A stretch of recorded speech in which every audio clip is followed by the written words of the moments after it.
Hello, everybody, and welcome. This is the Apostate Prophet. I hope everybody is having a fantastic day.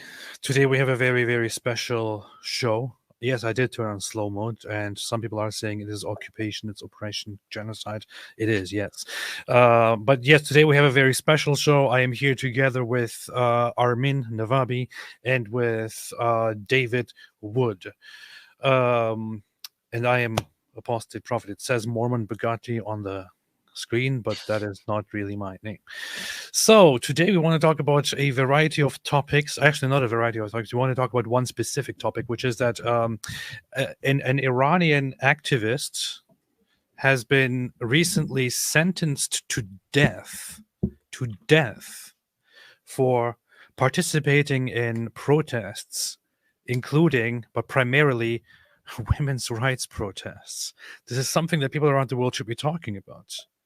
But we are talking about it now. First off, Armin, how are you doing? Great. Thank you so much for having me. And thank you so much for talking about too much. I'm not exaggerating when I say more coverage on too much might actually save his life. So you guys are, I don't know how to thank you enough, because this is exactly what too much needs right now. More and more international coverage. And international coverage is the key. The international part is the key term here, because we have seen a lot of people think that this doesn't impact the Islamic Republic, but we have seen people's lives being saved because of the amount of international pressure that different cases have gotten before. So this is exactly what we need right now. This is good. This is good. I actually, to be very honest, I heard the name before. Tumaj Saleh. I heard. I mean, I saw it. I read about it, but I didn't pay too much attention. I wasn't exactly aware of what is going on, and I have to credit a friend who is actually a rapper in Germany. His name is Ben Salomo. He is a Jewish rapper. He has been.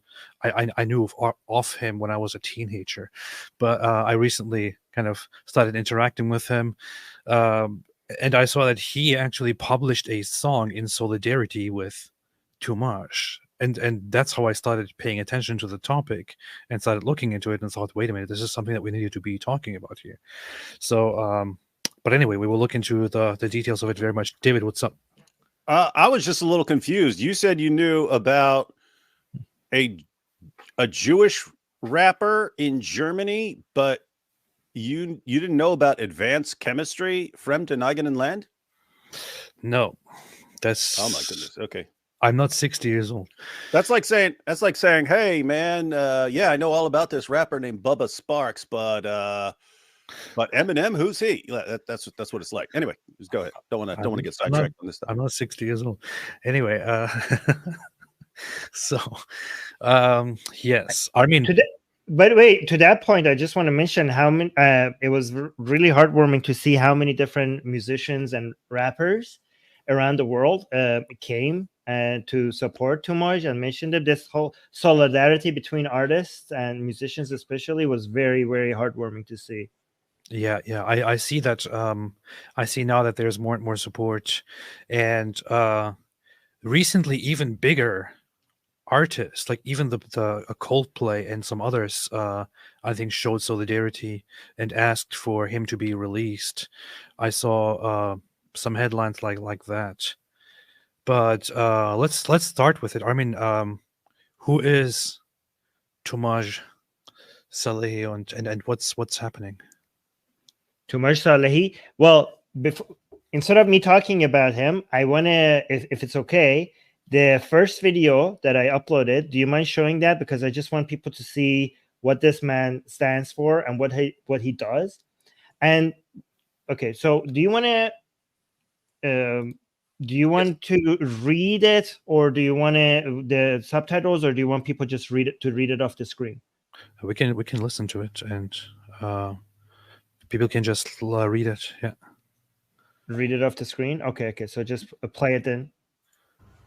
اعتراض کردن یه چیز قانونیه. تو داری از ابتدایی ترین حق شهروندی استفاده می‌کنی. صحبت کردن، حرف زدن. Okay, actually we can just translate it, right? So he said you're using your most basic civil rights when you're protesting. And who can take this permission from us? You talk, you speak out, you criticize, to protest. اعتراض کردن یعنی حرفمو اجازه Are we not allowed to نداریم talk? بزنیم کی میخواد این اجازه رو از ما بگیره Who wants to take this permission from us? They can't. کسی نمیتونه این اجازه رو از No ما one بگیره. can take it from خب us. پس تو داری از حق خودت استفاده میکنی ولی خب فحاشی کردن So using your own rights, insulting is a crime. Don't do it. نکن تهدید کردن جرم Threatening is a نکن. crime. Don't do آره it. من کسی رو تهدید نمیکنم I don't threaten anyone. I don't encourage people to violence. This is very interesting because one of the objections that people brought when I talked about this on Twitter was he's only in trouble right now because he incited violence against the government or incited violence No. against people. I couldn't find any That's evidence for that at all. This is the one of the most mildest critics of, not mild, he's actually extremely anti-regime, but his mannerism is very polite, and he doesn't have some red lines that he doesn't cover. Like I mean, I disagree with him. I think insulting is okay, but I just wanted to show you that he's being sentenced to death. He's somebody that is constantly focusing on not threatening anybody, not promoting violence, and even not insulting. But he's very much anti-regime, but he's very peaceful. He's doing it in the most peaceful way possible with his rap songs, and we will see some of his raps, and he's being sentenced to death. So it's not about how you protest. It's about the reason why he's in trouble is because he's famous and he's popular and people love him. It's not about, because a lot of people are like, oh yeah, the Islamic Republic, maybe they only arrest or threaten or kill the people who are the violent ones or the ones who are extreme, and if you do it in a polite way or in a peaceful way, maybe the regime lets you do it. No, it's not. That's not the way that they make the decisions, because their decision is based on who's a threat. And because of this man's popularity and because he has so many supporters and followers, he's being sentenced to death, not because of the way he's doing his protest. I see what you mean. Yeah. نمیدونم بکسی. خب من دارم اعتراض میکنم و این حق من کسی که جرم مرتکب نشده نمیترسه آدم ترسونیه که خلاف کرد The one who has ما نباید بترسیم من committed a crime should be He said- afraid. Yeah, so he says he's not he's one of the bravest, if not the bravest people I know. He's completely ready to die for what he's doing, and you can see in some of his songs that I have that how much he's willing to die for his fight. And his philosophy is that why should I be afraid? I'm not doing anything wrong. I'm only speaking. The people who are committing the crimes, meaning the Islamic Republic of Iran, they should be the afraid ones because they're on the wrong side. Because his ideology is that dying is not an issue. Being on the wrong side, that's the thing that you should be afraid of. And it's not like people are like, "What? Aren't you afraid? Aren't you afraid that they're going to hang you?" It's like, I'm not afraid of that. Because I know what I'm saying is correct. I know what I'm doing is the right thing to do. از چی بترسم؟ اگه کاری کردم که بترسم اصلا از چی بترسم؟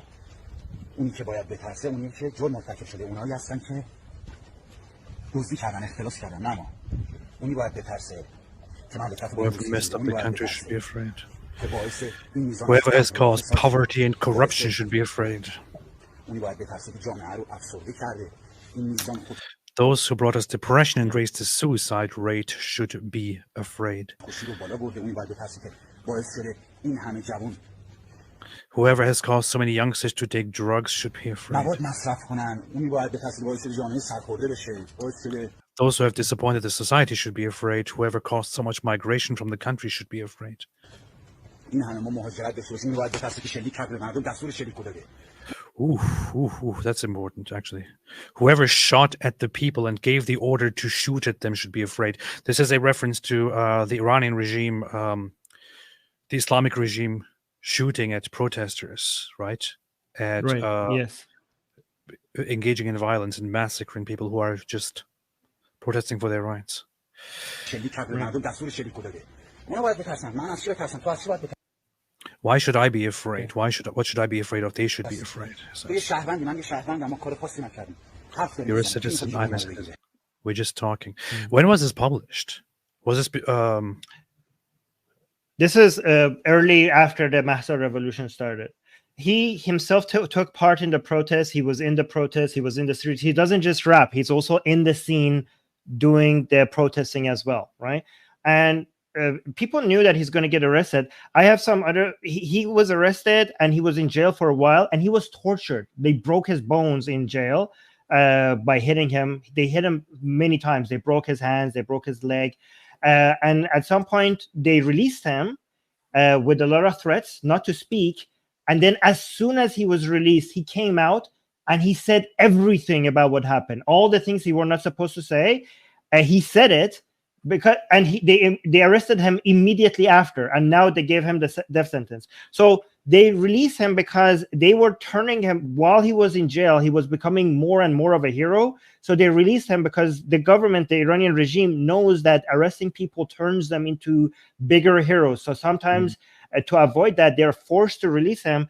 But too much, he has no chills. He knows as soon as he was released, he started talking the things that he's not supposed to say, knowing that that will make them come after him again. So he was like released for just a few days only. And now the regime kind of understands that, yeah, too much is not releasable because he's not going to shut up. Like he's just, he has no care for himself. Like he seems to be completely fearless. It's unbelievable. Like, but I have some, I don't know if you could play some of his songs, but you can see in some of his songs he actually says that he kisses the noose that they're going to throw around his neck, that he kisses that, and he says that he will throw that noose around his neck with honor, because given the status of the honor of all the other people that the regime had put that noose around their neck, he says that I want to be one of those. So this is the noose that you put around my neck is like a medal of honor that you will put around my neck.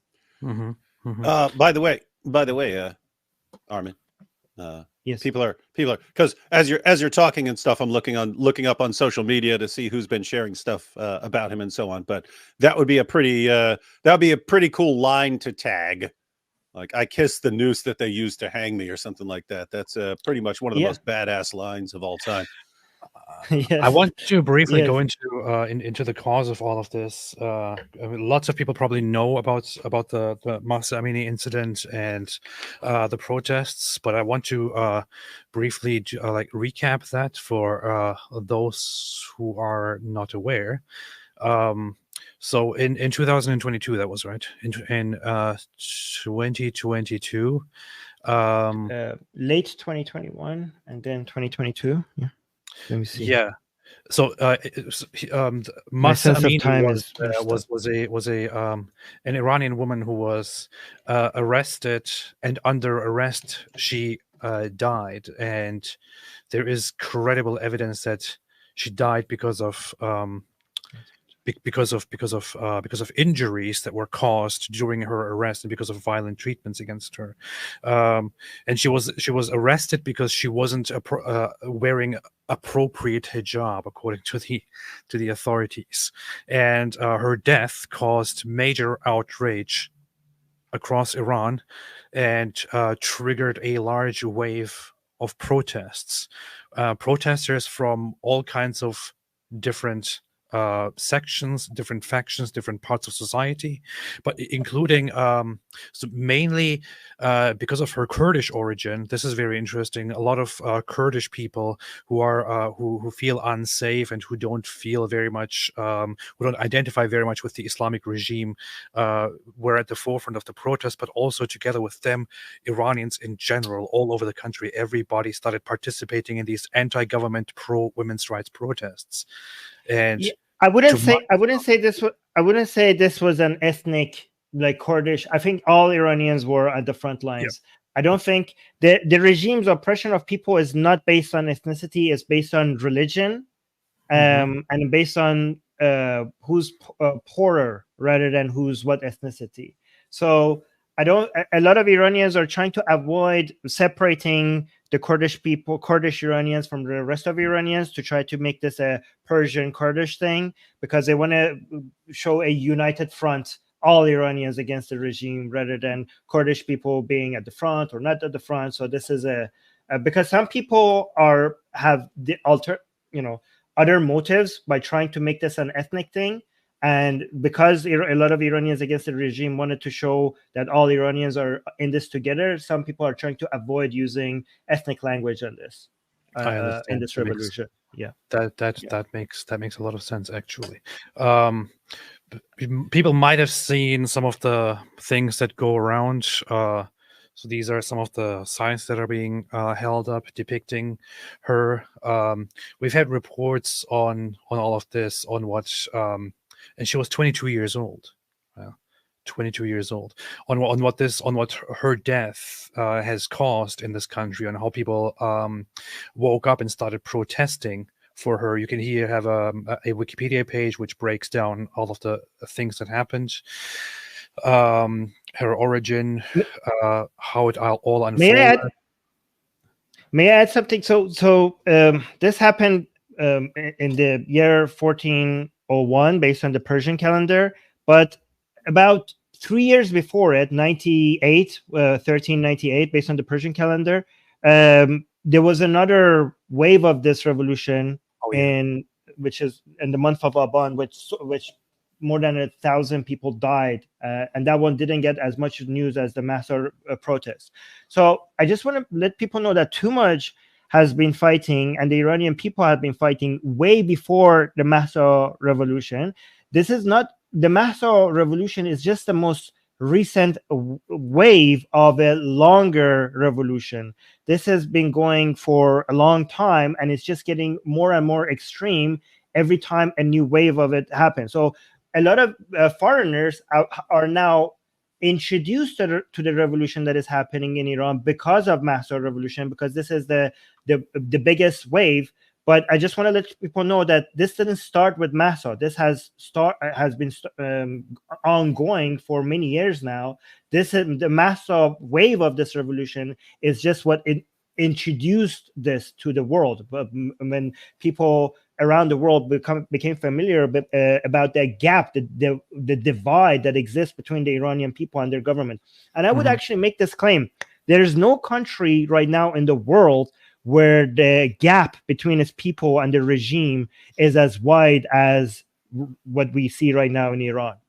So we have other dictatorships and other theocracies, but when it comes to the ideology of the people and the ideology of the government, and what the average is, there is no bigger gap anywhere in the world. I would challenge you to show me another country that is this wide. So you're saying that the people are really, really upset and really going against the government here, because of the. It's not just they're upset; they hate their government. They are. I mean, it couldn't be any more opposite. It's not that, oh, we have some complaints. They want the death of this regime. They wish for nothing more. They don't want reform. They don't want corrections. They want for this entire thing to completely vanish. They want to burn this government to the ground. There are very few things that are as much hated as their government by the Iranian people. Like, you couldn't find any other entity, any other group of people that the Iranian people on average hate more than their own regime. It's such a powerful hatred. It's beyond just complaints and being upset. This is a very, very important, step in the history of this oppressive, tyrannical Islamist regime. There was news after the recent election saying Iran announces record low election turnout despite calls on voters to participate. According to this CNN report, only 41% of voters actually came out and participated. So the majority of people in Iran did not even participate in the elections. And this usually is interpreted as people losing hope in the democratic, people losing hope in the election process and thinking, why would I vote? There is no point anyway. And stuff like this can quickly lead to people taking matters into their own hands and putting an end to the regime.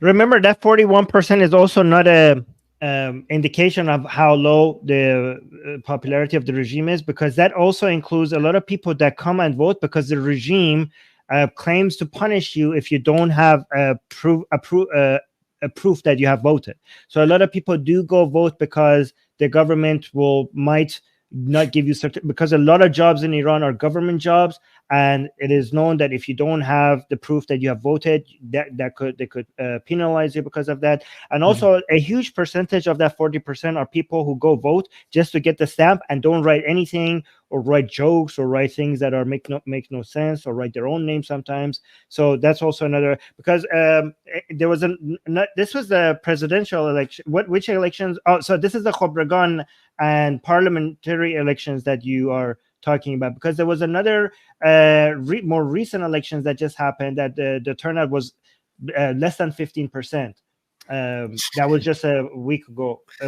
So you have to, and most people didn't even know about it. Like, they didn't even care, even though it was so important. So I would actually, based on all the stats and all the studies I've seen, I would say the support for the regime in Iran is below 8% right now, based on all the stats. Think about this. This is this country. This regime prides itself and supposedly says that they respect people's right to vote. They call it a republic, Islamic Republic. But what is actually happening is that only very, very few people within this country are still supporting this regime. It is walking with the support of a very small part of the population. Most people, according to the polls, don't even believe in Islam, in basic Islamic values anymore. Yeah, I wanted to ask Armin about that. So Armin, I'm sure you're familiar with this, but this was probably like 4 years ago. There was a study. It was an online poll of Iranian. I have it right now on the screen. Yeah, I just wanted to ask, because the poll was online, which means you're talking to people that you can get a hold of by the internet. So a poll like that can be skewed because the numbers may be different in like a poor area where they don't have easy internet access or something like that. But how accurate do you think a poll like that is when it's just so everyone knows? There was an online poll, and they were asking Iranians what they believe, and it turned out only 40% of them said they still believed in Islam. So I was wondering if Armin, what are your thoughts? So if you actually study, so obviously every study will have its limitation, and that's why they have a margin of error, that they calculate their margin of error. But these are scientific polls that are collected, and this is based on academics outside, like in a university in Netherlands, and the fact that the sample population that they take the poll from might have different ways of people than the actual population is adjusted. If you actually, when you go to the methodology, you could see, for example, if your study is 80% men and 20% women, given that the actual population is 50-50, they adjust that based on the census data that they have. So if, for example, if more educated people are answering the poll than the census data, they will use a multiplier to adjust it accordingly. So as long as there is a science to this, to try to make it as close to actual reality as possible. So as long as the sample size is large enough, and as long as you could make it as randomized as you possibly can to collect the data, then using census data, you could using multipliers fix the fact that your sample data is not completely a good representation of the actual demographic in Iran. That could be fixed, and they do a relatively good job if you in doing that in the methodology. And their sample size was huge. I think it was like 40,000, and then they reduced it to 30,000 based on the unreliability of some of it, if I remember correctly. But might not be completely like 100% accurate, but this is the best data that we have right now. So relative to other, it is actually on the data. So that the results are actually on Statista. So this is recognized as a credible research. It says number of respondents were below 50,000. This is a huge number. At Iranians, methodology, everything is very, very transparent. So it's not just a random survey. Yeah, you could put those numbers together. So you got 32% Shiite Muslim, and then 5% Sunni Muslim, and 3% Sufi Muslim, and you put all that together, and you get 40% population 40% of the population believes in some version of Islam. Islam. Still. So that would make Iran a Muslim minority country. Muslim minority country. That's one thing. And the other thing that's interesting right there is the 8.8% atheist. We hear, but it's hard to get accurate information on atheists in lots of Muslim countries, because it's, you can't exactly go door to door saying, hey, are you an atheist in a lot of these countries? But we always see the estimate of between 5 and 10% of the population, even in Muslim countries, are actually closet atheists. Like we see that for Saudi Arabia, for any of these countries, they always say probably between 5 and 10% are actually atheists. But this actually holds up right here, that when you actually the number of atheists is actually higher in Iran, is higher than 8.8, and I will tell you why. These are the people who chose the label atheist on themselves. All right. But if you actually define atheist as somebody who doesn't believe in God, this number, even if they don't call themselves an atheist, this number jumps to 20% in Iran. So actually, if you let me find the question. Oh, here. So if you ask people if they believe in God in Iran, 78% would say yes. So that's 22%. So I would say the actual number of atheists in Iran is 22%, but only 8% of them will actually choose the label atheist on themselves. Well, and this is interesting too. So belief in God, 78%, belief in life after death, 37%. So that's even. Yeah, that means they're not. So if you don't believe in life after death, you're not a Muslim. So that's crazy that only 37% of Iranians believe in life after death. They believe in God, most of them, but not life after death. I don't know. So there are very many points of credibility. This goes by Ipsos survey standards, which they also directly credit. They say that this generalizes the whole population of literate Iranian residents above 19 years old, who account for 85% of the total adult population of Iran, and gives an accurate picture with a very low error margin therein. And the result is based on what did they say? Gotta take a call real quick from my brother. It is a sample of 50,000, but sample size of 1,911 as direct results computed into the results that we have. So this is by survey standards, by research standards, this is quite a credible research, which is on the level of major research companies like Gallup, Ipsos, and all the others. So this is not just some random joke. It is a very, very serious survey, and it also says approximately half of the population reported losing their religion. Yes, that's a graph I'm showing you right now, right? So if you look at this graph, the red is people who went from so it says religious to non-religious, but if you look at the Persian, it's not like religious what it actually means is for people that had a religion to having no religion, like choosing having no religion at all. So this is it shows that within their lifetime, around half of the Iranians, so 47% of Iranians went from having a religion to not having a religion. So this is something that usually happens over hundreds of years or multiple of generations. But what you're seeing, this happened within one lifetime, within 40 years. This is basically what you're seeing right now. And this is in a country with a population of more than 85 million people. What you're seeing is the greatest mass exodus of people out of religion in the history of ever. 40 million people going from having a religion to not having a religion during one lifetime, during one generation while they're living. So this is crazy. We never had anything like this ever anywhere in the world. And 60% say they don't pray at all. Wow. Only 27% say they pray 5 times a day. This is just disastrous by Islamic standards. Yeah, it's pretty bad. Armin, a question, because we talk a lot about, Muslims call it the avalanche of apostasy and so on, but they're not. Most of the Muslim world is not dealing with numbers this bad. and this rapidly. But a lot of what I see in the Muslim world, I think it's connected to them being in kind of like panic mode. Like, hey, wait a minute. Years ago, we thought all we had to do was wait and we'll take over the world just by our birth rates and our increasing and so on.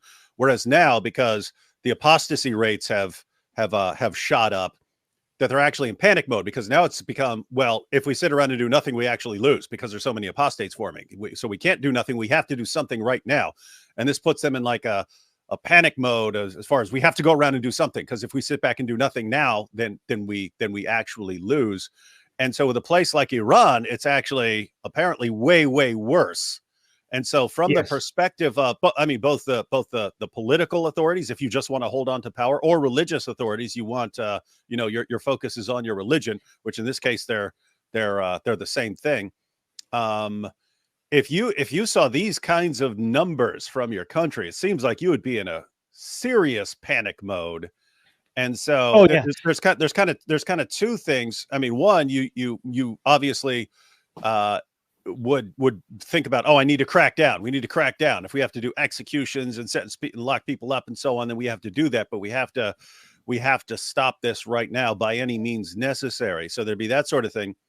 But also, I mean, if you're Shia Muslim and you believe that the 12th Imam is coming to save you and stuff, and you look at the numbers and you say, wow, this is getting really bad. Wow, this is the first time that these things have been this bad. It looks like only the 12th Imam can save us. And so sometimes I think it looks like these guys are actually trying to hasten it, right? Like, hey, let's attack in all directions, tick off everybody in the world, and that way the Mahdi, he has to come and save us. So anyway, the point was, how much do you think that what's going on in the world with Iran attacking and being behind various terrorist attacks in different parts of the world, and the internal crackdown on anyone who disagrees with them, how much do you think that's connected to like a religious idea versus just, you know, just like politicians being politicians? Well, actually, this is a very good question. So do you want to take this down so I could respond to this? I just want to quickly, before we move on from this one, I just want to quickly have a look at one of the figures before we shut this down. If you can remember the question and we can respond to that. I will write it down. Okay. But if you can quickly scroll down, Armin, to figure 10. To figure 10, which is about, I believe, in practice of wearing the hijab. And yeah, that right there. This is actually a very telling sign. You go ahead, and do you want me to tell you something? Okay, so number one says, I believe in the practice of wearing the hijab. Let's focus on the second question first and then come to the first one, right? Because the second one is something that we all expected. Like the second one is not very surprising. The first question is very surprising. The second question says the hijab should be mandatory in public. And 72% of Iranians disagree. And remember, this was before Mahsa revolution. I will almost guarantee it that this is way more than 72% right now. But even before the Mahsa revolution, the 72% of Iranians disagree. And we kind of anticipated these numbers without this data, without this poll. But the first question is very interesting, because the majority of Iranians are just anti-hijab, not anti-mandatory hijab, just anti-hijab, period. So people say, the question was, I believe in the practice of wearing the hijab, and the majority of Iranians disagreed. So it's not like, yeah, okay, mandatory hijab bad, but voluntary hijab okay. They're like, no, we just disagree with hijab. Majority of Iranians. This is very, very relevant to the topic that we're talking about, and it's a very good sign. It's very telling. You can see here that when Iranians themselves are asked, the majority of them say that they don't even believe in the practice of wearing the hijab. Only 22%, 22.7% in this poll actually actively and explicitly say they agree with or they believe in the hijab. 19.8% neither agree nor disagree. 57 outright disagree. So those who disagree are in the majority here, and those who agree are very small in comparison. And then you go to the should the hijab be mandatory in public? 72% disagree. only 15% of the population actually agrees, and yet It's much the less than Islamic that, regime I is think, now. it's After probably this, it probably changed now after the whole after all the protests. It's probably much less. There's probably much less support now. Yet the Islamic Republic is still trying to keep it in place and still trying to punish people who oppose it. Yeah. Anyway, now we can move on to the. Wait, actually, I want to make a claim here. Let me write this down. Hijab. Why would they impose the hijab? Okay, because they're not as stupid as you might think. There are reasons behind what they do. But I also, given all the polls that you show, I just want to make a claim, and I really believe in this. Okay, there is no country in the world where Islam is as hated as Iran. I will challenge you that there, when it comes to the level of hatred towards Islam, is higher in Iran than any other country in the planet. I will make that claim, and I'm very confident about this claim. So that's very interesting. I saw a video recently which was very funny because it was from one of those channels that are like pro-Islamic regime propaganda, where somebody goes through the streets and films the streets and talks about how Iran is always depicted in the West in a very negative light, but it's a beautiful country with like the government is doing all kinds of things. But then one of the videos is he goes around and asks random people in Iran what they think, and almost nobody likes the way the country is. They say it's a beautiful country. We love Iran, but because of the government, because of the regime, things must change. Like nobody's actually happy with the government. Yes. But here's the thing: most Iranians don't want change. They want they want a toppling. So a lot of Iranians are actually very sensitive about asking for change, because asking for change, a lot of Iranians will hate you, like will attack you if you say like, "Oh, we want change," because that would kind of suggest that we could negotiate with this regime if there were some improvements. And a lot of people we're past talking to this government. We're past asking for change. We want nothing short of toppling this regime, right? So going back to David's question, so a lot of people assume that everybody within the Islamic Republic of Iran, there are just a bunch of religious wackos and idiots who don't know what they're doing.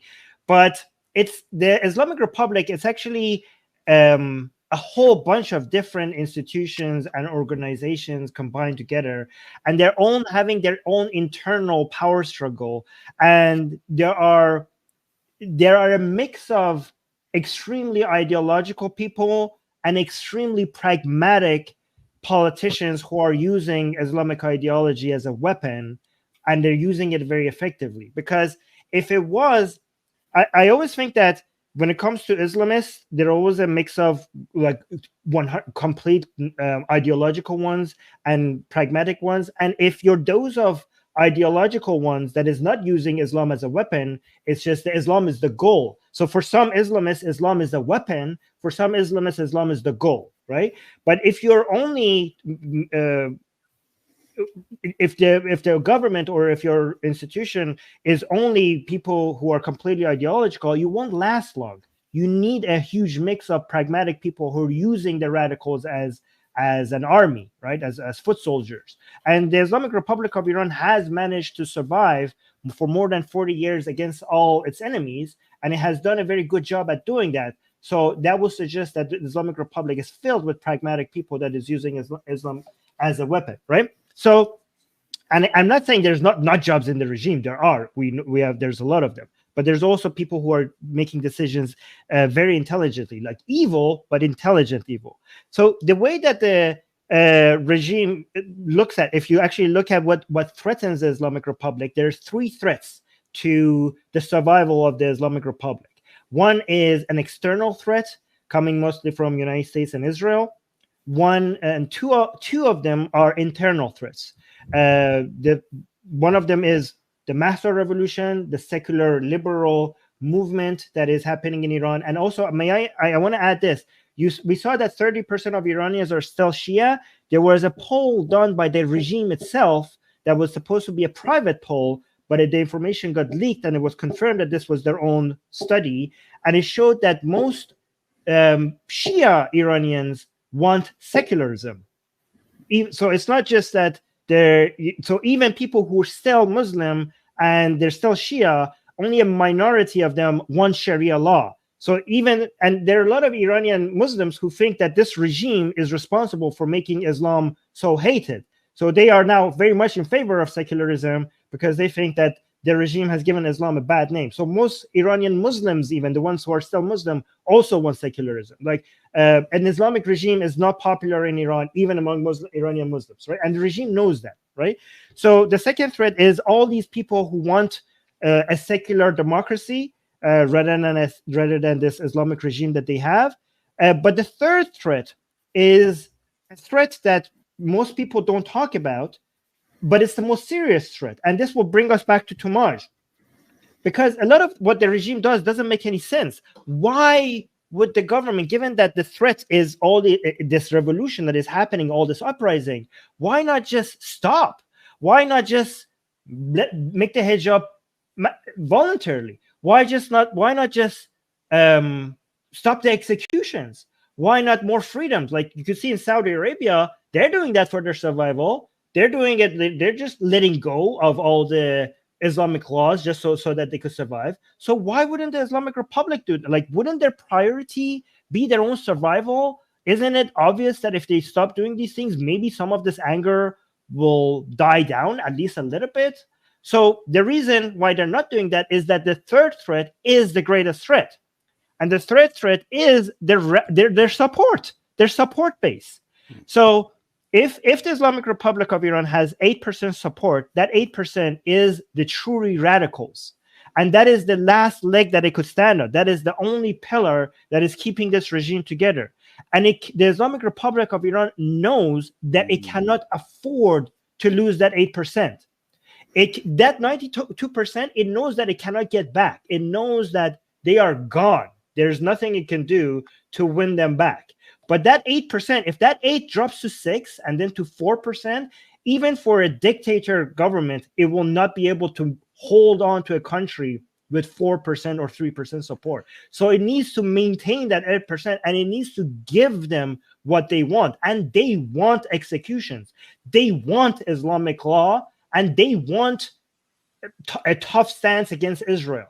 So all of this will come because they are aware that if they give in to what the secular people actually want, they will not win them over, but they will, because it's too late for that. But they will lose the support of the very ones, the very few, the minority who are actually exerting this tyranny over the majority. And once they lose them, it's over for them, which is why they can't give in. Yeah, guys, that's very important. And guys, I hope everyone caught that point, because that is that all makes sense now. So just to recap, because that's exactly what I was wondering back when Armin was saying that people don't want change. They want a complete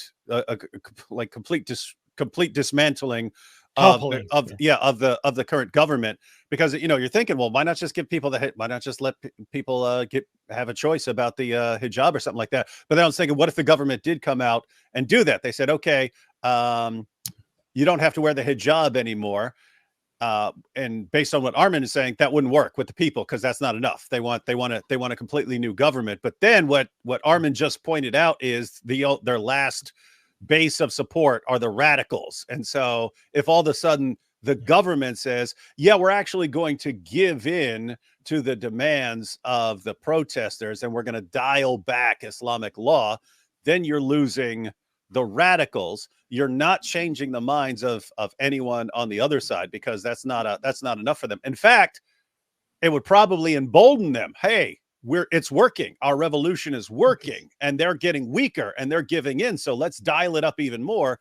Meanwhile, you lose even the base of the radicals. The government would have no support at all, and it would be totally over. So they're actually in an awkward position of they have to keep going radical, because that's their only support base. And so even if they're just, as Armin's, even if it's just like a pragmatic politician, you're done. You're cooked if you lose your radical base. Even if that's not actually your position, you have to defend that position, because you're cooked if you don't. Interesting. Very interesting. This is very, very important. And actually, very, very good, insightful.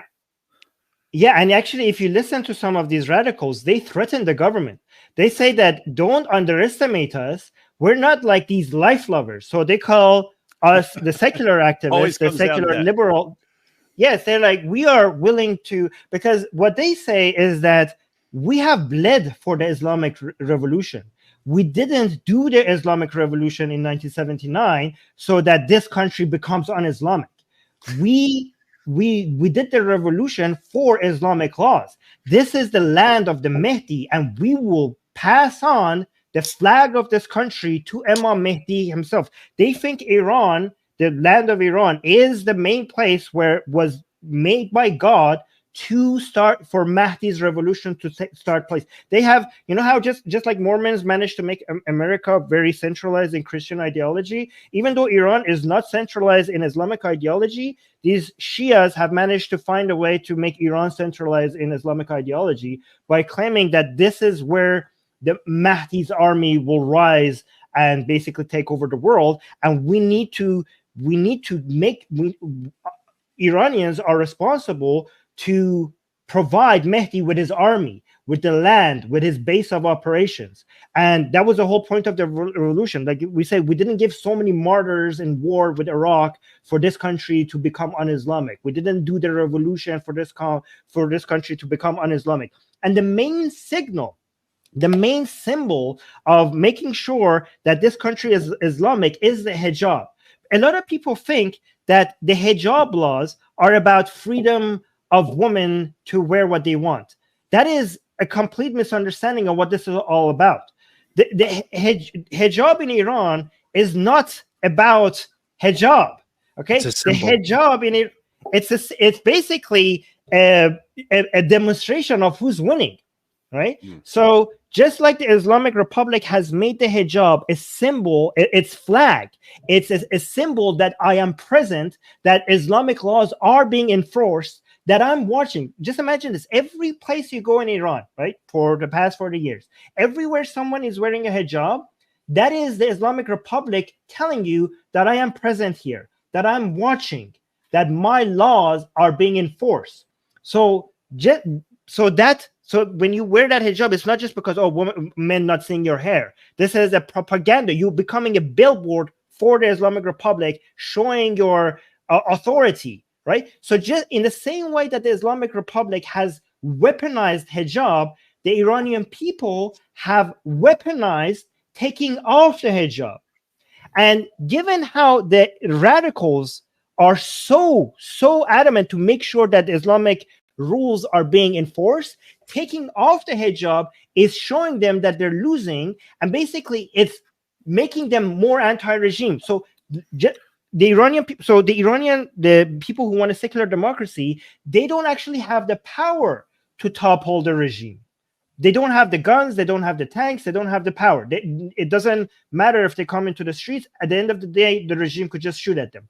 But what they do have the power to do is by taking off the hijab, by not following other Islamic laws, for example, eating during Ramadan or partying during the times that they're supposed to be mourning an imam's death or something like that, or there's many other ways, but it's mainly the hijab. They could signal to the radicals that your government is losing, and they could make the radicals anti-regime. They're poking them. They're poking the radicals. And that would be a very effective strategy. That could actually make the Islamic Republic fall if the radicals lose their support. And again, these radicals are actually not to be messed around with, because if the regime ever does fall, these radicals are not going to go away. This is like a Shia version of ISIS that we will have to deal with if the regime falls. I see that that a lot of women in Iran, especially in certain urban areas, don't seem to really abide by, or don't seem to obey the law of wearing the hijab anymore. And I don't know, from certain videos that I saw, it's like it's getting more and more frequent that women just walk outside not wearing the hijab properly, despite the fact that they could be pulled over and punished for that, right? So yeah, but they can be. It's impossible to enforce the hijab laws, right? There's just too many women taking off their hijab. The regime does not have the power to enforce the hijab laws, but the regime wants to have videos.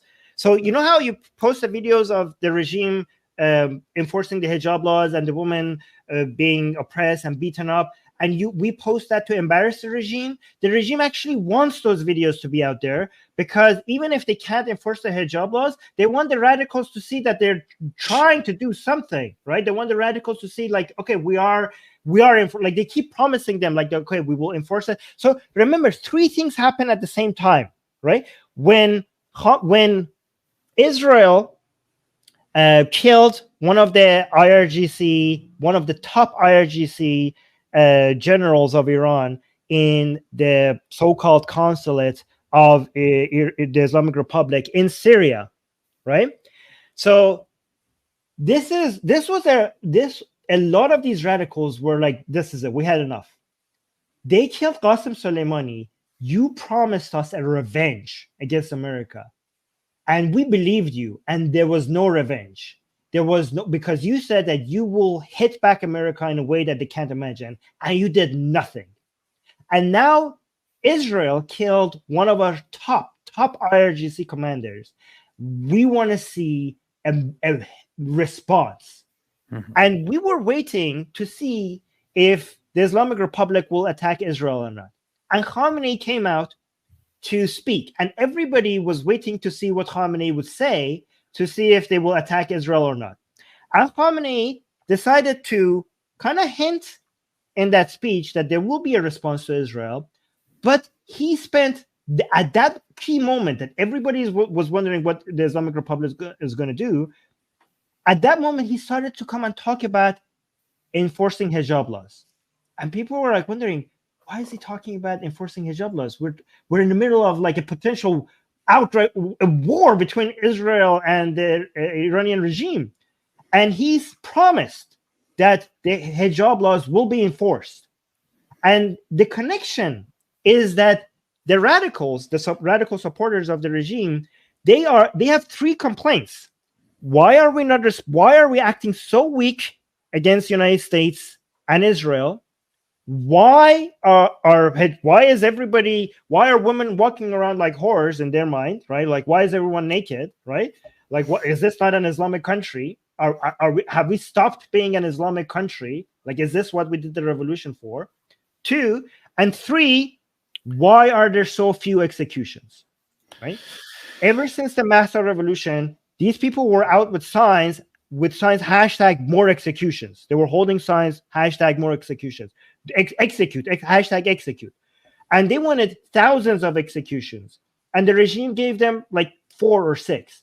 And because they wanted more, but that's made them a little bit quiet. But they wanted more. Like, every time the regime executes a few people, these radicals kind of like, oh my God, yes, thank you, right? Every time yes, I love seeing this. I love seeing people execute. Yeah, this sounds like please. sounds like Ali Dawa's cousins there. We want to sit. We want to sit and eat the popcorn. Yeah, while we're watching the balls being executed. This is not enough. I'm not satisfied. I want to see more executions. What sick people, man. Right. But now you see why all of these are happening at the same time. Now you see why the regime is back in the streets enforcing hijab laws at the same time with the response to Israel, at the same time at announcing the execution of Tumaj, because this is all an advertising campaign to the radicals. Don't worry, Islam is still being enforced. We have your back. This is still an Islamic revolution. I mean, they think that the 1917 revolution has never stopped, by the way. That's why they still call it the revolution, right? Because it's not, the revolution is never going to stop until the whole world becomes Islamic. So, we will not give up. Like, sometimes we will lose. The enemies of Islam will sometimes win a little bit, but we're not going away. This country is still Islamic. That's the message. I have two interpretations of how the regime acts right now, which is one of them is that they kind of see that they are losing, and they're desperately trying to just hold on to that religious part of the population.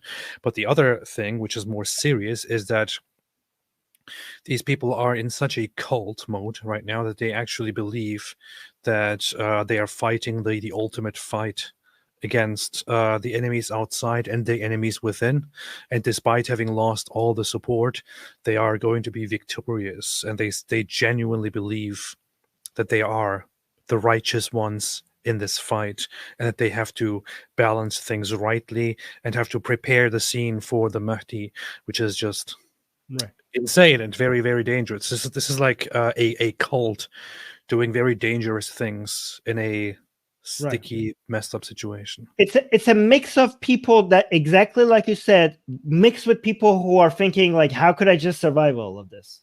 Mhm. You know, or how could I increase my power and wealth? So it's a mix of these two kind of people. Man. You talked about one aspect. Actually, here as a question. Sankey said around 8% Zoroastrian seems odd. Is it nationalist LARP? I noticed that too. When you showed the poll, it said that around 7 to 8% are Zoroastrian. Are those people actually Zoroastrians, or are they just people who identify as such because of, you know, nationalistic things? Yeah, it depends on what you mean by actual Zoroastrians. And if it's a self ID, then, you know, if that's your metric, then yes, they are Zoroastrians. But a lot of Zoroastrians in Iran would say like, no, they're not. They are. So a lot of some Zoroastrians in Iran, not a lot of them, but some of them actually complain about why are you making our problems even bigger? Like so there are people who are born into Zoroastrian families in Iran, and there are Zoroastrians. There's Zoroastrians from like many generations ago, and there are people who are Zoroastrian because this is a political message that we're just, you know, that Islam is not the religious of this land. We are much more sophisticated. This is a barbaric religion, and some people have some racist you know, undertone saying like, they say Islam is the barbaric religions for Arabs. We are Persians. We are not barbarians, and we deserve a better religion, which is Zoroastrianism. Okay, that's not a lot. Again, that tone has died down a little bit. It's not what you are saying. It's just what people are saying. No. Yeah. And I'm glad to see that that language has died down in Iran, because we have Arab Iranians who are anti the regime. We have Arab atheists, Arab secular Iranians that are against the regime. So I don't want to, you know, this shouldn't become a race thing, but it was a race thing for a while. I mean, Iran is only 50% Persian, and it's not good if you act like Iran is Persia, given that half of Iranians are not even Persian, right? So we have done a good job, like in the past, like the Iranians as a whole have done a good job in making this more Iranian unity against the regime, rather than making this a Persian versus Arab thing. This is Iranian versus, now it's more of an Iranian people versus the regime, rather than Persian versus Arab. There is one point that you brought up. I want to kind of get back to Tomaj, but one thing very briefly. You mentioned this whole idea of the religious, the zealous part of the population saying we didn't, fight and, give our blood for nothing. We will preserve this revolution and this Islamic land and all that. There is a thing in Iran, right? So my first thought in response to that was, how ironic, because the Islamic Revolution. You said ironic. Yeah, how ironic. No, how ironic, because the Islamic Revolution took advantage of all the secular people who helped the revolution, and then punished and killed them, and then just took over and banned them. So that's very ironic.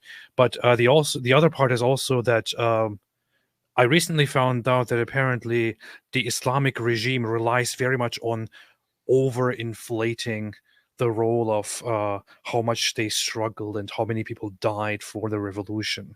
And they say like tens of thousands of people died during the Islamic Revolution, when in reality it's like maybe a few thousand or so. No, even less. Like there was an event in Maidan Jalin during the revolution that we were told as children that thousands of people were killed by the Pahlavi dynasty during that event. Now we learned that actually it was less than 50.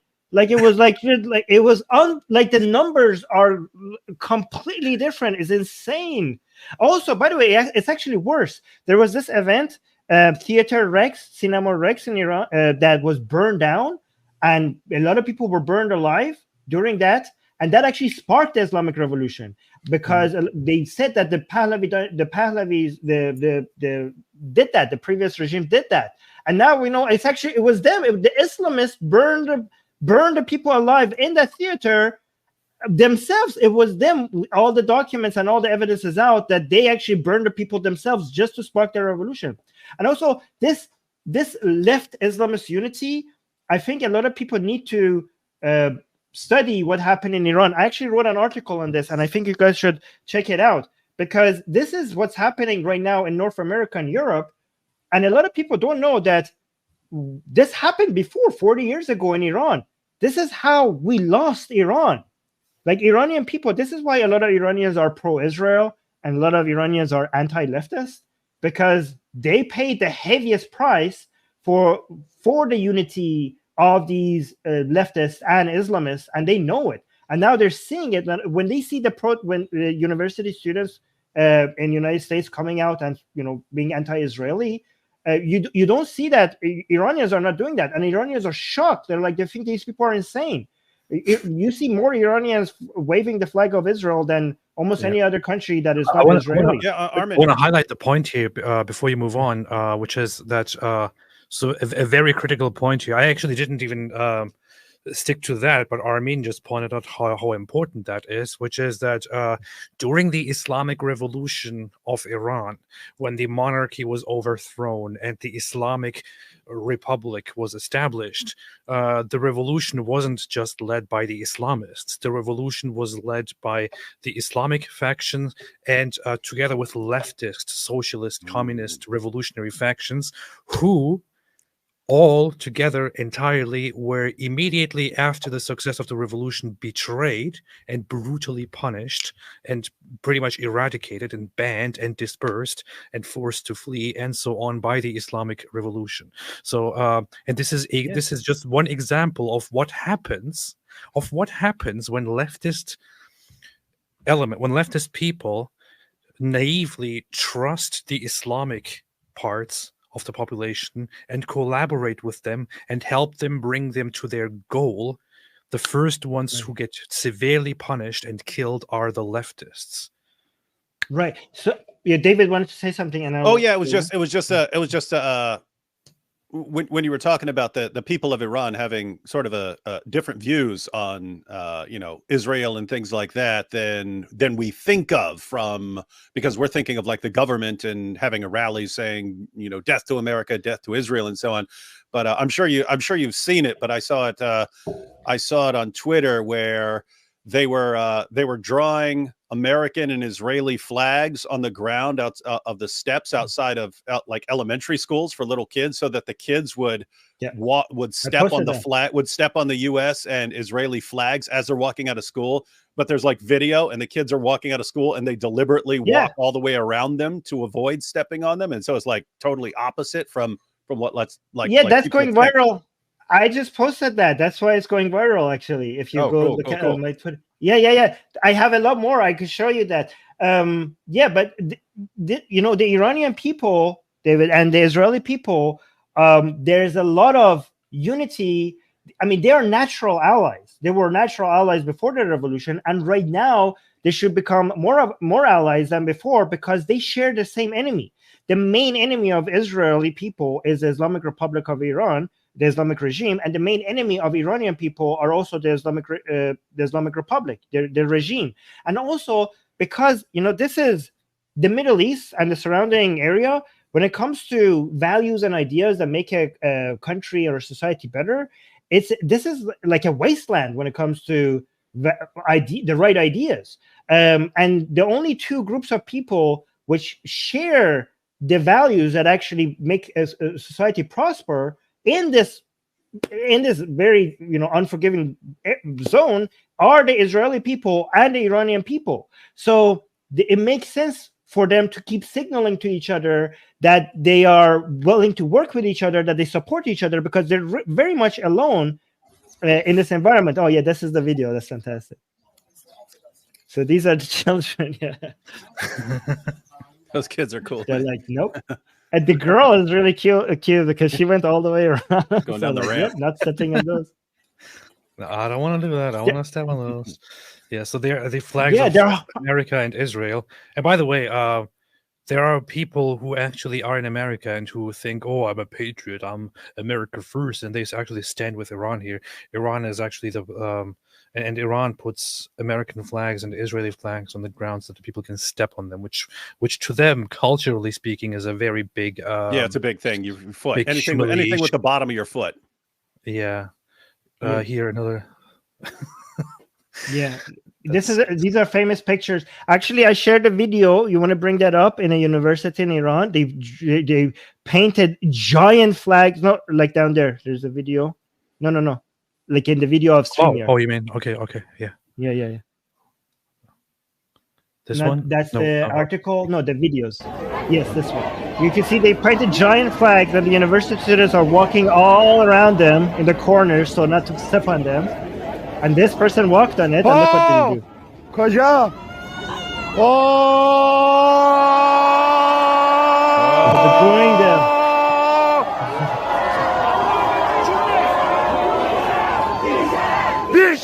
So this is a university without honor. So this is a university in Iran, and the flags are painted there, so people walk on them, and the students are not walking on them, and they are chanting without honor at the people who actually walk on them. That's a very common insult in Iran, and also in Turkish we say şerefsiz, but somebody who has no honor. That's like a very common but very harsh insult in the culture. So I just want to see that again because it's seriously saying someone has no honor. That's pretty. Them's fighting words right there. Yeah, it is funny that you've got.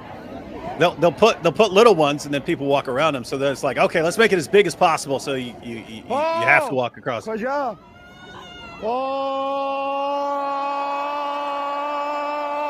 whole crowd, man.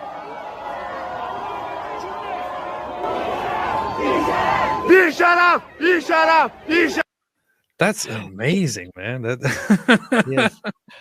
People don't imagine that in Iran, people shouting at people who walk on Israel and United States flag. This is something people don't know about Iranians. Like this shows a complete failure of the propaganda of the regime.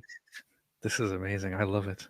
Hey, it's very nice. It's just crazy that you got way more hatred of America and Israel on U.S. college campuses than apparently you do on Iranian college campuses. That's wild. That's just wild.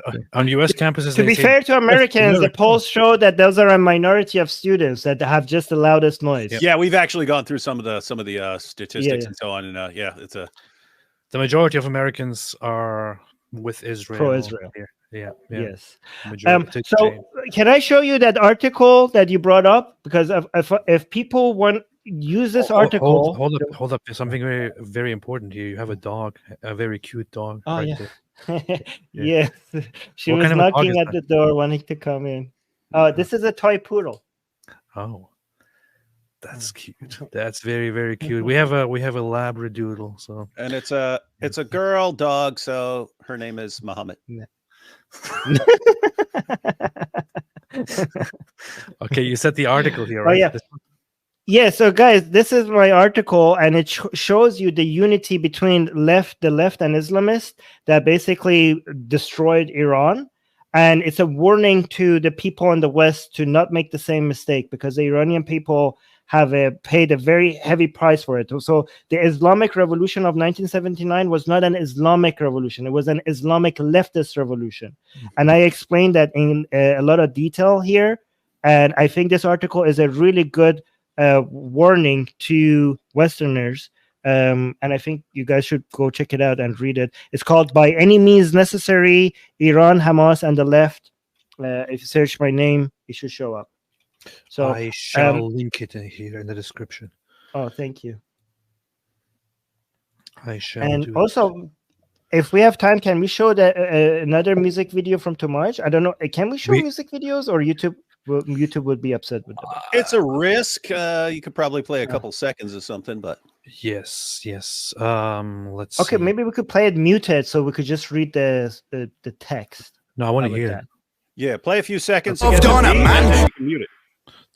So No, the other one, because I wanted that's the one that he says that he will kiss you. this one, Okay. Yes, that one. Can you read that one? I'll just play it. قسم به خونا که ریختی و تقاس ندادی آدم به آدم میرسه راه فرار نداری هموطن من تو My compatriot, you are my home. تنمی ما بیکرانی تنها به دارو میبوسم تا تو تنها Every نباشی couple seconds. Wow. Noose. Beast. What? That's based. Beast. No, I David swear starts to saying the beast too. blood you shed. I swear to the blood you shed without being punished. People meet again. We will meet again. میرسه راه فرار نداری You cannot escape. هموطن من تو Wow. تنمی ما بیکرانی تنها به دارو میبوسم تا تو تنها نباشی تنها بدار میگیرم تو آغوشم من با افتخار گول نمیشه صدا This is very, very nice, man. This guy's brave. This guy's brave as hell. He's just wow. Yeah, we talked about that with the same thing with Saudi Arabia, with them sentencing young women's rights activists to 11 years in prison for walking around in overalls. Mhm. And it's like, you guys have to lock up or execute people who are brave. Yes. Isn't that wild? Like, people who have a virtue that would normally be praised, in this context, you have to punish them because those are the people who will stand up and stand against you. Yes. And so you have to kind of go after the best people among you. Well. It's if you let your mind be subdued and overtaken by this Islamist crap, you are the weak one. This here is not weak. This here is strong, man. This here is strong. Muhammad Hijab is strong. He's a weak. He's a You're weakling. You're a weakling. You little weakling. Hijab would be watching that. Go, look at this little weakling putting his life on the line. What? خونا که ریختی و تقاس ندادی آدم به آدم میرسه راه فرار نداری هموطن من تو وطنمی ما بیکرانی تنها به دارو میبوسم تا تو تنها نباشی تنها بدار میگیرم تو آغوشم من با افتخار گول نمیشه صدامون تو قلب این حصار میبینیم هم دیگر رو باز اون ور دیوار رفیق کلید خون تو قفل آزادی بذار میگیرم تو آغوشم من با افتخار گول نمیشه صدامون تو قلب این حصار میبینیم هم دیگر رو باز اون ور دیوار Our voices will become bullets. Man. I love this. What? Man. I love this. Wow. Show the other one, because the one with the red background. So you know how a lot of leftists, what I say, leftists have a revolution fetish. So they want to do revolution for the sake of doing revolution, not for the sake of building anything. They destroy things without actually building anything. They destroy things that work, but they refuse to build anything themselves. So we have revolutions that are for freeing people, for building something, because a regime is destroying it and you're on the side of the builders. But you also have revolutions that you want to destroy things that other people have built. And I think this other song with it shows like too much.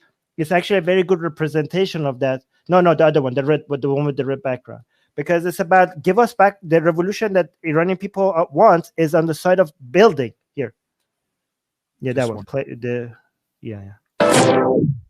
از بازماندگان آبانم شعرم صدام جاودانم من یک از هزارانم پایان شیرین داستانم مست شلاقیم که خوردم و پیروز زندانیم که بردن شعله خاشاکیم که گفتن پشت به زندگی رو به دشمن من پسر ایرانم بختیاریم نماد جرأت قهر خودم من ترس شمام قاضی وطن عدل انتقام برزخ خودم وحشت شمام سرباز حقم مرگ افتخار ایول بشکن قانون Jeez, and he does these things while he is in Iran. I mean, he is inside Iran, and This dude's pure balls, man. pure he spits balls. hot fire. He spits hot fire. There are lots of people who will do stuff like this from the comfort of wherever they are, where they are allowed to say whatever they want. But this guy, not only is he does he sound very good? I mean, the beat is just another amazing thing, by the way. But the rap is just it's very great. Plus, he directly goes against the very tyrannical regime which forbids him from doing this stuff and which could directly put him to death. He knows that this stuff carries the death penalty, and he does it anyway. This is balls. Yeah. That's a very good point, because all of this is in Iran while he's doing this, and he always refused to leave Iran. People are like, they're going to kill you, and he was like, I'm not leaving Iran because we're here to take this back. We're not gonna back. Yeah, I know that they're gonna kill me, but I'm gonna stay here and do the fight. So yeah, most people, the way how aggressively he sings against the regime, most people knew that at some point something is gonna happen to him. Yeah. Hey, what? You know who he just reminded me of, man? I mean, Miami. Yeah. totally different realm of the situation where they're sentencing you to death. You can get out now and bolt. And no, I'm actually going to stay here because dying here would actually be preferable to me. But that's straight Socrates right there, man. Oh, I thought you were going to say someone else. No, no, totally. That's what I mean. Like totally different. Like I got Socrates vibes. So yeah, Socrates was sentenced to death, and his buddies actually pay off the guard, pay off everybody. When he's awaiting execution, they say, we've paid off everyone. We could get you out of this city. We're going to take you to another city. We've got people there. They're going to hook you up. You're going to spend your life doing philosophy. And Socrates said, no, I'm not leaving. I'm going to stay here. That was pretty bad. But Armin and I both thought you were going to put a Christian spin on this. Oh yeah, tricked you. Ha ha ha. Hey guys, being willing to lay down your life for others. Who does that remind you of? Socrates. No. Nice. Well done. Well played. Well played.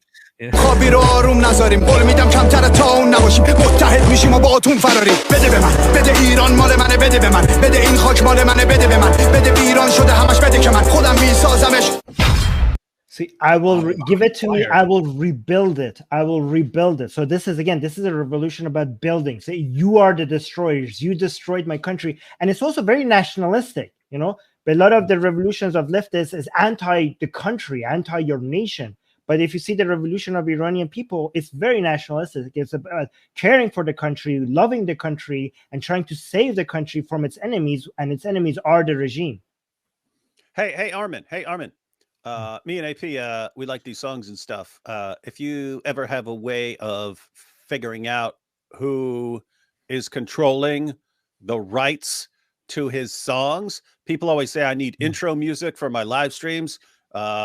If you ever come across whoever's behind it, tell him I will buy the use rights to use some of his one of his songs in my. I'll pay.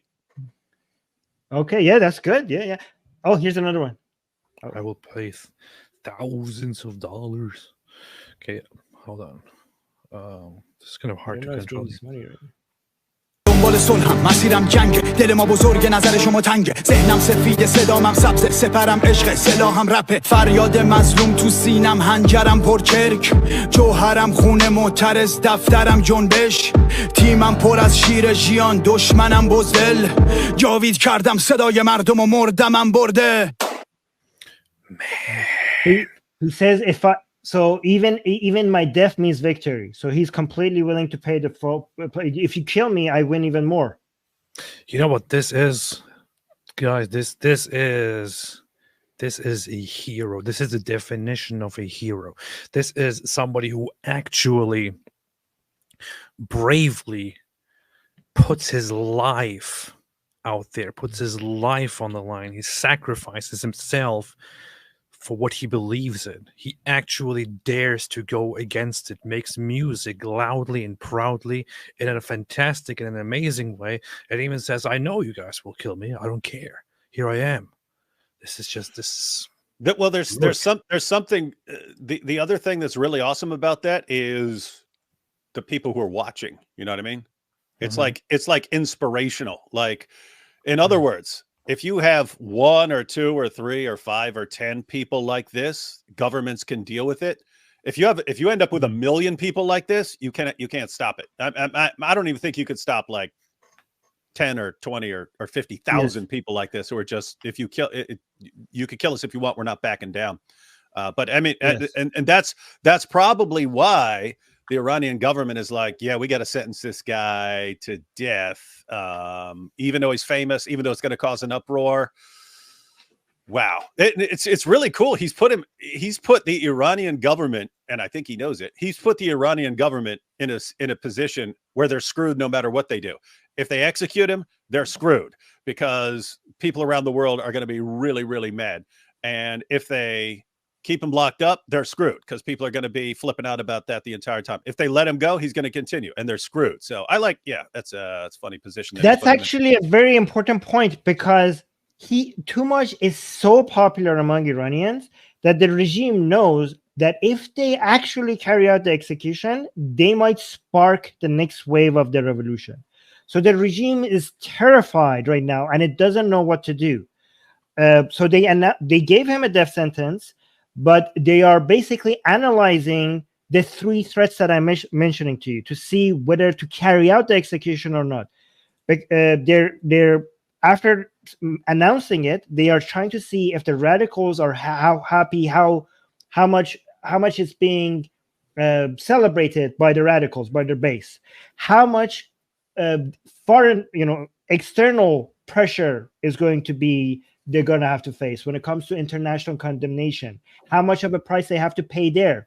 But the main thing with Too that they're afraid of is that this is going to be a Mahsa Amini moment, that they actually, if they carry out, because a lot of Iranians have said that this is our red line, like we will be back in the streets. Because if somebody this brave is killed, then a lot of Iranians will feel shame that they're not sacrificing as much as Too.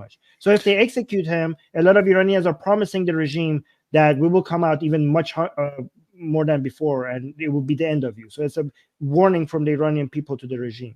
This is an interesting headline here by The Guardian that actually posted this. Says Iran's death sentence for rapper sparks protests and undermines criticism of U.S.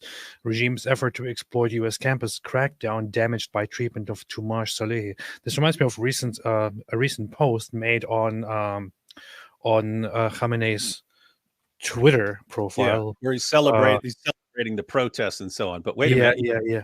You kill protesters where you're from, you lying hypocrite. Plus, there's something that I tried to highlight earlier that we didn't really talk about. But so the protests in Iran, including, just the Mahsa Amini protests here, according to the numbers found, Iran Human Rights, at least 551 protesters, including 68 minors, killed as of September 15, 2023. According to the state media, only 200 people killed. But even that. Can I tell you something sick about the number of people? Yes. These are protests. Yes. They're killing protests. Yeah. And actually, I want to tell you something sick about data that came out of the protest. When we saw the victims of the people that were shot at, it were mostly more attractive women that were shot at more. And a lot of the shots were towards their breasts and their vagina areas for some reason. For some reason, when the regime, some people were suggesting that this might be some sexual tension, some sick revenge. I don't know what it is, but for some reason they shoot at attractive women more, and for some reason they aim at sex organs and their breasts more than other parts of their body. Yeah. What's there to say? Yeah. What is there to say? I think a lot of these people are just like other radicals have a lot of pent up like sexual tensions or disorder or something. And that's true for some reason about the radicals everywhere. Like they just saw incels or something. I don't know what's wrong. I don't know the psychological thing that is happening there. But the regime. But if you look at every time the young boys who are having these kind of issues are usually a powerful force for radicals to grow their base and also to use them as their foot soldiers. But look at this, the audacity of posting something like this. If it weren't for the US's support, would the Zionist regime have the power to treat the women and children in Gaza so brutally? Do you have the video he posted? Women and children and about oppression. Man. Oh, you guys should look into what happened to Nika Shah Karami. She was during the. Do you know Nika Shah Karami during the protests? No, no. Okay, so Nika is one of our brave soldiers that died in the fight against the regime, and she was in the protest. She's a 16-year-old girl, and they marked her. They followed her. They put her in a truck, in an ice cream truck, and they sexually harassed her. And then when she resisted, they beaten her so hard with the baton, and she died there in the back of the truck, and they dumped her body. So Nika Shah Karami is somebody that you want to maybe look into, because she's like like Mahsa. Like there are certain names that are in Iran are now considered to be like the names of this revolution. So Mahsa Amini was one of them, and Nika Shah Karami is another one. She's Oh, I've 16. seen her. I've seen her picture before. Yes. This is who we're talking about, right? Yes. Okay. BBC World Investigative Arm just came out and did a full, because a document was leaked from the regime that basically from the regime itself, that had the details of every second of what happened that night, the night that they arrested her and what led to her death. They smashed her with batons so much that her skull just broke inside her head. They killed her in the most aggressive and brutal way possible. The details are all there, and it's based on the regime's documents itself. So the secret document says Iran security forces molested and killed teen protester. So her name is Nika Shah Karami.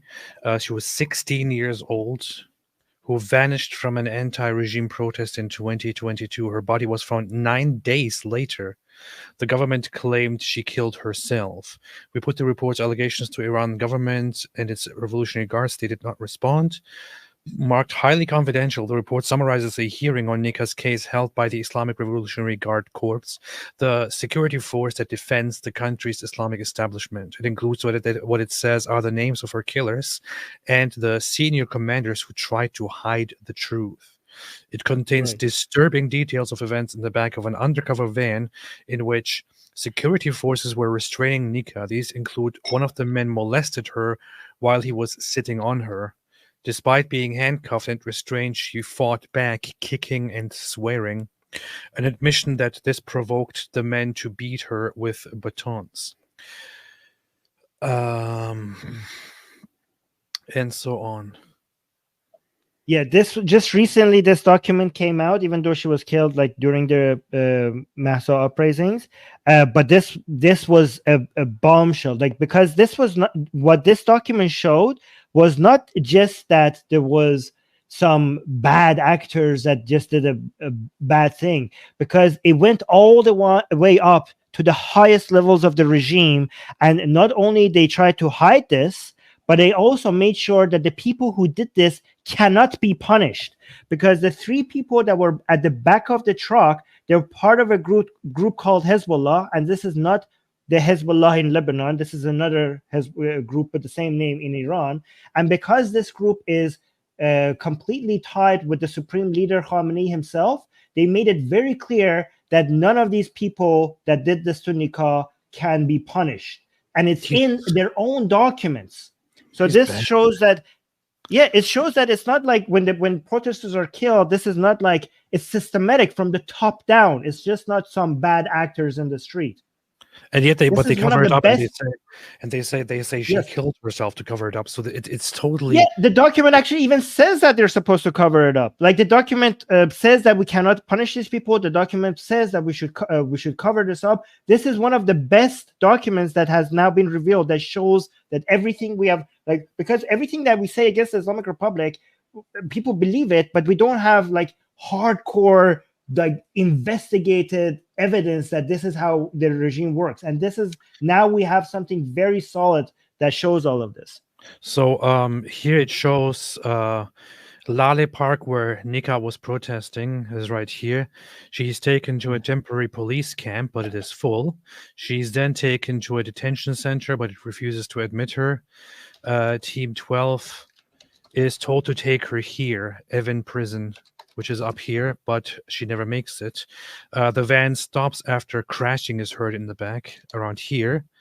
And then, apparently she dies, and the team dumps her lifeless body in the street over here, where after the authorities actually aware that they killed her in the struggle, devise a plan to simply lie about it and make it look like she killed herself and run with that story and deny any wrongdoing. This is also one of the major events that sparks protests and contributes to all of this. But imagine this. I mean, this is put together. This girl, 16 years old, she was at a protest. She's abducted and sexually molested and beaten, killed, dumped in the street. And the government actually helps cover it up and says, oh, she just killed herself. This is Iran. This is the Islamic regime of Iran. The Islamic I have a video of exactly what happened if you want to show it. You see that truck video? The report says the unit's lead. Oh, this is it this? Yeah, that's one. This is the truck that they had her in the back. So if you go a little bit, no, go from have Nika's hands tied up. Wait, sorry, where were you at that? If you scroll, let's just go a little bit back here. Okay. Let's start from here. Yeah. They have her. It's important to understand where everyone is in Team 12's vehicle. It's an unmarked freezer truck. The report says the unit's leader, Murteza Jalil, sits up front next to the driver.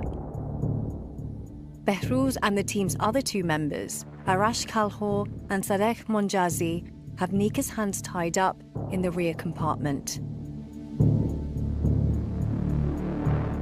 Murteza calls his HQ IRGC Tactical Camp 114, seeking orders on where to take her. He's told to drop her at a nearby base. But when they arrive, the base commander has a problem. He has so many detainees, his guards are overwhelmed. So just remember, this shows at the night of the protest, so many people were arrested that all the bases were filled with people that they had arrested, that they're like, we have no room.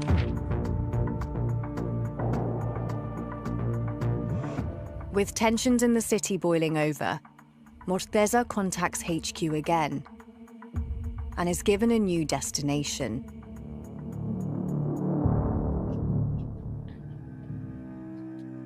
En route, he hears crashing in the back of the truck.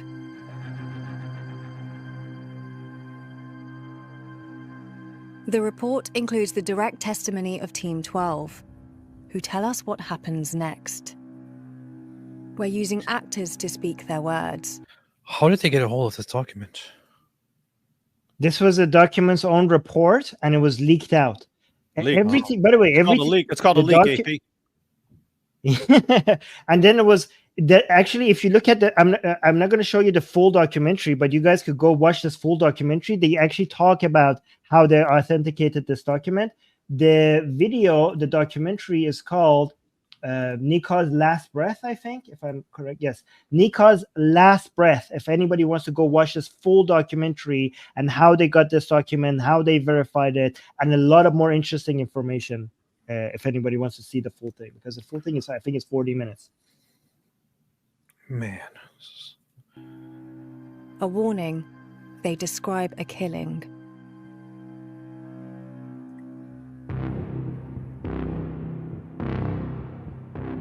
It was completely dark. We could only see each other with the light of our phones. Arash gagged her mouth with his socks, but she started struggling. Then Sadek laid her on the chest freezer and sat on her. The situation calmed. I don't know what happened, but after a few minutes, she started swearing.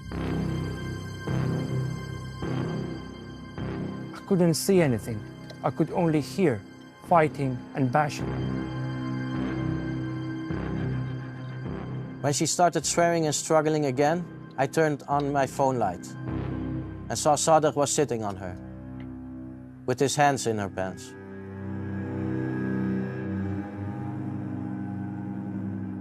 I never put my hand in her pants, but I can't deny that when I was sitting on her, I got aroused and touched her buttocks.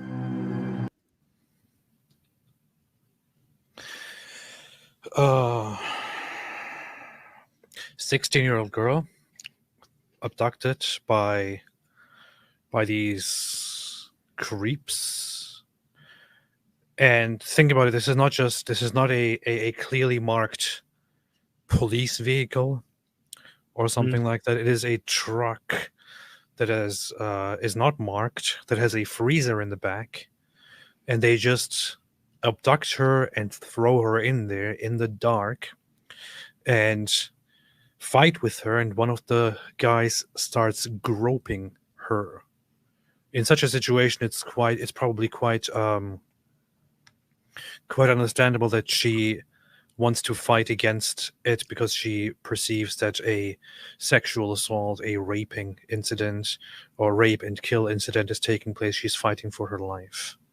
It's not like she's resisting arrest or resisting authorities. This is being attacked and fighting for your life. And these guys just continue. He is actually aroused, according to his statement, and touches her. Her hands were tied behind her back, but she suddenly jolted her body, so I fell.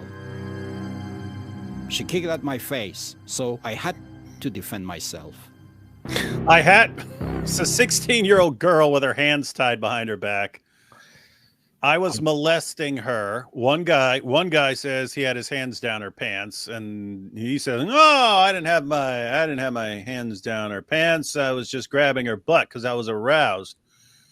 And then she starts flailing about because I'm molesting her, and I fall over. So I had to defend myself, ladies. I had to defend myself against this 16-year-old girl with her hands tied behind her back. It was self-defense. It's literally self-defense, Your Honor. Poor guy.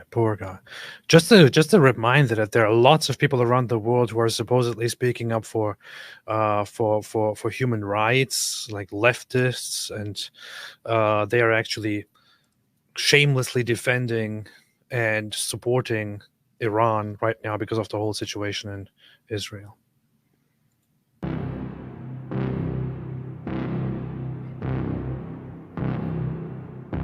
To clarify, I would say defending and supporting the Islamic regime of Iran, which is not representative of the people of Iran. That's a good clarification. I could hear the sound of the baton hitting her and the freezer. I started to kick and punch, but really didn't know if I was hitting our guys or her.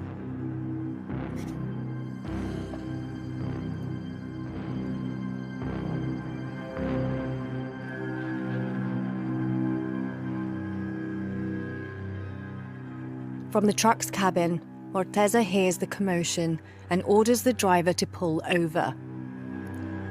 In a weird way, this sounds like a Three Stooges skit. It's dark, so I'm just swinging my baton. I don't know if I'm hitting my own guy or myself or her or what, but I just keep swinging. Absolutely. Yeah, they're saying that to defend.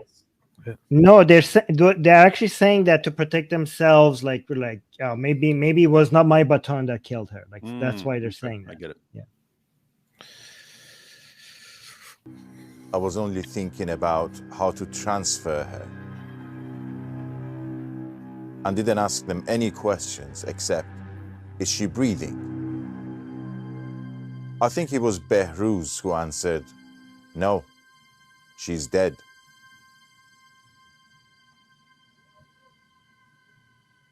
Okay, so the next part is key.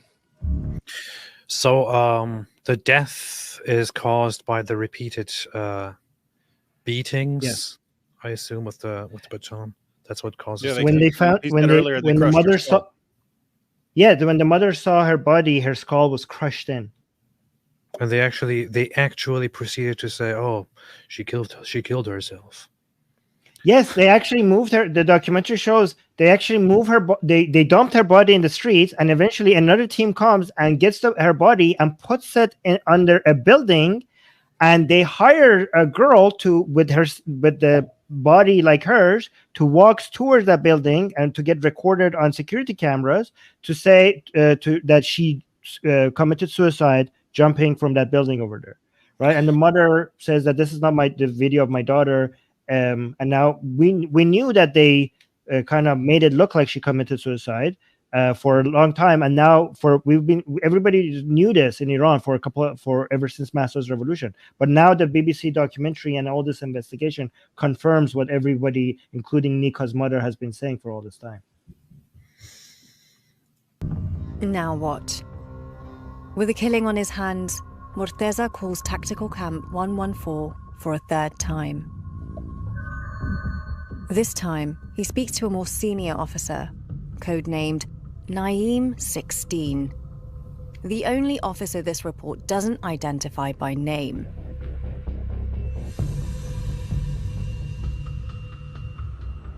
We already had death in our stations, and I didn't want the number to rise to 20. That's the key part, okay? So that night during this revolution, this one station, and we remember there were many other stations operating. This in this report is saying we didn't want the number of deaths for our station to reach 20. That means they had 19 other deaths on this station. But yeah. Okay. Let's go. Bringing her to the camp wouldn't solve any problems. I just asked, "Are you sure she's dead?" Morteza Jalil confirmed she was. So in my opinion, the best thing to do was dump her on the street. Yeah. So the rest of this video goes into talking about a lot of other details. And again, I want people to go watch the full thing. Again, the BBC documentary called Nika's Last Breath. So I think it's very informative. But I have another short video of Nika herself, so people could see who the Islamic Republic. Like, look at this. That's Nika.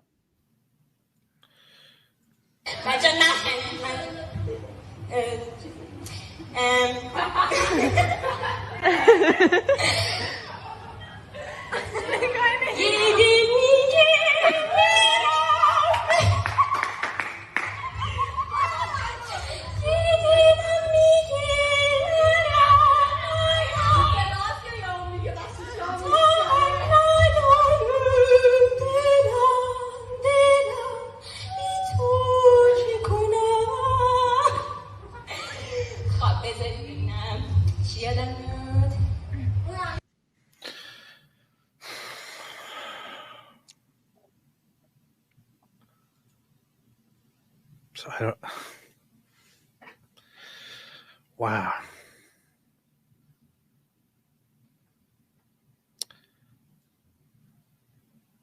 I don't know what to say, man. It's just.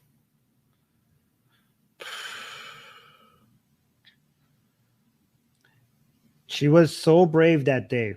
She was one of the people at the front of the line. She was the video of her burning her hijab. And she was out there knowing that she might pay a huge price for what she's doing, but she did it and she paid the heaviest price for it. And she was a fighter. Like the entire time when they were chasing her, if you go watch the documentary, she was fighting the entire time. She was not letting them take her easy. She was fierce. And she's a hero. This is what Nika is, what we want people to think of when they think of Iran. Tumaj, Nika, these are the people that we want people around the world to think of. We don't want them to think of the Ayatollahs, the mullahs. Yeah, screw the Ayatollah. Yeah. 16-year-old girl. Oh, man. This is... You have another video here. Yes. So let me give you some context. This is a small part of a larger video. This is what Too Much did without hesitation when they freed him. So they freed him, and then people were like, so a lot of people are like, "What are you doing? They're gonna come back for you." So immediately he did what he was not supposed to do, and he came in and spilled all the. He gave us so much. He released this on his own YouTube channel, right? And he gave so much valuable information about what happens in the background, what happens behind the scenes. How do they interrogate? What do they ask you? How do they play good cop, bad cop? Who does what? And he just dropped a wealth of information to all the people who are fighting the regime, all the other protesters, all the other activists, knowing that he was not supposed to do that, knowing that if he does that, they will come for him again and arrest him. And immediately after he released this video, he was arrested again.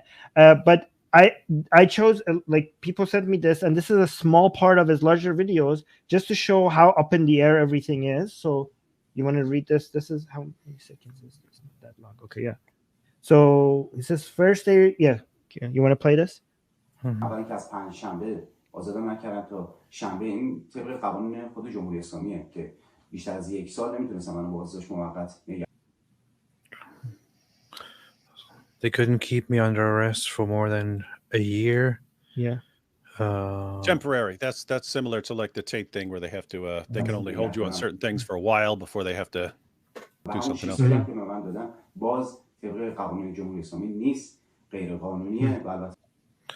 So he's basically go ahead.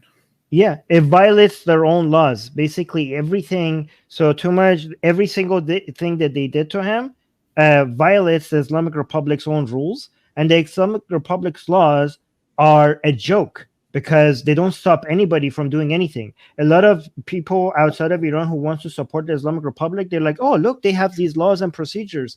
They're just on paper and they don't do anything. Every time like people come, for example, in Iran, according to the law, you're supposed to have full access to your lawyers.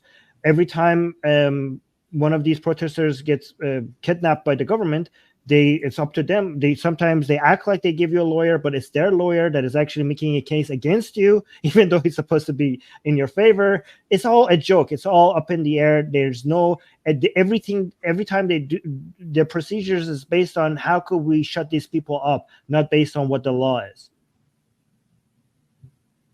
Yep. وقتی ما در مورد قانون خودشون باهاشون صحبت می‌کردیم می‌خندیدن که چی میگی و قانون چی میگه و ما میتونیم فلان کار می‌کنیم. Yes. So yes, he says that the people who are interrogating him, when he said like you can't, well, this is violates the Islamic Republic laws, they would laugh in his face. Like, what? They will make fun of him that he's mentioning laws. Like, there's nothing. Oh, some other people who were arrested, when they were swearing to God, these people would laugh at them and like they would say, "What God? I am your God." So it shows that some of these people don't even believe in their own ideology. Like the only person they would tell to them, the only, like, you know what I could do to you? I could torture you. I could beat you. The only God that you need to pray to at this moment is me. I am your God now. So that's what they would tell them. Some people would swear to the Quran that they're, telling the truth. And the person who was interrogating them, they would swear at the Quran. They would say like, F the Quran. Like it's so bizarre and how radical some of these people are. And at the same time, there are some people there that they see that the laws of their country and Islam as a joke, and they're just evil people that just want to crush. It's a weird mix. It's so toxic and it's so. Oh, by the way, another thing people have to understand is that all of this is completely in line. All of the philosophy that I'm telling you is in line with why the Islamic Republic supports terrorists in the region. I mean, that will come, that would be another full discussion, but a lot of people don't understand, like, why are they causing so much chaos in the Middle East? Why are they supporting Hamas? Why do they support Hezbollah? Why can't they just come to peace with other countries? Wouldn't that be better for their survival? And no, it wouldn't be. Actually, the Islamic Republic is doing this very strategic. Their survival completely depends on them causing chaos in the Middle East. This is why the Biden administration and the Democrats in general don't understand, because they treat it like they're other enemies. They think like they have to play with them like with the carrot and the stick. They have to put pressure, but also leave a way out by promising them negotiations or trade or economic prosperity. They don't understand the Islamic Republic of Iran. They don't get motivated by that. It should be stick and then more stick. They cannot be sticks and carrot, because their structure of the government and their economic and their power structure has become, in a way, it's an odd way that they actually benefit from less economic prosperity. They actually benefit from more chaos in the region. And that's something that a lot of liberals need to learn about the Islamic Republic, or else they're going to come up with appeasement policies that might work on Russia, might work even on China and North Korea, but it doesn't work on the Islamic Republic. Here's one of those tweets that are ironic, where Khamenei actually says, "The way the U.S. government treats students proves in action the collaboration and complicity of the U.S. with the Zionist regime and the massive crime of the genocide being carried out in Gaza." First off, there is no genocide taking place. Secondly, the way the U.S. government treats students. Yeah, kicks them off the campus. Students that are just that are told to leave repeatedly, them, and finally just shoots removed. them in the eye, blinds so many of the students, executes them, tortures them, RAPEs them. The girls, a lot of the girls that were arrested, I heard in the United States, the U.S. police does that. Was that the United States police, or was that the? It was definitely some. Republic? It was definitely some police. It was definitely some police in some country. Yeah. I forget which country is which. It's bizarre. Like it's a joke. Like Iranian people are like, "Are you serious? You give a death sentence to too much." You know, when Khamenei came out and celebrated the students in the United States and started acting like the United States government is like evil for crushing them or like silencing them, this was after they passed the death sentence to Tumaj simply for rapping. Like Tumaj never held a gun, he never did anything violent, he never even encouraged violence. He even tells you not to insult.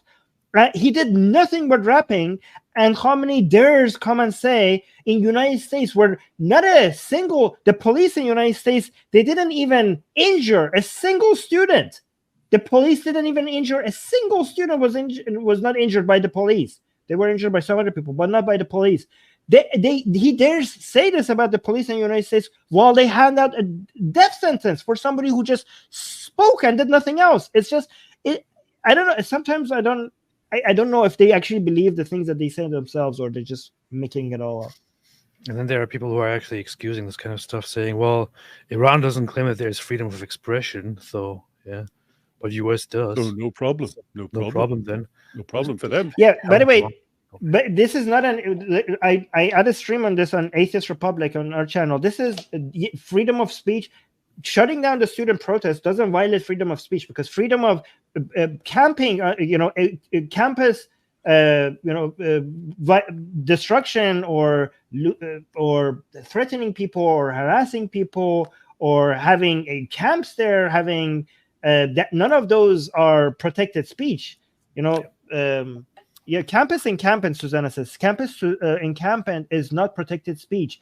Harassing students, stopping students from going to the classes that they paid for, that is not protected speech. This is not a violation of your free speech if you do the protest in a way that is not approved. Because if any government provides you with a civilized way to protest, for a way for you to express yourself, for a way for you to vote, for a way for you to change the politics of the country, and then gives you an easy pathway to be able to protest peacefully, and you still insist on being violent, threatening, and intimidating, then that is within the right of the government, of that campus, on any other individual to shut that down, because you can express yourself, but you are not free. The freedom of speech does not include freedom of threatening, intimidating, and destroying. That is not. And also the Article 6 of the Civil Rights Act make it mandatory for the private universities. They can do whatever they want. It's their own private area. So people, that's a completely different discussion. They could even decide, yeah, we don't even want this kind of speech in our campus. Like that is completely within their right when it comes to private universities. Yeah, but the people don't public understand university, what free speech means and what it stands for. It's ridiculous. Yeah, but the public universities, they actually are. It's mandatory for them to actually stop these protests, because if they don't, they would be in violation of Article 6 of the Civil Rights Act, given that Jewish or Israeli students might feel intimidated to come to these universities.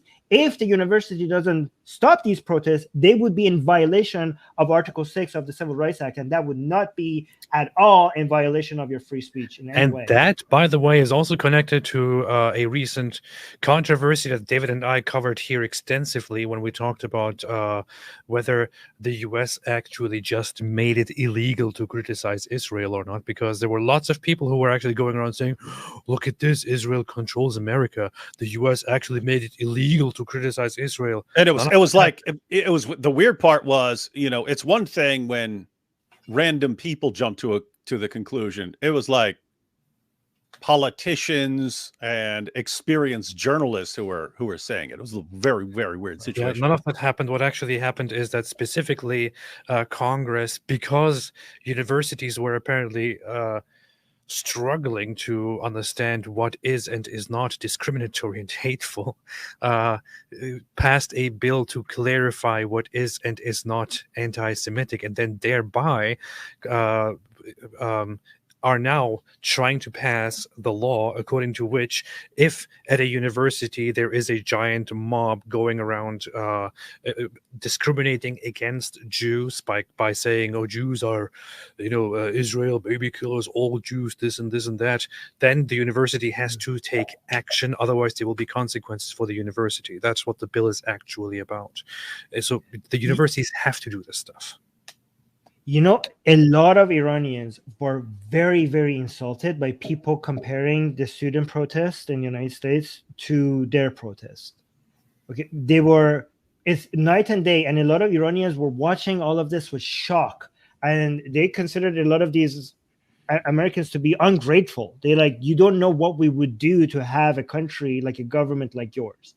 That the comparison is so far apart that anybody that wants to, they showed how clueless they are when they want to put them next to each other. One of them is a regime where it listens to you. It's a government that listens to you, that you could vote, you could change the government, that you have an influence, that every American citizen has more political power than any other citizen anywhere on the planet. They have more power to change not just their country, but the whole world because of their activism or the right to vote. And you have a police that most of the time, if you actually look at how they operate, they are very professional, they're very respectful, unless you give them a reason not to be. There are examples of police doing bad things in America, but you could also see that every time that is recorded, there's follow-up, there's punishment. This is a country with checks and balances in a way that that we don't even see even remotely close something like that in Iran. In Iran, a lot of pro-regime Iranians were showing police brutality in America, but every time they posted that on Twitter or Instagram, there were people in the comments showing that police was punished. Like you are saying, oh, look at the police in the United States is so evil. But every time the pro-regime people posted, there were so many clarifications by other Iranians that, yeah, we went and found this case. This police is actually now in jail, or this police has lost his job. What about you guys? You guys, not only don't punish them when they kill our citizens, and this was just for making the guy's nose bleed, and he was punished. You actually shoot at our people. You kill them. You torture them. You RAPE them. Strategically RAPE them. Like it's not like one of the soldiers RAPing one of the protesters because they just found an opportunity and they wanted to take advantage of this without the upper up seeing it. It's commanded from the top down systematically as a way to create fear among protesters, because a lot of these protesters say that they're not afraid of death, but a lot of them are afraid of being RAPE'd. So the regime wants to make sure the protesters, especially the female protesters, to know, and also they actually also RAPE male protesters as well, because that is considered so Humiliating. Humiliating, and a lot of people actually fear that. A lot of the protesters who don't fear death do actually fear that, and because the regime knows that, they want to make sure that a lot of Iranian protesters know that that could happen to them. So imagine having a regime like that, and then comparing that to the police in the United States. It's an insult. Like, anybody who does that is insulting the Iranian people and their struggle and everything they have suffered to be able to actually build a better future for themselves. Like, maybe just shut up. Maybe just do us, the Iranian people, a favor and just shut the fuck up. Sorry, I shouldn't use. Yeah. No, it's totally justified. Completely justified. It's an atheist channel. Just look at this. Just look at this. You see the picture here of Nika here, 16 years old, with her sister, who was also arrested as part of the protests. And think about this again.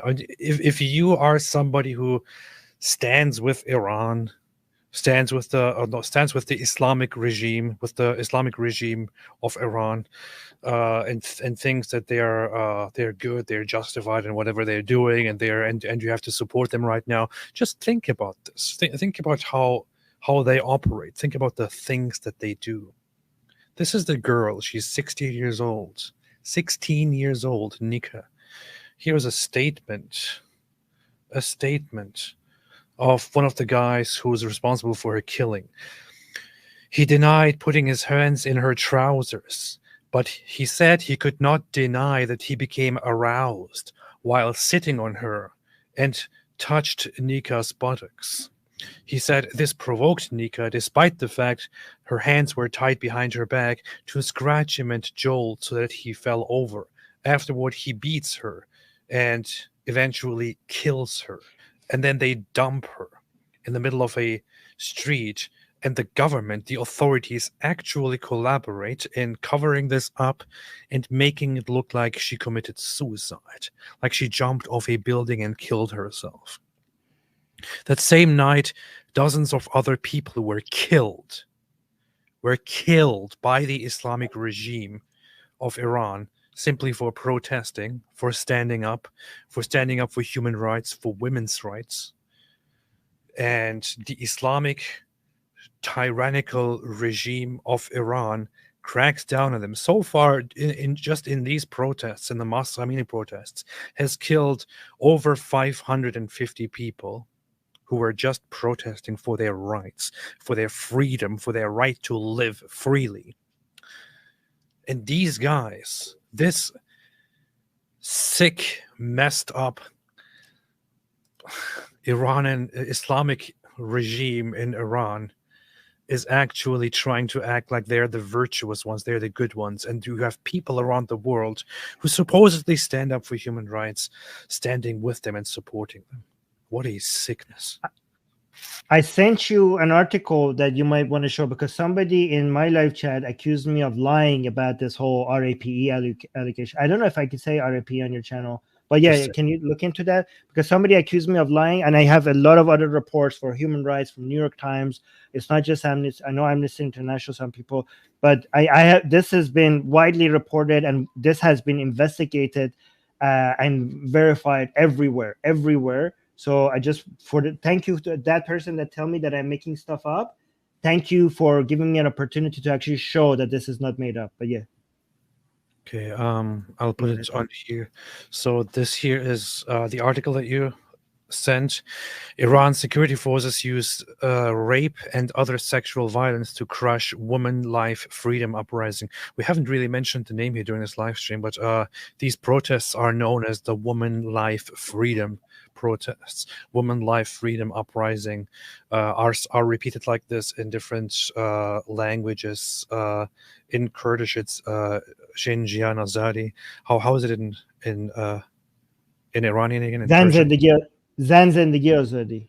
Zanzendegi Azadi. Yeah. The full version is Zanzendegi Azadi Mard Mihan Abadi. And that means? Mard means man, Mihan means nation, Abadi means prosperity. So that's the full version, because a lot of people will also want to make sure that this is not a gendered revolution. This is a revolution of men and women together. So woman, life, freedom, man, mad zindagi, no, mad mihanabadi, man, nation, prosperity. So in Kurdish, it's very well known as Jin Jian Azadi, has been so for a long, long time.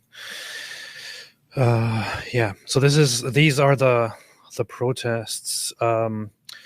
Security forces in Iran used rape and other forms of sexual violence amounting to torture and other ill treatment to intimidate and punish peaceful protesters during the 2022 Woman Life Freedom Uprising, Amnesty International said in a new report published today.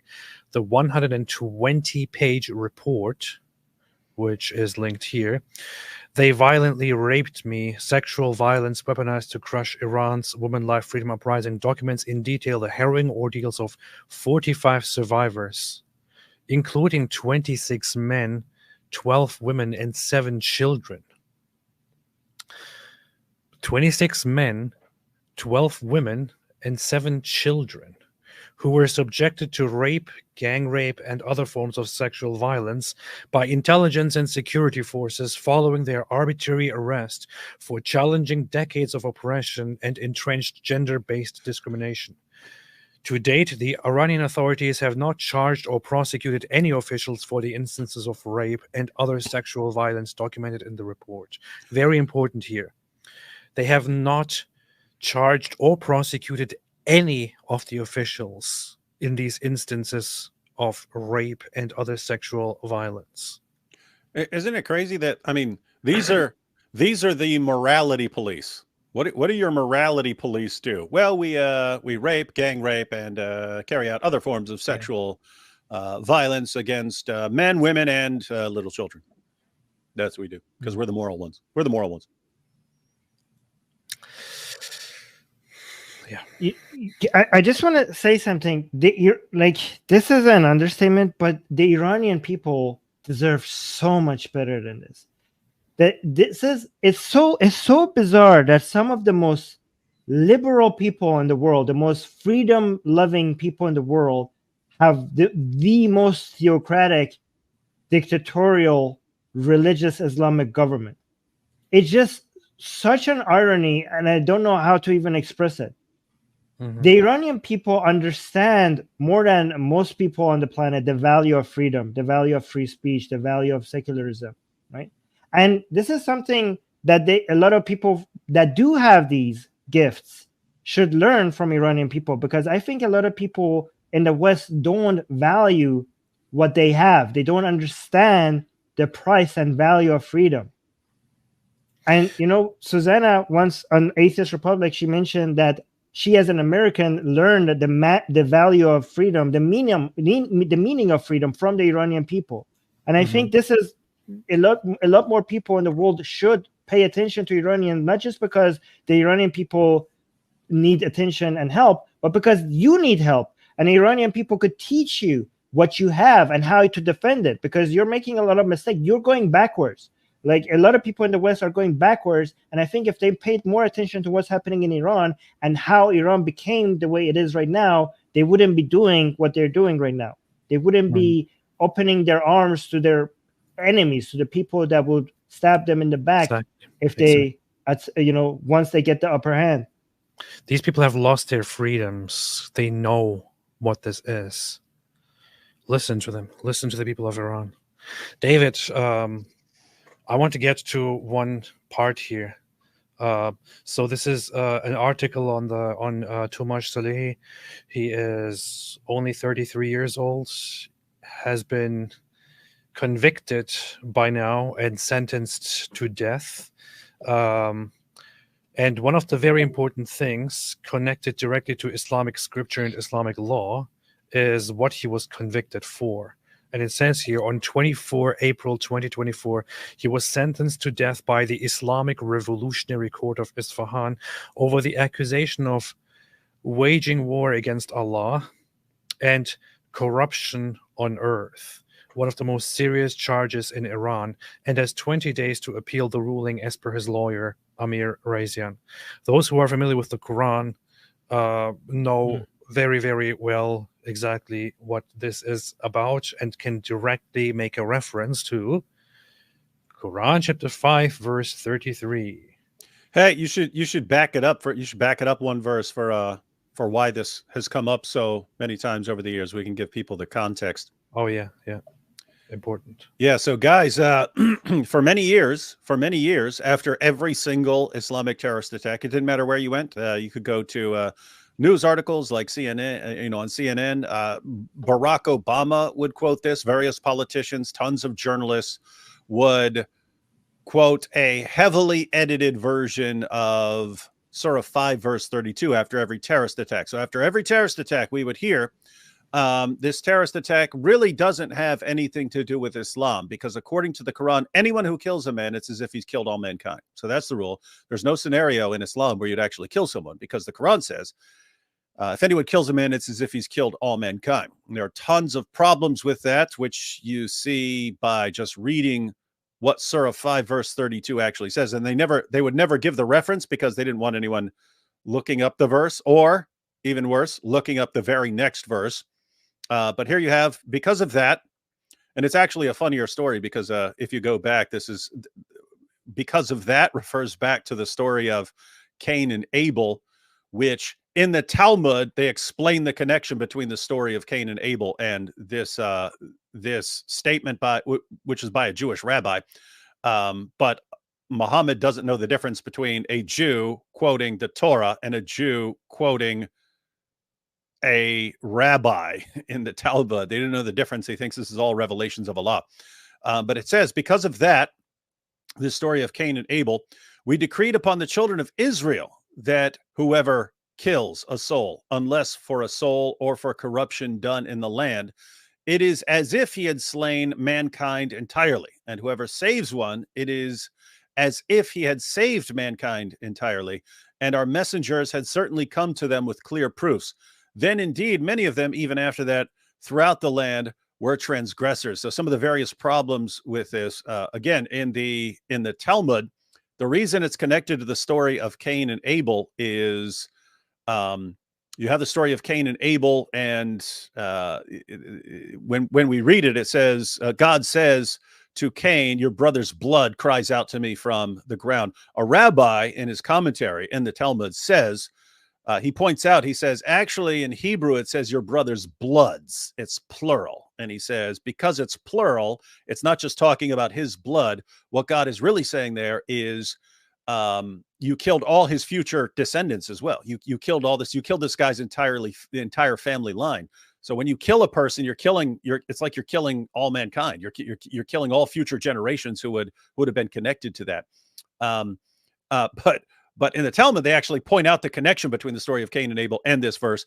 In the Quran, it just goes story of Cain and Abel, and then says, because of that, we decreed upon the children of Israel. And you're going, what does the story of Cain and Abel have to do with if anyone kills a man, it's as if he's killed all mankind. So in other words, the Talmud is way, way, way, way, way clearer on what the connection is than the Quran, which gives no indication of what the connection is. The other issue is this is for the children of Israel. This is a quotation from the Talmud. It's for the children of Israel. It doesn't say that this is what all Muslims have to follow. And then even here, it allows for retaliation against people who spread corruption in the land, who do some sort of corruption in the land. Right. And so that in itself, the Quran is saying, so even if Muslims said, yeah, even though this is for the children of Israel, and it's in the Talmud, and it's just a quote from a rabbi, Allah wants us to follow this as well. It still allows killing for corruption in the land. And what in the world is that? What can you call who? What can you point to and say, hey, this is corruption in the land? This person's spreading corruption in the land. But let's go ahead and go to the next verse, because so no, before you go, actually, these are very good points, because the key points is that whoever wrote the Quran did not understand the difference between the Talmud and the Torah, did not understood that this is not a message from God, and God is acting like this was his message. So God is basically, the rabbi is writing commentary, and God is saying, making it that as if that was a revelation. This was only for the Jews. This so-called good part of the Quran was a commandment not for all Muslims. It was specifically for the Jews. Also, David, something I don't know if you know about this. A lot of Muslims say that this shows that Jews were especially evil, that God had to make sure that they understand that killing is bad. This is what this verse is showing you, because these were people who were murdering left and right. And another point is that, yeah, that David mentioned, that everybody should remember that the Quran never clarifies what the hell is corruption. Like, how could this is anybody would understand that this very dangerous piece of writing. If I say like, oh yeah, just kill people with corruption, and then if you see humans do a much better job than Allah when it comes to legal documents, they define what they are talking about. If you just say, yeah, kill people that are spreading corruption and don't talk about what corruption means, you should, as God, you should know that this is going to lead to a lot of people just dying, because that corruption accusation is going to stick. Another key point is that, by the way, this or for corruption part, people don't leave that part out when they want to show how beautiful the Quran is. Like, just like when Obama cited this verse, he didn't mention those parts that makes this verse not as good. But even if this verse was as good as people like Obama make it sound to be, like when he was citing it, I think he regretted that at some point. But even if it was just the good parts, it still doesn't make any sense. Like, oh, so beautiful. Killing one person is like killing all mankind. Yeah, no, it's not beautiful. That's insane. Killing all mankind is a lot worse than killing one person. Even if you want it to be nice, it still doesn't make any sense. These are not the same level of evil. Again, it's making an interesting point from the perspective of the commentator. It's if I were to kill you, Armin, then I've killed all your future offspring. Like, you know, way down the line, you're talking about millions and millions of people, and so it's you've killed an entire nation. Yeah, but you explained that to me right now, that when in some context, like, okay, if you mean that, maybe, but this shows that what you just said is superior to in the Quran. It makes no sense. If you kill someone, the Quran just said, all mankind. Well, no, yeah, okay, yeah, that makes no sense. Yeah. You just improved the Quran by adding some context, which should not be possible because the Quran cannot be improved. Yeah. Pretty much any random Muslim you meet improves upon the Quran. I So say, hey, highlights look, here- I say Allah says this, and they say, oh, what he really means is this completely different thing. And I go, oh, well, that's way better. Well, one of the highlights here is that the Quran's author takes something directly from the Talmud and acts as if these were Allah's words, and then also adds something to it, which is spreading corruption in the land, and leaves that completely open. And we will get to the next verse in a minute, but the original text here actually says, like, this is, for example, found in Sanhedrin 37a in the Babylonian Talmud. It says, the court tells the witness, therefore Adam, the first man, was created alone to teach you that with regard to anyone who destroys one soul from the Jewish people, i.e. kills one Jew, the verse ascribes him blame as if he had destroyed an entire world, as Adam was one person from the population of an entire world came forth. And conversely, anyone who sustains one soul, the verse ascribes to him credit as if he had sustained an entire world. So the point that is being made here is that if you kill one person, you kill basically all the possible offspring that will come forth from that person. And this is one of the main points that is being made here. The Quran just adopts this this narrative without explaining at all what the point of it is. In a Talmud, it makes sense, and it's actually quite profound. In the Quran, it doesn't make any sense at all. And again, look what's right before it. It's the story of Cain and Abel. And so there's a clear connection of what they're doing. And by the way, they're talking about like court proceedings and stuff like this. You can even say they say for the court. They say to the court, but they're making a connection between your brother's bloods in the plural. And so it's the loss of his brother's blood and the blood of his brother's offspring, and they're all assigned to you. So God accuses him of killing his brother and all his brother's future descendants. And then they draw the implication out and stuff. In the Quran, it gives the story of Cain and Abel and then says, therefore, and there's like, it doesn't explain any of that. It doesn't explain it. It says, hey, Cain killed Abel. Because of that, we decreed for the children of Israel. Wait, what? What the heck are you talking about? So the earlier writings of the Quran made sense that why it was written like that. You know, if you look at the evolution of the Quran, because it wasn't supposed to be a complete book. It was supposed to be. This is just a mix-up of a whole bunch of stories that were in an environment where people had some understanding of some other stories. So it didn't need to make any clarifications because people had that background, had that knowledge. So, and this was not meant to be like a revelation, like it was not meant to be the complete perfect book, which makes it very difficult for Muslims today who are claiming that, because this was just a whole bunch of random books that eventually were put together and turned into the main book of this religion. But that understanding back then was these are just some legends and stories that with people had Abrahamic beliefs in that environment, so they knew what this was referring to at that time. G.G. Ryder said, great collaboration, too much, Marcel. Let me quickly, PDF file Prophet said, I dare Armin to tell me why he worships Ezra. Yeah, Armin, why do you worship Ezra? Why do you say Ezra is the son of Allah? Yeah, because she's just too sexy. I don't know what to do. Good point. Kakug said, David, did you hear Mike Winger's bookshelf broke? You see, this is what happens when you buy a nerd bookshelf from IKEA instead of building one for yourself out of solid oak like a real man. Well, this isn't oak; it's lumber to build my shelves back there. But yeah, you could come in here with a sledgehammer. You could not break these shelves because I built them. I didn't get them from IKEA, unlike Mike Winger. Wait, hey, you know what's funny though, IP?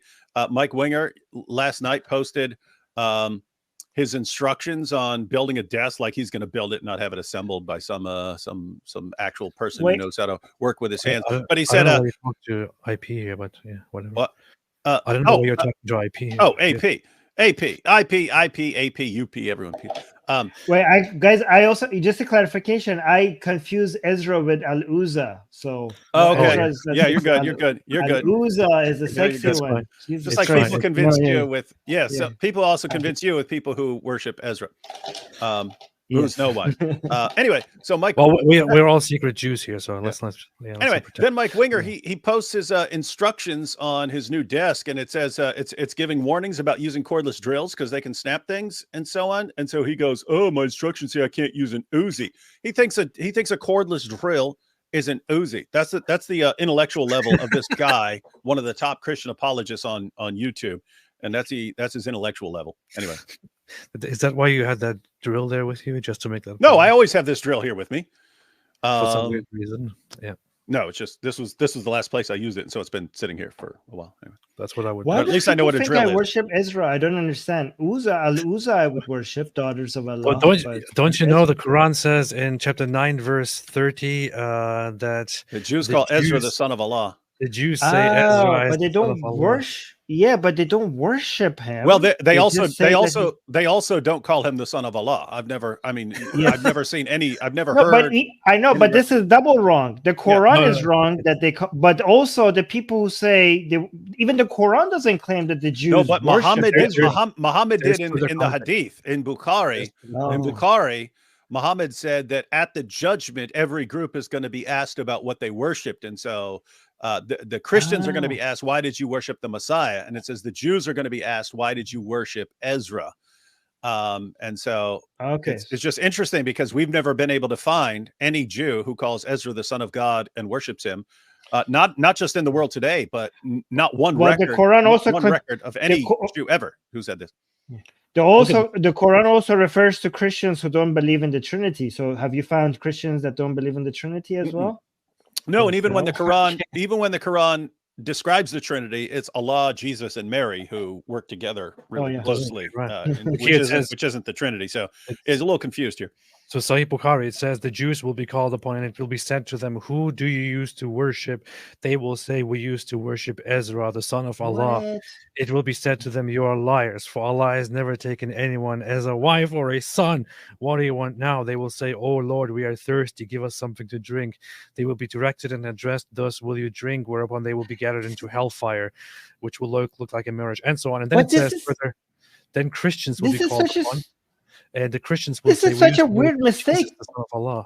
So it's extremely weird. Like if you didn't know anything else about Islam other than it says something about Jewish belief that is completely 100% false. And that if you thought, well, maybe in the Quran it's talking about something else, and then you have it completely clarified that it's actually the main accusation against Jews on Judgment Day is doing this thing that we can't find any record of any Jew ever doing. And that's the main But they were accusation surrounded against them. but they were surrounded with Jews. How could they make this mistake? Like It's because Muhammad probably didn't understand. I don't know. There are different theories. Like maybe Jews were talking about the role of Ezra. Maybe maybe they were messing with him at some point, and he took it seriously. I mean, this was not even written by Muhammad. I mean, this is not even by Muhammad. This is by the Abbasid dynasty. Probably somebody wrote it at that time. So the Abbasid dynasty, they were surrounded. They had like Jews in Baghdad. So how could they like authenticate these hadiths? Well, when they that had gives me access the to idea Jews that maybe this is a credible report that actually goes back to Muhammad, and Muhammad actually said these words. So I don't know. Because it says, narrated by Abu Sa'id al-Khudri, during the lifetime of the Prophet, some people came to the Messenger of Allah, and so on. So, and then You're saying you're saying this mistake is so embarrassing that the Abbasids could not have made this up. This must have gone back to Muhammad. And I wouldn't say must, but it's a good argument. Yeah, and if you're a Muslim from a different group who didn't take these sources seriously, you could get around it. You're still stuck with the Quran saying that Jews call Ezra the son of God.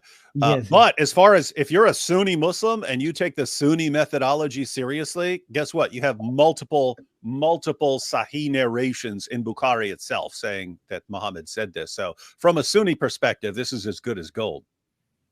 Right.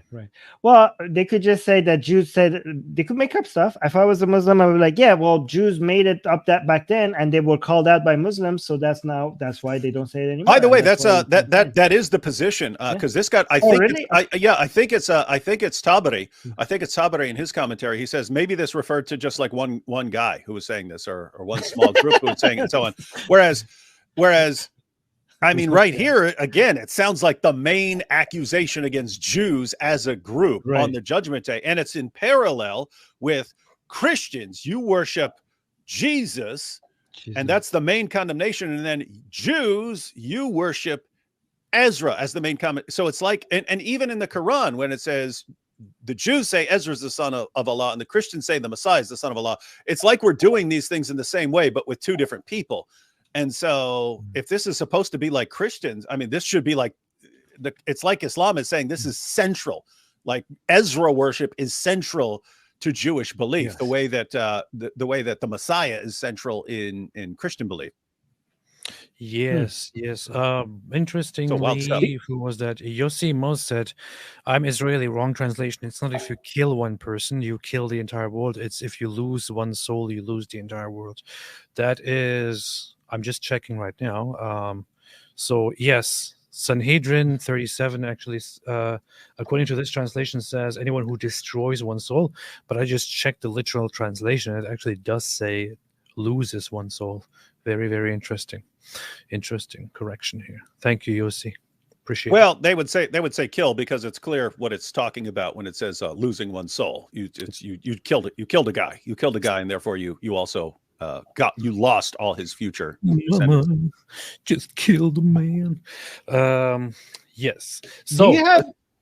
Oh yeah, go on. Finish this because there is another song by Tumaj. After we finish this, let's go to that other song by the Surah Mush that you have. Yeah, David, continue your presentation. Yeah, so guys, so we saw a number of problems with 532, which is why you don't see it used much anymore. You'll still occasionally see it like in a comment by someone who's never caught on. But basically, every time a politician or a journalist or someone started using Surah 5, verse 32, if anyone, the Quran says if anyone kills a man, it's as if he's killed all mankind. People started like flooding with comments. Why don't you quote the entire verse?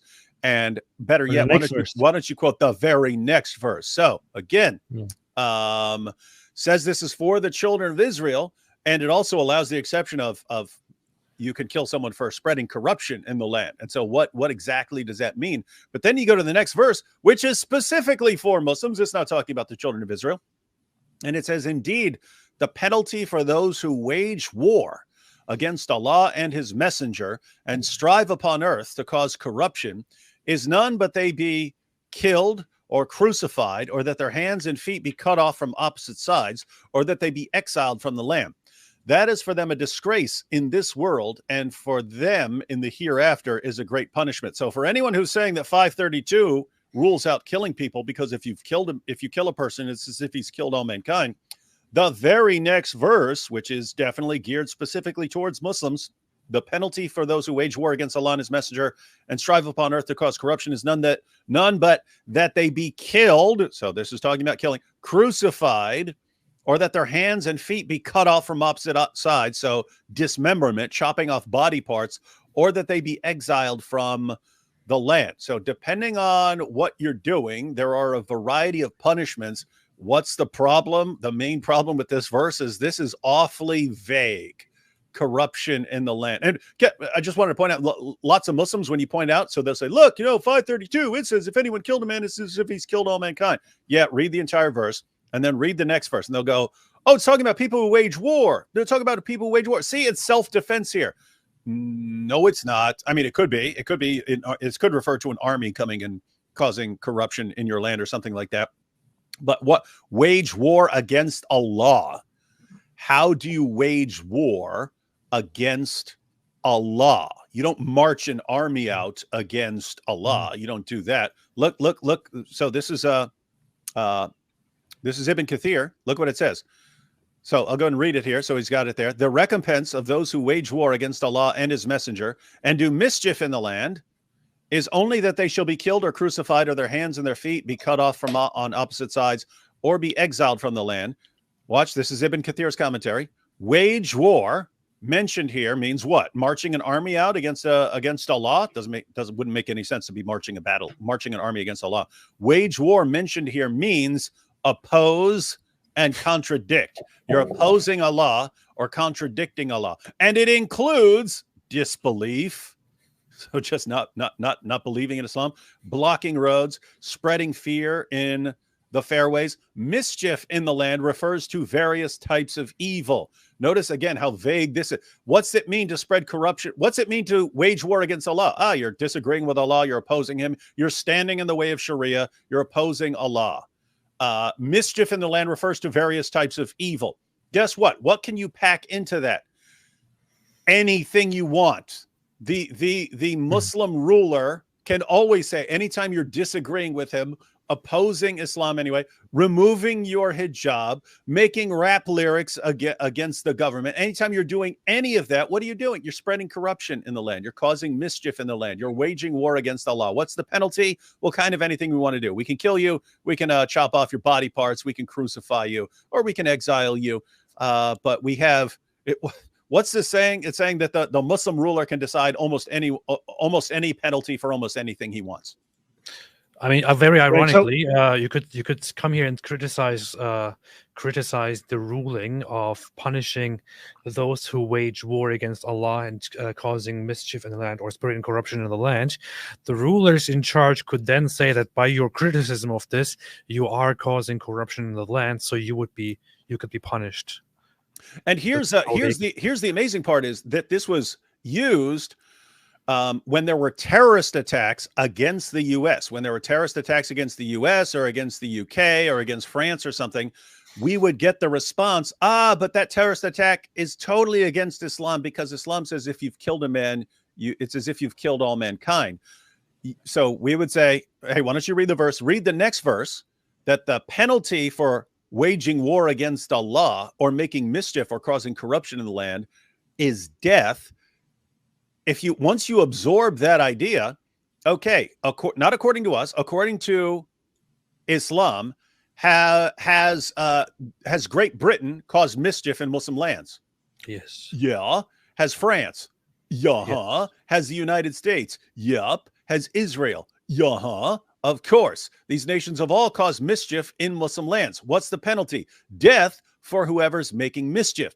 When you combine that with Muhammad's claim that the person who funds a military command, a combatant or whatever, gets a reward equal to the person who actually goes out and fights. So in other words, if a soldier goes out and fights, whatever reward he gets, the person who funded him, who paid for his armor, who paid for him to go do that, that person gets an equal reward. Once you apply that concept from Muhammad himself, then you say, okay, the U.S. military, the British military, the French military have made mischief in Muslim lands. They've caused corruption. The penalty is death for those for the militaries that have done this.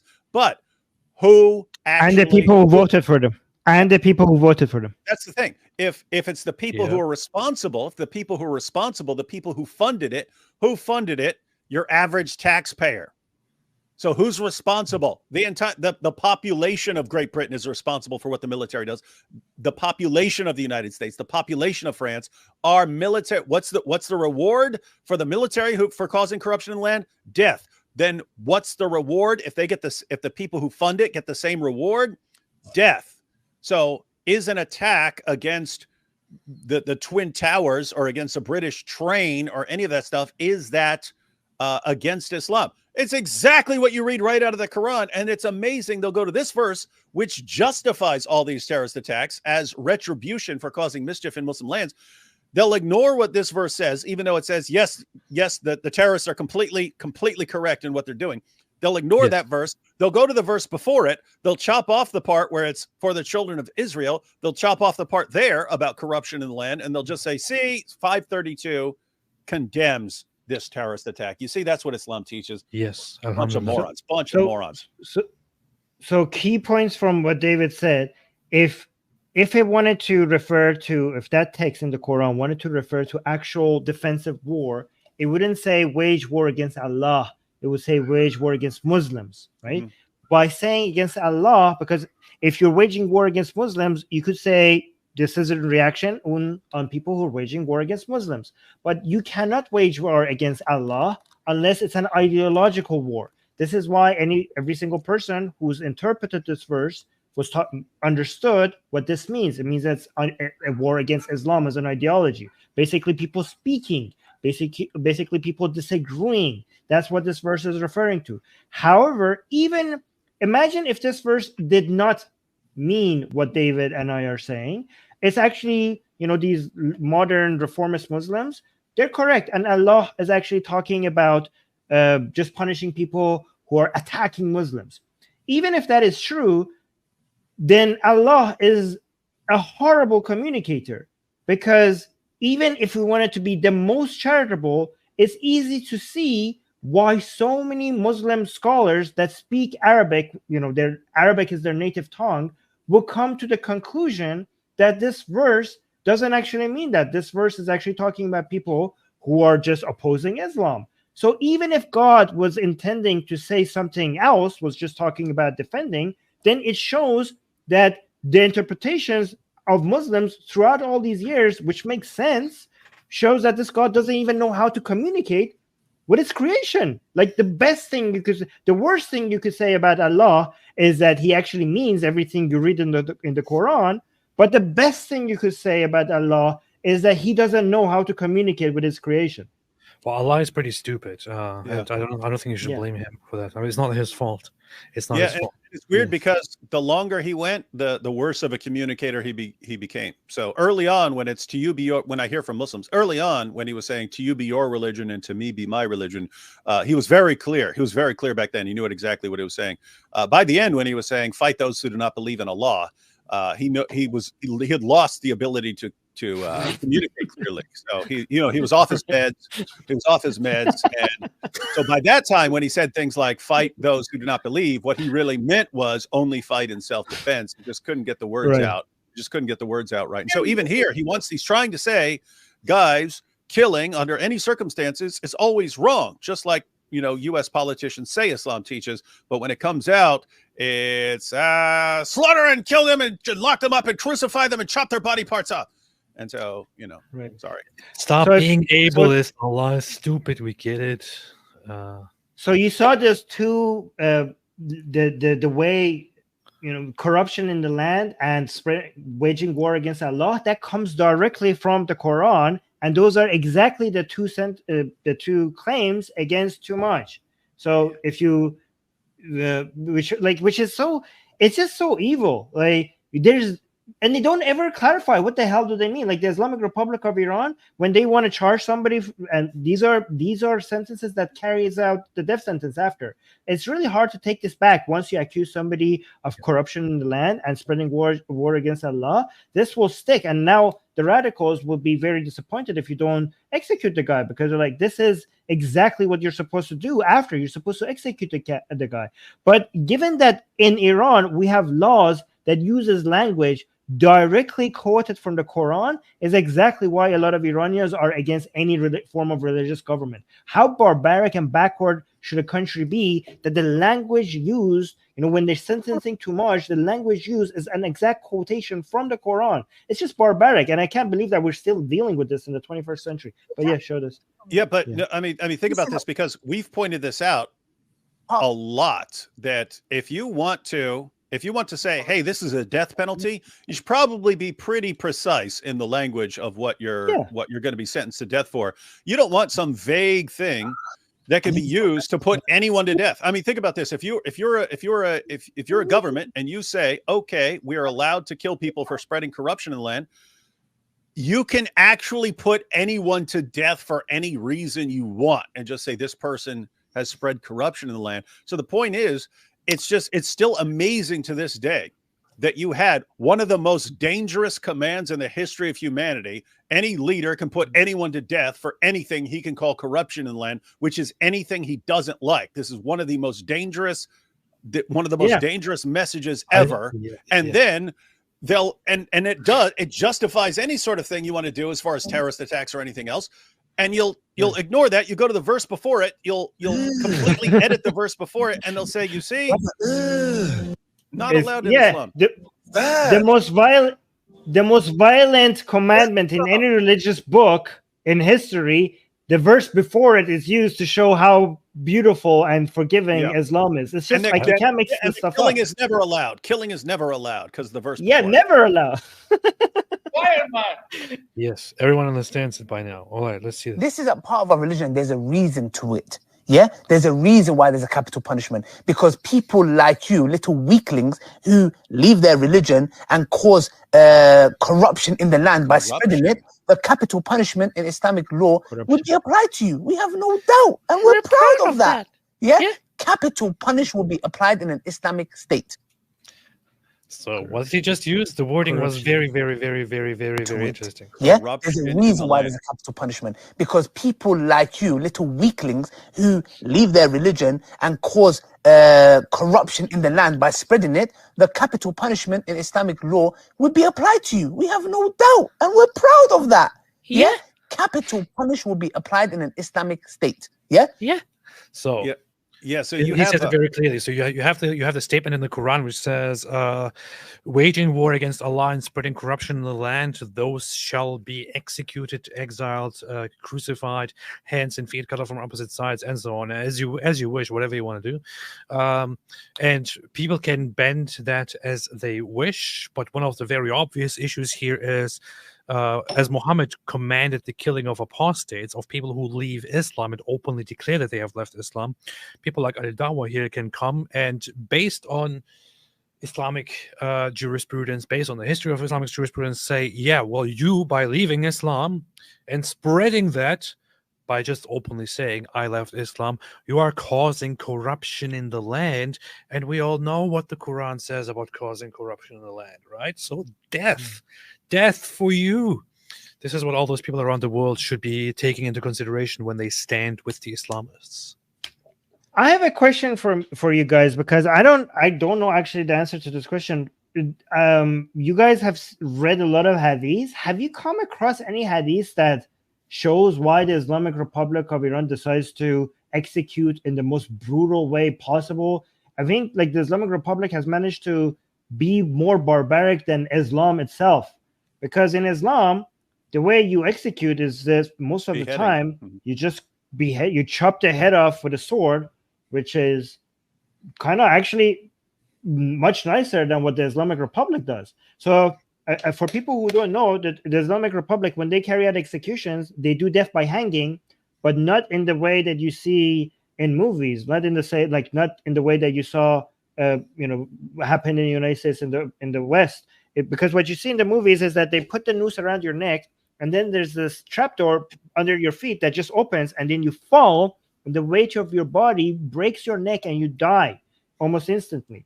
But the Islamic Republic of Iran, the way they do it, they put the noose around your neck, and then they lift you. There's not that sudden drop that breaks your neck, just to make sure that you die slowly, suffocating. And for some people, it takes up to 20 minutes sometimes. They have doctors there that go and check constantly to see if you're still dead or not. And there's reports, many people actually, the pressure is so high that people chew out their tongues while they're being hanged there. It's a very slow and very painful death. And given that the Islamic Republic of Iran has more execution per capita than any country in the world, I don't know if people know that China has the highest number of death penalties. Second is in Iran. But when it comes to death executions per capita, the Islamic Republic has the highest number in the world. And given that the execution is in this method, which is a slow and very painful death, no other country, even dictatorial countries, they don't execute like this. Saudi Arabia does executions by beheading, which is like an instant sudden death. Like even North Korea, Russia, no country executes like this. This is It's almost merciful to publicly execute people by just cutting off their head. It's over. It's done. Yeah, it looks brutal. Yeah, it looks brutal. It looks brutal. It looks messed up. There's going to be blood all over the place and so on. So it looks brutal, beheading. As far as the person being executed, that's one of the best, quickest ways to go. Like a guillotine and stuff like that. Very, very quick. Very pretty darn painless and so on. And then hanging. Hanging where it actually snaps your neck. Not, I'd rather be beheaded, but it's not the worst way. But then just slowly raised up by like a crane or something like that. Yeah, it's a pretty. Yeah, but what is there a hadith for this? Because the Islamic way is actually more merciful. I don't know where they get this from. Yeah, there's even the whole thing. Yeah, I don't know if they have something in Shia hadiths about this. I'm not familiar with even about the when stoning people to death in the Islamic tradition. The sense is that that you should do it quickly, probably by using considerable force and killing the person with the stones as soon as possible. When you throw somebody off a high place, you use it as public humiliation, but you throw them down to make sure that they actually die quickly. But with Iran, so here, like for example, it says Iran's gallows are very simple and inexpensive. This might be one of the reasons, actually. And considering that they don't care very much about the human life, and that they don't care very much about the suffering of the person that they are executing, and they also want to make a public display of it. This is what they do. So it says they consist only of a frame and a stool, with some stools able to hold up to 7 people at a time and having wheels. Public executions are usually carried out by a mobile crane. Sometimes the victim is suspended from the crane, but more often the crane is used as a gallows and the person is pulled off a stool. The victim is usually blindfolded. Iranian nooses are thick with 7 to 10 knotted cords and are often made of blue plastic rope with little to no drop. Death is caused by strangulation and carotid reflex, where blood vessels to the head are cut off, taking 10 to 20 minutes, causing visible pain and distress to the condemned. I mean, it could just be that Iran is not using any basis in Islamic tradition, but just doing this because, first off, it is cheap, and secondly, it is horrifying because it is a public execution, and you can clearly see how the people who are executed are lengthily suffering and visibly in pain in the most brutal ways. And this should be used as a deterrent so that people stop committing crimes. Obviously, it doesn't work because studies show that stuff like this doesn't work. This doesn't actually deter people from committing crimes. But yeah, it could be one of the reasons. I'm not aware of any Islamic text or of any hadith that says that you should make the execution as painful and slow as possible. So yeah, doesn't seem based on that. Yeah, so this might be just a strategic thing. I actually have another video that I will find for you guys while you guys talk. It might also be because it's just fun, it's enjoyable to do this. So Do you guys know Majid Reza Rahnavard? Majid Reza Rahnavard. No. Okay.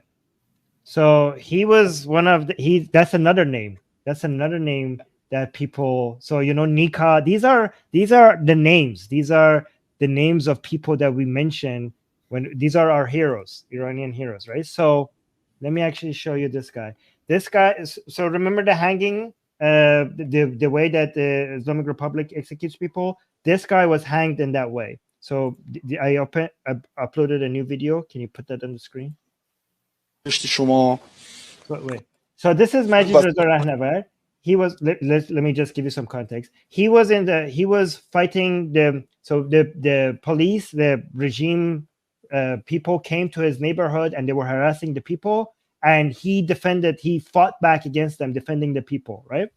So this is him, just a few days after eventually they executed him. So they executed him in the same way that we talked about. So before they were taking him for his execution and everything, he told the people who were arrested, who were taking him, who were moving him around, that he had a wish. He wished the people after his execution for people not to pray for him, not to read the Quran, but to celebrate, to dance, to have joy and everything, right? So, and they thought, the people who had him, they thought, oh my God, this is great. This is going to embarrass him. This is an un-Islamic person.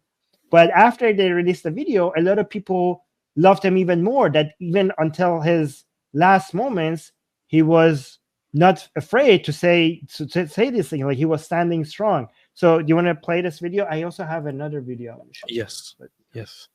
Let's play it. وصیت‌نامه چی نوشتی شما؟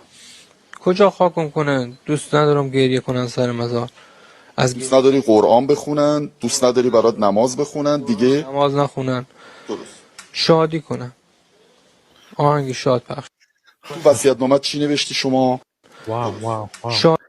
I don't want, he said, I don't want them to read the Quran or to pray. I just want them to celebrate and play music where I'm buried. This is big. So he was a hero before this, but when he said this, like people were, he became even a bigger hero. People played this everywhere. The part where he said, don't read the Quran for me after you execute me, people play this everywhere and celebrate him.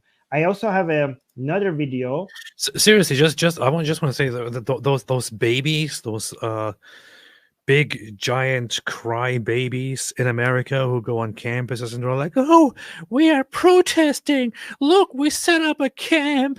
We are now here protesting, and our demands are shampoo and soap and this food and that food, and we have allergies, so don't bring us this kind of food.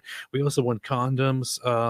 We want lubricants and this and this and that. All of these demands, please meet these demands. These are basic human rights. So, when protesters in America do these kind of things, look at people in Iran who are actually going out there and protesting and giving up their lives. Right. For legitimate purposes, by the way. Show this video. This is very interesting. So do you guys know Kian Pir Falek? Kian Pir Falek was 9 years old, and the regime shot him and killed him. 9-year-old boy. Like Aisha. Right? Yeah. But when this was his funeral and burial ceremony at the same time, right? And thousands of people showed up. Like the pictures are insane about how you could see it. Because the people who showed up, they weren't just there for the funeral. They were there in opposition of the regime, who they call the murderer of children. Like they call the regime a child murdering regime, right? So people were there. And what you're hearing right now is the mother of Kian, with the microphone to the crowd. And listen what the mother said. Oh, actually, this one doesn't have the translation. I will just translate for you.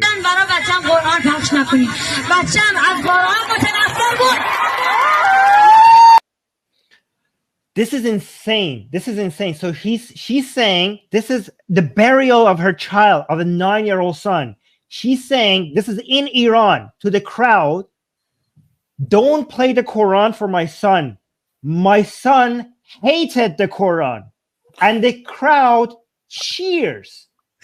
The crowd cheers the mother saying, my son hated the Quran.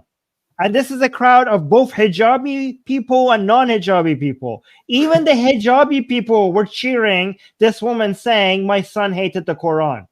This is in Iran. Based. Very based. Yeah. Very, very based. Yeah. This whole crowd is do based. You have this? Very based. Do you have the song from Too Much? Because the one that you had English. I have it. No, the other one. The one that you had with the English subtitle with the surah. Surah Mush Bakhar. I find it on This YouTube. is the song. This is the most famous song by Too Much. Surah Mush Bakhar means go buy a rat hole. This is a warning to the regime officials. They're saying that your time is over, so go buy a rat hole and hide in it because your time is up. And this is what made Too Much. He was already famous, but this is what made him really famous after. When you said golf, I thought you were going to say something different. I thought he was about to say something else too. Yeah, I was getting well, basically he did it twice. Thing. Yes. Yeah.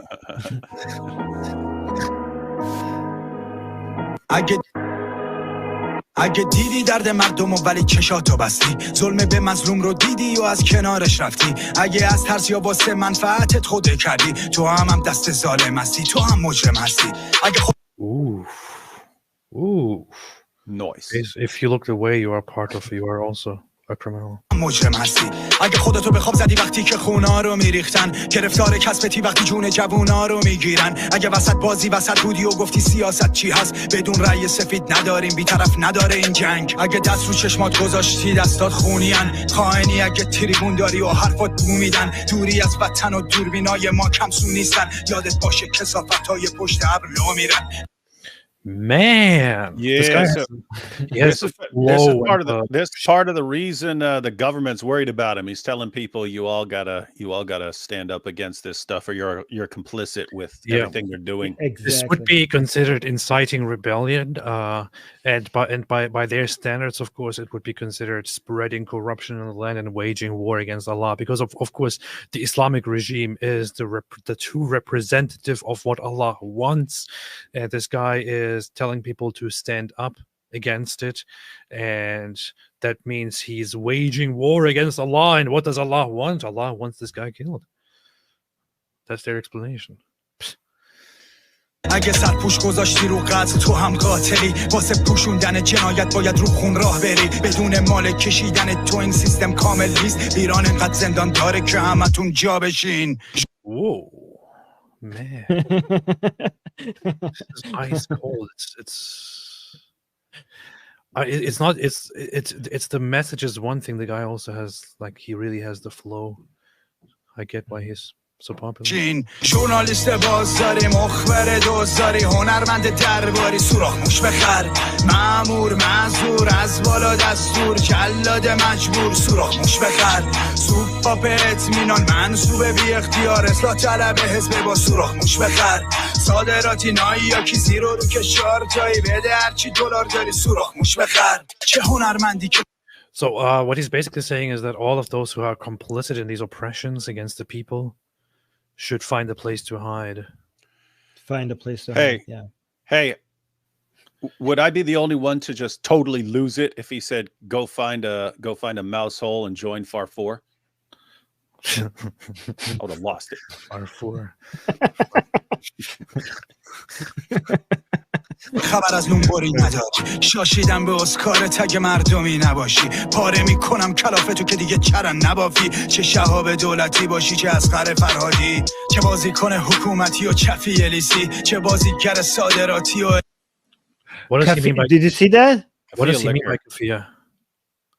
So the people who, because putting on the kafia shows like you're with the regime or with Palestine, you're a government lackey. People.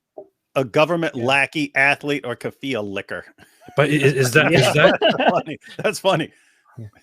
Is the kafia just a reference to is it in the So Iranian context a reference to anyone who puts on a kafia to support the government, or is it just like a Yes, because the Palestine people who wave the flag of Palestine, or people who wear the kafia, the Iranian people hate that because they are basically, for Iranian people, the flag of Palestine doesn't represent like Palestine. The flag of Palestine represents all the excuses the regime has used to oppress them, to focus on exporting the revolution, on focusing on exporting the revolution to other countries rather than focusing to other people. So being pro-Palestine to Iranian people doesn't mean being pro-Palestine. It means being anti-Iranian people. So the kafia and anything Palestinian symbol is, anybody who uses those simple symbols is seen as an enemy, is a signaling that you're against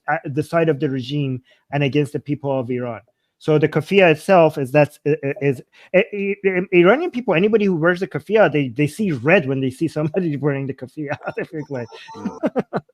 That's why they can't believe. That's why a lot of Iranian people. This is why a lot of Iranian people were shocked to see like white boys and girls in the United States wearing the kafia. They were like, are these people losing their mind? Like they couldn't understand why the symbols that they hated all their lives are now being worn by people in the West. It is insane. And this was published so July 2021. So this was long before this whole current trend, but addresses this issue already. I didn't expect that part, honestly. فراری چه بازیکن حکومتی و چفی الیسی چه بازیگر صادراتی و اله هیکسی شما خود فروش پولی نزده مقام فیکسین حیف زالو جیر خورا شما از خلایق نیستین لاشی کارون با آب معدنی که پر نمیشه خوزستان ژتون نمیخواد صاحب کل میزه آزادی گرونه باشه آزاده کشته میده یادتون باشه خون فقط با خون شسته میشه. Man. Obviously the regime will see this as a danger to their entire existence, because this guy is not just saying things that are controversial. He is also saying them in a very, very very effective way, and in a great way, a musically very good way. This is popular. Yeah. This guy can, through his popularity, actually give people the motivation which they need, which they lack, which they need to stand up and resist the regime. Which is why, of course, it would be their priority to take this guy in and lock him up and threaten him with death and sentence him to death, because that's how they hope to stop his influence. But what happened, that what Tumaj predicted happened exactly with his arrest. Is like, you cannot win against me. If you arrest me, I will win even more. If you execute me, I will win even more. So what Tumaj predicted, that all of this will happen, and it happened. By arresting him, he became even more popular among Iranians. Mm-hmm. تیر بزن از پشت سر بکش تشنه‌ها رو به قتل حق خواه نامسلح افتخار کن بیرون مرز به جنایت بزن رنگ و لعاب رو بگیر از من مژده فردا و تقاص رو ژورنالیست بازاری مخبر دوزاری هنرمند درباری سوراخ موش بخر مأمور معذور از بالا دستور جلاد مجبور سوراخ موش بخر سوپ پاپ اطمینان منصوب بی اختیار اصلاح طلب حزب با سوراخ موش بخر Wait. Go back. You saw reformist. Yeah. You saw that? Mm-hmm. So yeah, they don't want reform. That's what Armin was saying. They don't want reform. They want it toppled. Exactly. So reformist is a very, very dirty word among many Iranians today, because they think that this is just a way for the regime to survive, by handing out just little pieces of hope to the Iranian people, just so that the regime could live to see another day. So a lot of Iranians, they one of the chants in Iran, when they're protesting, they say, Eslah talab usulgara dige tamam majara. Say, reformers and hardliners, your time is up. Like, we see that you guys are the same. The reformers and the hardliners, you're not separate. You act like you're separate, but you're all part of the same game. So reformers are also part of this actually sometimes the reformers are even hated more by Iranian people. Like they hate them more than the hardliners, because they think the hardliners, at least they're honest. You guys are just, the reformists are the ones that are giving us false hope. You guys are the liars. You guys are two-faced. You don't actually, you act like you care about the people, but you actually make the Islamic republics live even longer. So the Well, yeah, reformers are there is often that thing. The hardliners would be the ones who are just running and openly outright defending this tyrannical regime. But reformers, just by being reformers, they would be helping to reform and thereby lengthen the life of this tyrannical regime. So Yes, they are actually yes. worse than the ones who are in charge and who are exerting all the oppression. So that is a Yeah. very good point. And somebody in your chat mentioned that you can't reform cancer, which is exactly the line I often use. You can't reform cancer. But yeah, go on. Which is why you can't reform Islam. See? Hey yo, AP, you might need to do a poll at some point on whether, because we have our collection of terms we use in our community. We might need to do a poll at some point to ask if we should include "find a mouse hole" in our glossary, of terms. Yeah, this is a very serious thing. Saying, We hey, have to bring the council together. Hey, find a mouse hole. Yes. Yes. اینان منصوبه بی اختیار اصلاح طلب حزب با سوراخ موش بخر صادراتی نایی یا کی زیرو رو کشار جایی بده هرچی دلار داری سوراخ موش بخر منتظر ناجی نباش خبری تو راه نیست نجات دهنده خودتی خودت قهرمانی من و تو اگه ما بشی. This is a very, very important part to me. Don't wait for a savior. No such thing is coming. You're your own savior, your own hero. It's up to you to stand up. Don't wait. من و تو اگه ما بشیم بیکرانیم ما منجی زمانیم امام زمانیم. So yes, so the hidden imam Dang, means our own hidden imam. Dang, this is a very, very important message which the Islamic regime tries to uphold. Armin, go ahead. Yeah, exactly. So this is exactly against the religious ideology of the regime, against Shia Islam, because everything they tell you is like the day will come, Imam Mahdi will come, the hidden Imam will come, the Imam of time will come, and they will say, don't just be quiet and just accept this regime, accept the ideology. If you have any problems, one day Imam Mahdi will come and will fix everything. And he's saying, don't wait for Imam Mahdi. You are the Imam Mahdi. You be the Imam Mahdi. We're not supposed to wait for anybody to come fix things. We're the ones who are supposed to fix things. This is amazing. It directly takes the whole the main propaganda point of the Islamic regime and says, F that. We are, you and I, we are the Mahdi. So let's stand up and put an end to this. Change it. Yeah, this is completely against the Islamic ideology, like against waiting for, because the humanist viewpoint is that there's nothing out there that is looking after us, fixing things for us. It's up to us to fix this world, not up to any higher power or anything like that. So this is kind of giving into that as well. Yeah. Beast.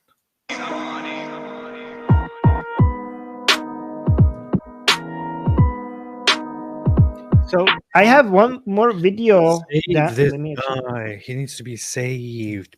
Yeah, guys. Actually, I'm glad you said that. So, people, you are the Mahdi. You are the saviors, and Too Much needs you right now. Too Much was there for people when people needed Too Much, and Too Much now needs you guys to be there for him. Okay, because this is a man that gave everything for the sake of others, and now he needs your help, and all you have to do is just speak out and just mention his name, whatever social media outlet. Like, there's not much to do.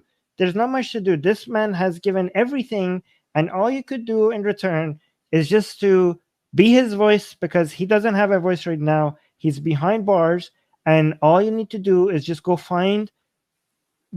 on whatever platform that you have and just mention his name.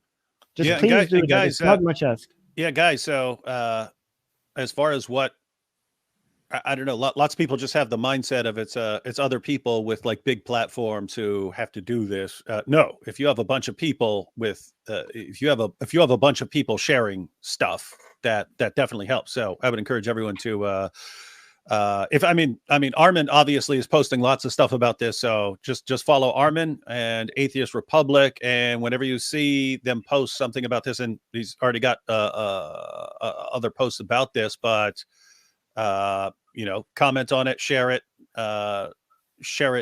all over the place, and also other important I guess people who have big platforms that might be interested in this, but who might not know about it, share it with them. You know what I mean? It's like, hey, you rapper with your big following, how are you not speaking out on behalf of your fellow rapper here who's under a death sentence? Because that's the point. If people going around start trying to get more attention to this, you can, you person who's watching this right now, you can help get more attention. Is this good? Yes. There's two hashtags. One is, there's there's free Too Much, and also his name, Too Much Salehi. I just want to post one I'm going to post this one, retweet, and everyone do whatever you can. Remember this guy's name, remember Tumaj's name, post the hashtag, post something about the hashtag, spread the word. Everybody is the Mahdi. So do it. Spread the word. It's not too much to ask for his release. Too much did a lot for other people. It's not too much for you to go and ask. That's good. That's very corny, but yes. That's pretty bad. I'm going to go retweet you right now. That was the corniest thing. That's good. It's going to make people remember it, so that's good. Let me go retweet you. I want to read super chats, and then I want to soon be done with this. But before, can we show a video of Too Much doing his work? Because I want people to see how, like this, he comes from. Yes. He's not. Yeah. So that's. CNC فرز بهش میگن. اینجا قطعه این متریاله، این آلومینیوم، حالا الان آلومینیومه، روی میز ثابت میشه و میز به صورت خطی حرکت میکنه. Wait a minute. So he works in that was on his Wikipedia page that you sent me. Yeah. He works in a machine shop. So he doesn't make much. Yeah, so he does metal work. So this is old video of him just showing how he does his work. He does his metal work, and he makes his money. His actually income comes from hand work. Like, he's a blue collar worker. Like, he actually does work with his hand. And that's why a lot of people are now discovering this now. This is a video that was released many years ago, but is now people are sharing it. Then see, like, he's not like a privileged kid somewhere with a lot of money just rapping. He's a worker. He's a person that, makes his living from working with his hand and, cutting metal. Wow. And that's why people love him. X و Y با میز Z با ابزاره. همکارم هم بابامه. Oh, that's his dad. He says my coworker is my dad. So my coworker is. So they have a metalworking business together, father and son. Hey, it would have been super awesome. Relatable appearance. It would have been super awesome if he said, so I work here with my dad, and that's where I learned to rhyme, and then his dad just broke into find a mouse hole. What? Find a mouse hole. برنامه نویسی و من پسرم کارهای برنامه نویسی و بیشتر بابام انجام میده. Imagine wanting to kill this person. Like, what did he do? Like, he didn't attack anybody. Like, he's such a wait, can I do one more video? Can I do please one more video? Yes. Like, okay. Let's so here, do this one. I see nothing but kindness and goodness here. It's just بدون آزادی هیچی نیست. ما به دنیا نیامدیم که بخوریم و بخوابیم تا روز مرگ. ما به دنیا اومدیم زندگی کنیم، بخندیم، لذت ببریم از این فرصتی که داریم، از این بازه زمانی 1 سال 100 سال استفاده کنیم، دنیای قشنگی رو بسازیم، با هم دیگه زندگی خوبی رو داشته باشیم، یک کشور خوب داشته باشیم. روزش میرسه که تک تک جانی‌ها محاکمه میشن. اون روز ما به عدالت میرسیم و بعدش به آرامش. و قوی بمونیم، امیدوار باشیم و یادمون باشه ما ساخته شدیم برای مقاومت، برای دوام آوردن، برای ادامه دادن. Wow. Free this man. This is I don't know, it's the best, the closest to a hero that I have seen in a long time. This man doesn't deserve to be locked up. He doesn't deserve to be executed. I mean, nobody deserves to be executed for simply speaking words and all that. But this man, out of all, I only see kindness. I see goodness, a struggle for good in the middle of this evil, messed up regime. This man shouldn't be locked up, let alone This killed. is a regime that does the worst things to the best people. That's just the summary of what this regime is about. The best people that deserve so much in this world are stuck with the most evil, brutal regime imaginable. It's the greatest injustice. I don't even know how to describe. Yeah, everyone, please go on X and use the hashtag #FreeTomaj. I tweeted it on my own page here. I just did too with a link to this live stream. Yeah, retweet it, make your own tweet, make your own post, use the hashtag #FreeTomaj. Let's spread the word. Don't think that you are small and don't have much of an influence. Just if everyone does this, maybe we can create something, we can do something. Yeah, guys, the bottom line is the vast majority of people still don't know who this guy is or what's going on. They don't know. And so the more people who find out, some people will find out and not care and not do anything. Some people will find out and join in. So I earlier saw that Coldplay and Sting called for the release of Tomaj, which is probably the only good thing that Coldplay has ever done, aside from their horrible music. They have actually, like when I heard that song Paradise, it was torture over and over again. But finally, they have done something good. Wait, isn't Coldplay Here Jerusalem Bells? That's that dude, right? Is that them? Yeah. Yeah. See, they're not terrible. That's a decent song. AP doesn't know what he's talking about. Like he has horrible taste in music because he's a German Turkish dude. So I'm just thinking all of music has to be Turkish German music. I'm just thinking of the disgusting song like Paradise. God. Yeah, I've never heard that. I've only heard one Coldplay song. Okay. Anyway, Arman Aldan says, any tips on how not to fear social intimidation and threats from Muslims and pro-Islamic folks once you set out to expose Islam? Share your experience. Keep it real. Keep it in those places where it belongs. Be careful, guys. Not everybody is supposed to pay a heavy price for this. You guys, take care of yourselves before you take care. Not everybody can be a hero, right? And if in order to make this world a better place, some people need to first take care of themselves. So don't just make sure that you know what the risks are, and don't do anything that you might regret unless you know that you are willing to pay a heavy price for it, and you do that willingly and knowingly. But other than that, make sure don't do anything that might cost you in a way that you regret doing what you're doing. So. Yeah, like Armin said, it's going to depend on the person. It's going to depend on the person.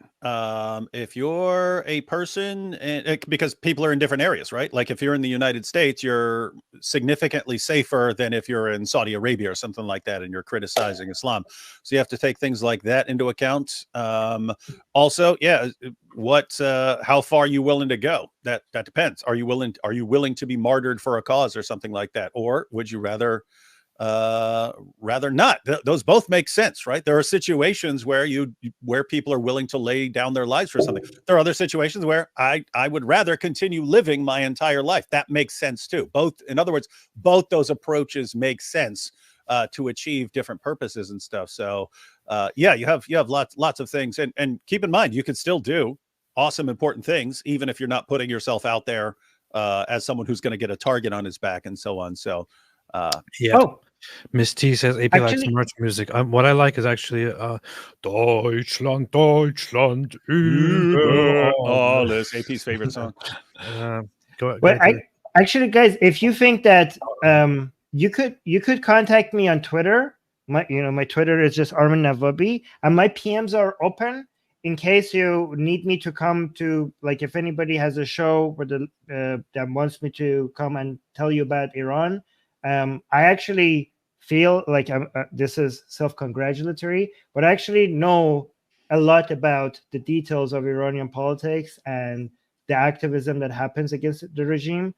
I consider myself very informative, knowledgeable about the issues, even compared to many other experts about Iran. I actually do claim that I know more than most experts about this. Yes, I would never have somebody else here. Just during this live stream, I've learned from Armin. So yeah, guys, and so that's another thing that you can do as far as if you watch someone's shows or live streams or podcasts and so on. You can message that person and say, hey, why don't you get Armin on there to talk about what's going on in Iran? Because like if you told most people, hey, could you comment on what's going on in Iran? The person's gonna be like, I don't know what the heck's going on in Iran. I know there are protests over hijab or something like that. That's about what I know. So you actually tell them, hey, get Armin on with you. Quiet, man. Noam2 says, hi Armin, how is the chef arrested for meatballs now? I think that, yeah, so that's the meatballs. I think you're talking about a cutlet. It's not.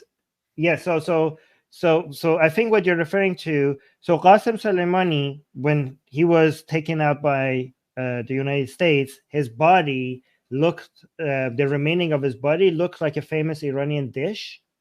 So a lot of people are now referred to Qasem Soleimani as cutlet. Maybe I should show you what cutlet looks like.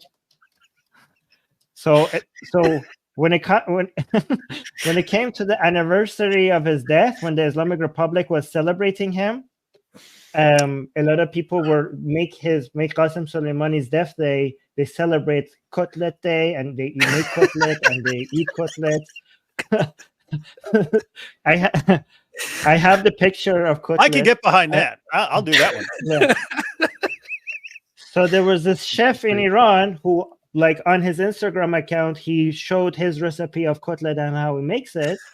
And the regime came and arrested him for showing he didn't say anything against Qasem Soleimani. Like, he didn't say anything against Qasem Soleimani. He just like, here's my cutlet recipe. Like, here's how I make cutlet. And the regime, they came out and arrested him just for sharing his recipe. I have the picture of the food. This is a famous Persian dish. You want to show it? The cutlet. Oh yeah. This is cutlet.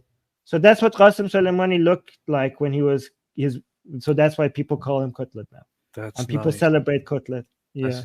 And they also, Iranian people ask Israel to please cook cutlet for us. Like, please make more IRGC officials to cutlet. Like, people, like they ask, like, please Israel, IDF, can you please cook us Iranians more cutlet? Like, we love cutlet. Please cook us cutlet. That's so big.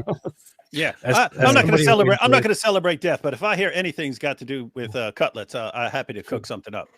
Well, I personally, as somebody who likes to eat human flesh, I love this. Yeah, Gigi Ryder said, great collaboration. Tumaj Masa.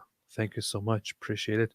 Lee Bale said, if Islam is hated, why replace Shah with Ayatollah? Well, that was the past. And there was a lot of efforts against the regime. Yeah, go ahead. So the Shah, the Pahlavi dynasty was one of the best things that happened to Iran. Again, I myself, I'm not a monarchist, but I also know that I also know facts. I also know data. Okay. The Pahlavi dynasty before the Islamic Revolution was a miracle. Like, it was unbelievable. The amount of progress Iran made in the economy, in healthcare, in education, and also in freedom. People act like the Pahlavi dynasty before the Islamic Republic was a dictatorship. The Shah, Muhammad Reza Shah, was actively trying his best to increase freedom. Like, people call him a dictator, but he gave the woman the right to vote for the first time in Iran. He believed that democracy comes after people are educated. So he was investing very much heavily in education in Iran so that Iran could become a democracy. He was actively moving towards in the direction of more freedoms. The Iran was prospering so fast, incredibly fast, under the Pahlavi dynasty.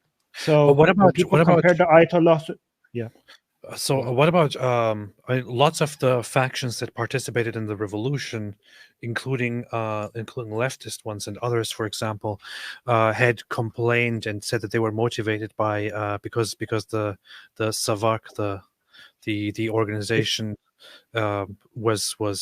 was engaged in oppression and torture and things like that against the people. The vast majority of them are absolute lies. There's so many investigations. Like, we're seeing documentaries and videos of people who were supposed to have been killed and tortured, and the BBC, like, reporters went there and they saw that person was alive and completely healthy with no scars or anything. They were, most of them were made up. Some of them were true, and the ones that were true, Mohammad Reza Shah had actually disagreements with his own, with Savak, and they were fighting. They weren't like, it wasn't like Savak was always following the orders of the Shah. There was some internal, like, Mohammad Reza Shah himself wanted more democracy and more freedom, and Savak was against them. He was like, he was saying the people, the communists, the Savak was warning Mohammad Reza Shah about the influence of communists in the politics, and he says, like, we cannot move as fast as you want towards democracy. And there's actually documents, Mohammad Reza Shah was yelling at Savak, like, you want to make a dictator out of me, I'm not a dictator. So this is a complete misrepresentation. So some of the accusation of Savak is like, so here's funny. Here's something funny. One of the accusation is that they had bears to torture people. Right, and this is like, there's no sign of that. This is like insane. They also accused Savak. Let me tell you how insane the accusations were. They said that some of the people said that they tied us to ceiling fans, and they will turn on the ceiling fans, and we will be like basically swinging in the room, and they will rape us while we were basically swinging from the ceiling fans. These are actual reported accusations against Savak and their torture methods. They're insane. Interesting fantasy. Yes, so a lot of them were just like when they said that the Pahlavis, the previous regime, burned that Cinema Rex, the theater, the Rex Theater, and it was found to be themselves. A lot of the torture accusations were all made up stuff, just like how they made up the numbers of people who died during the revolution, the 1979 revolution, and they just exaggerated some 47 number to all of a sudden thousands of people dying. Also, the accusations of torture, they were all exaggerated. What if by using bears for torture, they were actually talking about big hairy gay men who were maybe that's what they're telling. Yeah. But if you go look at the reports, they were all made up. And actually, Mohammad Reza Shah was challenging people. They were like, you're telling, like, when he was back then, he was like, okay, show us the torture, bring people. They actually brought up foreign, like, investigator, and they allowed them to go into the jails to investigate the torture. Mohammad Reza Shah wanted to show to the world that we're not torturing anybody, that they opened the door. And Savak was complaining. They're like, why are you giving to these people? They said, if you bring these international investigators, these prisoners, they will go tell them everything. Like, they will come up and make up stuff, or they think like, oh my God, we have the upper hand. Look how weak the Shah is. But the Shah didn't listen to the Savak, and he allowed all the international investigators to come in. And we have the reports. They were like, yes, the situation for the prisoners were cruel because some of them were asking that they don't have the type of soap that they wanted, that they didn't like the food taste. Like, these were the complaints after after the research that was done, investigation, it wasn't like they were. That sounds like the protesters at American college campuses. Yeah, exactly. They were not the widespread torture accusations. They were all made up, and this is after international investigations that Mohammed Reza Shah allowed for it to happen. Anyways, it's all. Pondering Jew said, "Dawood word be peace and blessings of Allah be upon him." Doesn't like it when the Jews start asking him questions about Jesus. I know for a fact that this guy is just trying to make you angry, David. Yeah, he's doing a good job. Now I'm enraged. Now I'm gonna pull out my Uzi. It's a Mike Winger Uzi. Wait, can you show that on YouTube? Says, yes, I even showed him I couldn't find my machete earlier, but I was going to declare war on Allah, but couldn't find it. Uralic Tribe said, I like Filiz Ahmed, a Turkish Macedonian actress who was in Magnificent Century. Ew, who watched that? P.S. Pro-Caliphate radicals protested in Germany. Any comment on it? Well, I wish them good luck, because Germans don't really like the whole idea of a caliphate. Well, Hitler did. Well, as long as it's the German people who convert and not being replaced by like Arabs and so on. Hitler's idea was that the Arabs are inferior people who will probably not be accustomed to the climate of Europe, but they would come and Islamize the European people, and then the Germans, with their superiority, would become the leaders of Islam and would use this brilliant warlike ideology to fight, unlike the poor, pathetic, weakling religion that is Christianity. That's what Hitler thought. And who can blame him?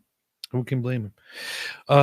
Sir Dr. Whitebeard says, here's part of my Jizonia, O great prophet, peace be upon him. Thank you so much, appreciate it. Based on Autistic said, funny how Islamists act so brave by speaking for Islam against Israel, against the West, when they have freedom of speech. This musician doesn't have free speech like we do. That's real bravery. I agree. This guy is a hero. Free Toumaj. Free Toumaj. Again. Nudis said, please accept my jizya, Mr. Prophet. I have left some cooked lamb with it. Just mind the taste. We know what happened to Muhammad when somebody did that to him. He died. There's a jizz-related joke there that I'm not going to make. Yeah. AP. Side note: we're going to reenact that entire lamb scene this summer. Really? This summer, yeah. So in case you want to be in the video. That's nice. Of course, I'm going to be in the video. Yugal Gurevich, what's up? Says Quran 5:116 states Jesus and his mother will face trial and judgment day, though sinless. It's protocol, and Islam prophets are sinless. 5:116 isn't really a trial. It's just Allah asks Jesus, "Hey, did you tell your followers to worship you and your mom as two gods in addition to me?" It's supposedly a response to the doctrine of the Trinity. And Jesus says, "What? I never said any of that stuff. I would never do that." So the real issue is why Allah is asking. You know what I mean? You could hear, so the Christians could hear, like, oh, you said Jesus said this, and look, Jesus himself is saying that he didn't say that. Yeah. Pronote22 gifted 5 memberships. Welcome to all the new members, and thank you, Pronote, for expanding the cult, where I will soon gather everyone and move down to South America to create a compound for our cult, and then I will force everyone to drink Kool-Aid. And yeah. Martyr Mouse said, please accept my cheese, dear prophet. Thank you so much. Appreciate it. Thank you. Thank you, Martyr Mouse. Rascohen, I love seeing the 3 of you together. Very, very nice. We love seeing you, Rascohen. And thank you for the shekels, very authentic shekels from Israel directly. This is not a real person. This is actually just a Mossad handler trying to give us the shekels that we deserve. Yeah. Matt Silva said, keep your dog happy, my friend. He's your protection against Gabriel. Alhamdulillah. Yeah. She my dog. Yeah. Mm-hmm. Yes. I have a he dog, and Armin has a she dog. Yeah. I have 2 girl dogs, and they're gay. They hump each other all the time. 2 girls that are proud LGBT dogs. That is the supreme defense against against Jibril. Yep. Iron Kipper said, saying everyone in your entire city is safe because Jabril ain't coming anywhere near. Yeah. That. Saying the goat ate my Quran is the new dog ate my homework. Yep. That's exactly how it goes. And we know what goats sound like. It's not what they sound like. They sound like this. No, I'm pretty sure they sound like this. No. It's like this. Well, have it your way. Armin, you need to go too. I'm the goat, yes. Bardo Oliver, hi, hey, Armin. Jr. Hey, Armin, I don't know if you noticed, but we have real bits of Quran. Oh, wow. We have real Quran bits in the goat's mouth. Oh, wait a minute. Mine doesn't have Quran. Is that why they're screaming? AP's too rough. AP's too rough with his goat, so he like broke its horns, and then the Quran keeps falling out of its mouth and stuff. That's just Allah cursing the goat for eating the Quran. Mm-hmm. So I'm giving it some more. There you go. Nom, nom, nom, nom, nom, nom. happy. Oh. You know, a lot of women owe that goat, a thank you. Because a lot of women have not been stoned to death specifically because that goat ate them. Yes. And they don't have to breastfeed grown men and so on. Yes, that's true. That part. That's one. Yeah, that's actually the sad part. Daniel the Tornado said hip hop started as activism used for the regime. Alhamdulillah. True. Tauren Touch, y'all should watch me when I go live. Who are you? Actually, you have a channel? That dude, he doesn't like veganism. Let's say that. Yes, Mr. Bukhari. Do you know Norman Finkelstein, Armin? It's of course. I thought it's Zitz Pinkelstein. No, it's Twinklestein. Actually, I call they him have Wrinklestein. Tinklestein. That's actually good. Wrinklestein. Tinklestein. Did you see Yishai Fleischer versus Tinklestein at Piers Morgan? I watched a little bit of it. I might have a look at it because I'm familiar with the Yishai Fleischer. I actually met him when I was in Israel, briefly, very, very briefly, and we exchanged numbers and stuff. Still supposed to talk to him. He's the representative of the Jewish community of Hebron. So interesting stuff. Ijatmas says he would become a martyr. We don't what I mean, I don't encourage using that language because that's an Islamic term. We have actually had a lot of Iranians had the debate, like some of the people who the regime kills, some people were calling them like martyrs or shaheed, and a lot of Iranians were like, no, don't call them that. They're not shaheed because that they don't like to use the Islamic vocabulary. A lot of people are very sensitive to it in Iran. They're like, no. I agree with that. Well, you need another cool word then. Oh, they call them Javid Nam. Javid means eternal, Nam means name. So it means the name has, the name is forever. Like they will be known forever. Javid Nam and it's also a Persian name, sort of like a Persian term, sort of an Arabic term. So Javid Nam means those people whose name will be remembered forever. Anders Ljungberg said there was also an opinion poll in Iran which was carried out by the regime itself. Yep, Armin mentioned it earlier, I think. Tarantaj said, I don't really know. Mahsi not look so attractive. What's your problem, man? This is a Hindutva guy. Sanke said, AP's people dead set on Islamizing their republic, atheists. Armin Navabi's people trying to not be an Islamic shithole, also atheists. Draw some conclusion. I don't know. Yeah, this is a very good point. I don't even get it at this point, but yes, it's a good point. Real chat on X with an Islamist about the avalanche of apostasy. You are lying. Your source is someone without an education. He has a PhD. Listen to Zakir Naik. He's a doctor. Wait a minute. I thought, David, didn't we just talk about how Zakir Naik is basically dead and nobody is even talking about him anymore? Yeah, it gets like 2,000 to 3,000 views per video on a channel. On a channel with 4 million subscribers. No one watches him. Telling us here that somebody is still mentioning Zakir Naik. Really? What? I get more views on my videos on Atheist Yes. Republic, and our Yes. channel has 50,000 subscribers. Yes, and that's what I pointed out. I said, hey, if someone had 10 or 20,000 subscribers and they're getting 2 or 3,000, that's totally fine. When you have 4 million subscribers and some of his videos don't even break 1,000 anymore. It'll be like 700 views and so on. And it's like, okay, guys, no one's paying attention to your hero anymore. Quit bringing him up. No one's interested.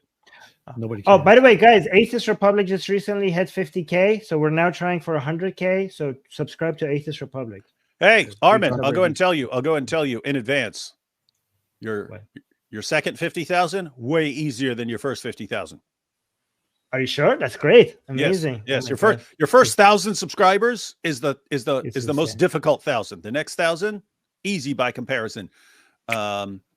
And so if you got 50,000, yes, your next 50,000 is significantly easier. You know what makes it easier? You know what makes it even easier is if you come as a guest on our channel. Ooh, David, that would make it a lot Deal. Set it up. Yes. Sweet. Awesome. Bring Thank you. David Wood on Atheist Republic. Hey, Armin. Hey, Armin. Also another thing, just because this happened, it wasn't planned this way. That's the way it turned out. But it was funny. But we went on a Christian channel a little while back, week or two ago or whatever. And so we told people, hey, we're going to be on this channel, The Gospel Truth, which we've got a couple debates coming up on that channel versus some Muslims. So he had us on there to kind of introduce us to people. But then people who normally watch us went over there as well, and they keep bringing up like eyes are the leather strap of the anus and semen stains and all this stuff that people over here are familiar with, but outside of our group, most people still don't know about, like the Muhammad's claim that the eyes are the leather strap. They don't know the stuff that everyone in our chat is familiar with. They're not familiar with it over there, but they kept bringing it up, and this guy's like, what's this? And so we kept having to explain all this stuff. So anyway, point is, it's actually funny having me and AP on to talk about something, because then these things get brought up, and then other people are like, what's all this stuff about? But then we have to explain all this to everybody. So it's actually fun. Actually pretty fun. Yeah. But yeah, anytime you need anything, we're here. That's great. Because I'm discussing, one thing I want to do is try to create unity among all people from all beliefs against Islam. So I think that would be a good topic. Yes. Okay, good. So we could talk about that. Yep. We're all on the same page there. If we are all on the receiving end of a threat to exterminate or subjugate us, we all have that in common. We have common ground against Islam. We could put our ideological disagreements and have discussions about that later. Right now, we're facing a much more immediate threat. What the hell is wrong with people, man? Look at this. Pop bass. Ethel Kane, whoever that is, apparently a musician. Get the hell. Addresses Joe Biden's support for the Israeli military and says we need to bring back assassination. Wow, that's messed up. What in the hell is... She says, she made a post on Instagram and says, so Biden to send $1 billion in new arms to Israel. She posted this and said, we need to bring back assassination. She just called for an assassination of the President of the United States. Holy crap. My goodness. And she's an American. Wow. Right. I guess it's vague enough to say, what? I wasn't talking about attacking the president. I was talking about someone else. That is insane. This should be directly, I mean, normally this should be a risk. Yeah, under a proper president, there would be I don't know, a certain agency. No, you don't even need to be. It doesn't matter what he thinks. Like the police should arrest him regardless of what Biden says. But look at this. Look at the response though. 150,000 likes, and people are like, "She has always been real." Great. She's so based. People are. Oh yeah, dude, it's messed up. Just as we're live here, I saw it coming out that Robert Spencer. The reason we're not doing This Week in Jihad tonight is because he was supposed to speak at UCLA. He's brought in by a campus group to speak at UCLA on myths about the Palestinian situation and so on. And the university locked the door and wouldn't let them in. So the university locked them out. The same place that's been where they've been screaming from the river to the sea, Palestine will be free, and having pro-Hamas people there for months now. You cannot show up and actually give a historical analysis of the situation. You get banned. So I mean, insanity all over the place, man. Everywhere. It's gone. This is crazy. No, I don't care what you think about Joe Biden. I think the guy is old as hell. He's a zombie. He should not be the president. He should. I think he's being abused. Yeah, but however, I can't even get ticked off. I can't even get ticked off at the dude because I would have to blame whoever controls the teleprompter, not him. Yes, but under no circumstances should you be saying dumb stuff like this and getting away with it. No matter who the president is, even if it's I don't know, my shoe or something, you can't say we need to bring back assassinations and actually call for an assassination. This is a crime. People are messed up, man. And this is all just because of the whole Israel-Gaza thing, that people have become so insane that they will say these things. Wow. Messed up. Anyway, hope she goes to prison. Brian Smoody said, I wonder if there's a correlation between the 10-20 points overall lower than average IQ of those in Muslim countries due to vitamin D deficiency as a result of the women wearing burqa hijab during pregnancy. I wouldn't say that. I would say that that there is very much a cultural aspect to it, to differences in intelligence. I wouldn't say that. I would say this is a very, because in very Iran, a lot of these women that have been forced to wear the hijab throughout their childhood in Iran are now opposing the regime and fighting back. Yes, I'm pretty sure that's not how it works. But intelligent quotient is very much influenced by cultural factors and education. Sake, foreign analysts believe the only realistic scenario where the regime collapses is the IRGC or at most army taking over. Thoughts? How Islamic is the IRGC? So the reports show that a lot of people within IRGC are now against the government as well. A lot of them are becoming, changing their minds. And it's not just the people who are against outside of the regime that are against the regime. There's a lot of indications and reports that even within IRGC, there's even people who are not Muslim within IRGC now. So a lot of the people that you see that are part of the military of the Islamic regime, there are leaked information that the government is worried about how so many of them are leaving Islam. And it's not just that they're losing support for the regime, they're leaving Islam as well. There's even reports of atheist mullahs who cannot say that they're atheists, that they have to wear their thing, they wear their the turban and the costume, but they have stopped believing and they're atheists now, and they're secretly telling each other that they're atheists, but they have left Islam. So it's so widespread. A lot of these IRGC people are, a lot of them, not all of them, a lot of them are still with the regime, but a big portion of them hate the fact that they're being forced to shoot at people, and one of them are refusing to shoot at people. There's a lot of reports of some of them trying to, like when they collect the prisoners, a lot of them open the back door and let the people out back into the streets. So there's a lot of dissent even when it comes to the armed forces, and that has the regime very scared, because that's how the regime topples. If people in the streets, if they are against the regime, well, they don't have guns and tanks. If the people with the guns at some point become anti-regime, that's the day that the regime will fall. So that is something very worrying for the regime as well. Mm-hmm. PDF file prophet, AP atheist, rosary in hands. Armin Navabi atheist, baby Jesus in the back. By Ezra, what is going on anymore? That's funny. Well, I mean, I always have my rosary here with me. So. But I also have this, so I don't know what that would say. No. I also have a Quran. Oh. Prototalitarian says, this is funny. Somebody actually made a joke of that. Prototalitarian says, great job, all of you. Mostly Dr. David Dizzlewood, and AP is pretty based, I suppose. And please give an analysis of Western society, philosophical and simple. I would say you are doomed. David, what do you think? Yep. Let's just say I think things are going to get a lot worse before they get better. Nah, come on. Things are nice. Leonardo said, God bless Armin. I love his bookshelf and Marian art. Unlike AP, an atheist, dark abyss background, you be the judge. This reminds me of my I favorite Nietzsche quote. also have a gay Quran in the background. Oh. I don't know who this offends, but yeah, you guys should get your gay Quran. Whenever I show this on stream, people get really offended. They show the Quran.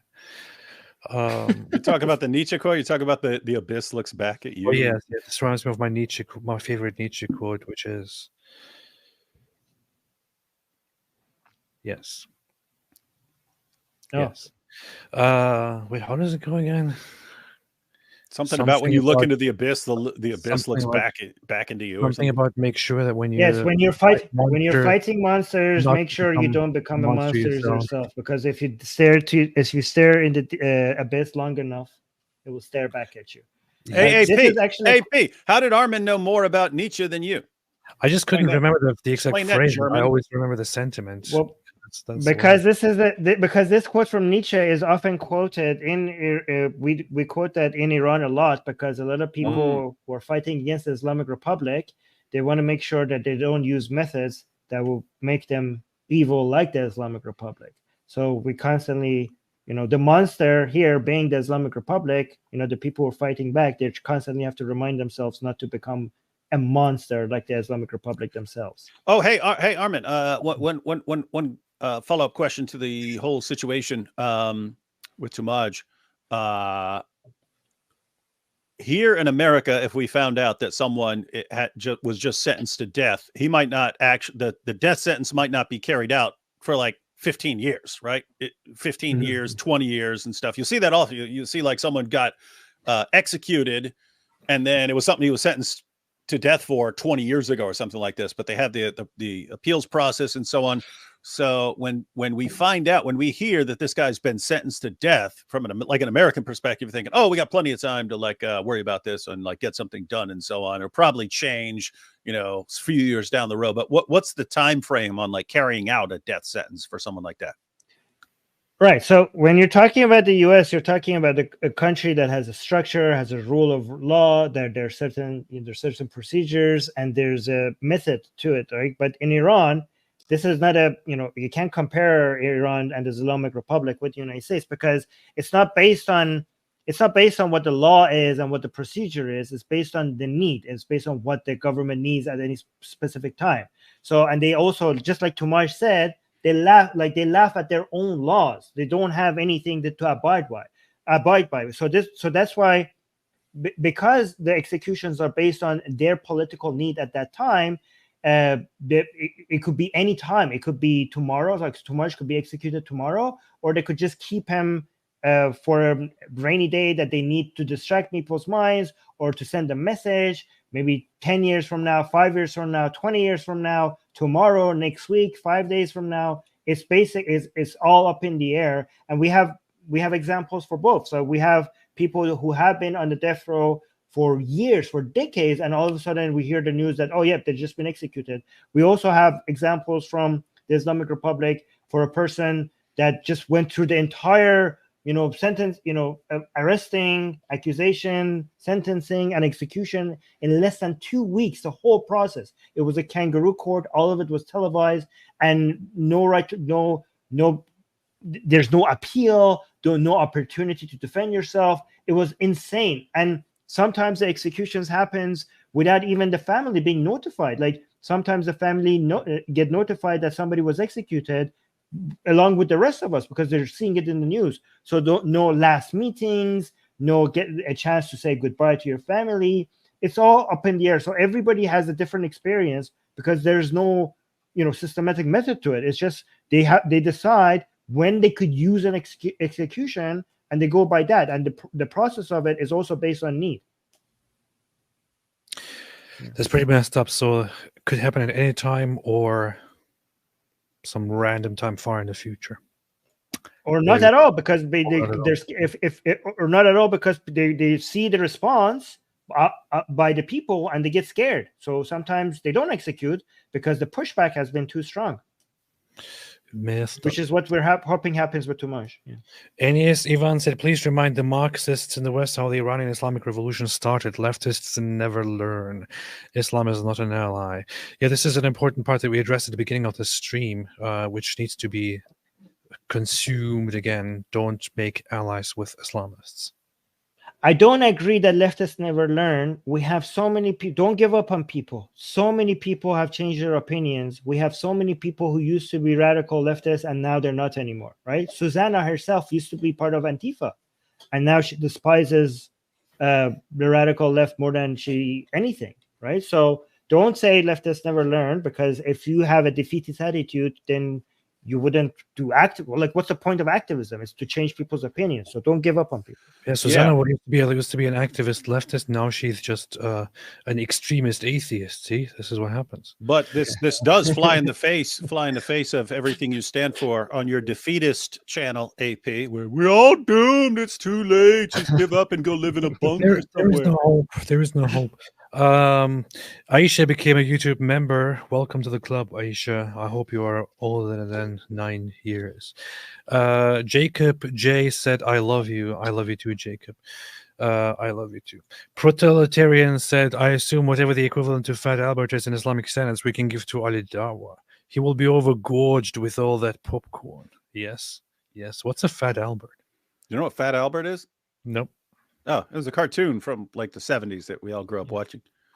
Oh, but okay. They probably don't play it anymore because Bill Cosby did the voice of the characters. So that sounds dramatic. Ligmathigayon says the winning Rahbar Khamenei should realize that without the support of the US, Israel would be unable to fight the Palestinians according to Jewish values. Israel would be forced to fight much more Islamically. The war would have ended on October 8th. I actually disagree. Israel would still be very much precise in their fighting. However, yes, they wouldn't have the weapons to be precise. This is actually, I actually agree with this. Unite. A lot of people don't understand how many Palestinians' lives has been saved because of United States and their advanced weaponry. Even if Israel wanted to be more careful with the precise weaponry that United States provides, if they didn't have that, more Palestinians would die. So if you care about Palestinians, you should want United States to support Israel. Maybe. That's a good point. Fox McCloud, David, would you do a fast alongside the college students so we can see what true fasting looks like and compare the two? Hey, did you know I actually did a hunger strike yesterday? Yeah. I do multiple hunger strikes per day. I eat a bunch and then I have a hunger strike for like 3 hours, and then I eat, and then I have another hunger strike for like 4 hours. That must be very difficult. And then I go to sleep and I hunger strike for like 7 hours. Well, yesterday that's why it's called a break fast. Mm-hmm. Yes, yesterday I actually went on to declare my hunger strike. It didn't last very long, but I said I'm hereby announcing my hunger strike, which will continue indefinitely until there is a ceasefire or until I feel too hungry. And I did continue until I had to until I was forced to suspend the hunger strike because you forgot to put due to health concerns and my immune system being compromised. You're immunocompromised. Of course, we're joking because of the stupidity of people who actually. When I saw this, I just couldn't stop laughing. So with these Princeton Gaza solidarity encampment students who were on a hunger strike in solidarity with the Palestinians, and David and I talked about this on a live stream to say, oh, no way they're actually going through with this, and they posted an update saying Princeton Gaza solidarity encampment update. Due to health concerns of the 13 strikers who fasted for 10 days, the first hunger strike wave ended. Since when do you just end a hunger strike? and do it in waves. And the second wave has begun. In the tradition of rotary hunger strikes, 7 new strikers are indefinitely fasting for a free Palestine. Many people have pointed out that Indefinitely, bolt. they say in the tradition of rotary hunger strikes, nobody has ever heard of rotary hunger strikes. Yeah, what the And heck they're is a saying rotary? in the tradition. What tradition? If you are going on a hunger strike until a certain cause is achieved, then you're supposed to stick with that hunger strike and not say, "Oh, you know what? I'm getting a little bit too hungry. I'm looking a little bit weak. How about I stop and somebody else takes over?" So So embarrassing. you man. rotate. You start eating, and somebody picks up not eating for you. Yeah, there you go. AP, when are you eating today? AP, when are you eating? When are you eating? I feel kind of hungry. I didn't have lunch, so I'm going to eat in a little bit. But then Okay. afterwards, you can take over. Okay, so I won't eat then. Tell me when you're done eating, and then I'll take over the. I'll send you a message so we can continue the hunger strike. You could do this forever. Actually, Yeah. technically, you could carry this forever. The three of us combined right here could have a hunger strike for the rest of our lives as long as we coordinate. As long as we coordinate. Rotary hunger strikes. What a bunch of fun. 7 new strikers in our rotary hunger strike. All right, I'm going to hunger strike from 12 to 3. You hunger strike from 3 to 6. And then Billy will hunger strike from 6 to 9. That way there's always a hunger strike going on. We're making a difference, people. A bunch of morons. Man, these guys really think they're actually doing something.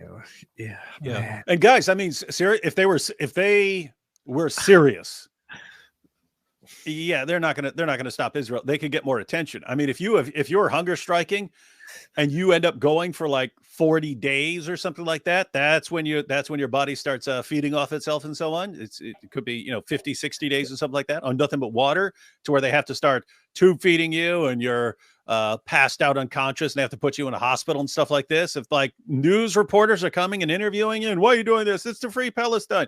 You could actually get attention. The problem is none of the kids ever going to get to that point. Look, I don't want to glorify the IRA, but especially people in the English-speaking world are probably familiar with hunger strikes because of a certain trend, a certain series of hunger strikes that Bobby Sands and other IRA members engaged in, and it was and those guys actually did hunger and fast to their deaths and went on a hunger strike for like, I don't know, for 2 months, for 60, 70 days, and starved and died.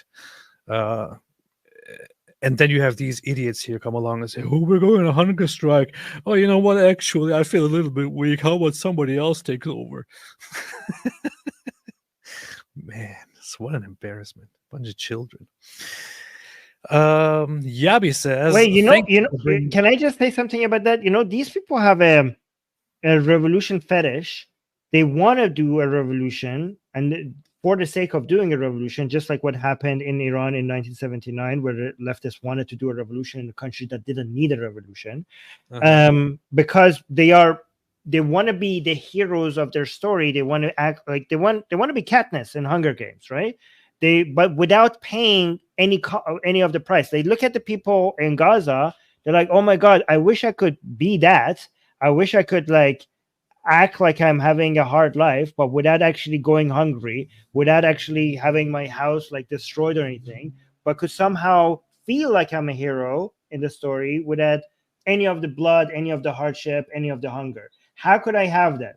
And this is how you do it. This is how it works. You get all the benefits of feeling like a hero without any of the actual cost of being a hero. That's basically what they're doing. That's basically what they're suffering from. It's quite sad, to be honest. Quite sad. Yabi said, "Thank you for bringing in Mr. Armin. He is a treasure and shows the actual perspective of the Iranian people, and Westerners need to take note." I always appreciate having Mr. Armin here. Thank you, Mr. Armin, for joining us, and thank you and with your contributions. dear Mr. Armin. I hope we have you again here. Cult Waraith says, make Iran Persia again. I disagree. This is a misunderstanding here. Yes. Iran is not Persia. Iran is half Persian. Okay, Iran is much more than Persia. So don't make these the same. Iran, Muhammad Reza Shah changed the name of Iran from Persia to Iran because he recognized that Iran is not Persian. Iran is only half Persian. Iran is also Kurdish. Iran is also Arab. Iran is also Baluch. Iran is also Bakhtiyari. Iran is also Turkish. Iran is many Gilaki. So there's so many different ethnicities in Iran. So don't reduce Iran to just Persian. Yes, and don't think that Iran is an Islamic thing, because here is something that some people don't understand and don't know very much, and sometimes may confuse. Here we're talking about the Sasanian Empire, and it was actually officially known as Iran Shahr, so Kingdom of the Iranians. Iran is an ancient name that has nothing to do with Islam. It is. It was not before. This was the last Iranian empire before the early Muslim conquest. So Islam came and finished this off before Islam arrived. It was called Iran. So yeah. Yes. And also, by the way, I forgot to mention, Iran is also Jewish. Oh yeah. Jewish Iranians. Oh yeah. How do you actually pronounce this, Armin? Iran Shah. Iran Shah. Okay. Yeah. Okay. Yeah. Nice. So yeah, Iran is not Islamic. Iran is Iran. I like, and it actually. Explain what your name means, Armin.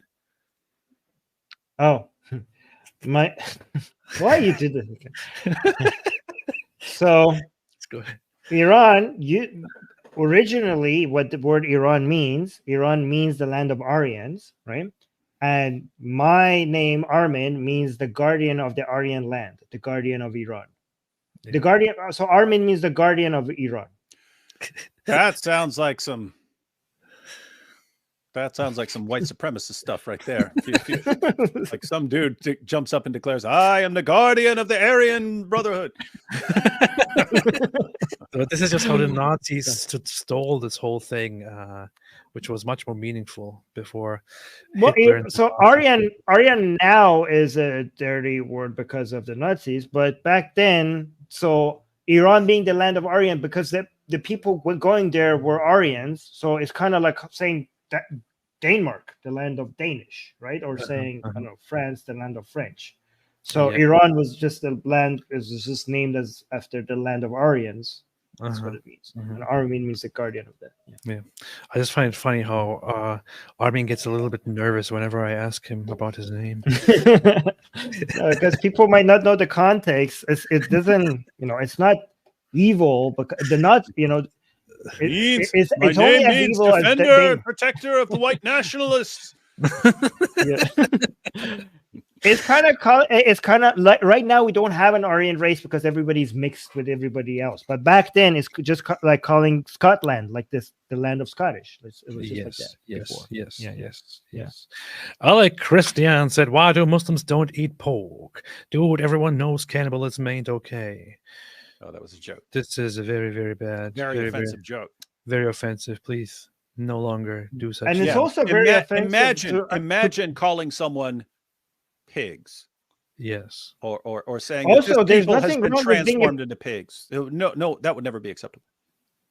Can I defend pigs? Pigs are wonderful, beautiful creatures with a beautiful mind, and I don't know why that's an insult. Pigs are wonderful people. Yeah. Pro-totalitarian says unless you mean cops. Yes. So no, cops are beautiful people too. So Iran's motto is sort of MAGA, make Allah great again. As a Christian, seems Islam's reformation is Allah into atheism. Islam isn't a transformation. Islam is a transformative ideology. Transformers, yes. Nate says, this girl is my age and this makes me sick. But according to Islam, this is all good and halal. Surah 23, 1, 6, 70, 28, 30. Peace be upon Muhammad. This is very disrespectful, and I agree. Those are passages about Yeah. I think 23 1 to say. Isn't that about Yes. The captives whom your right hands possess? Yes.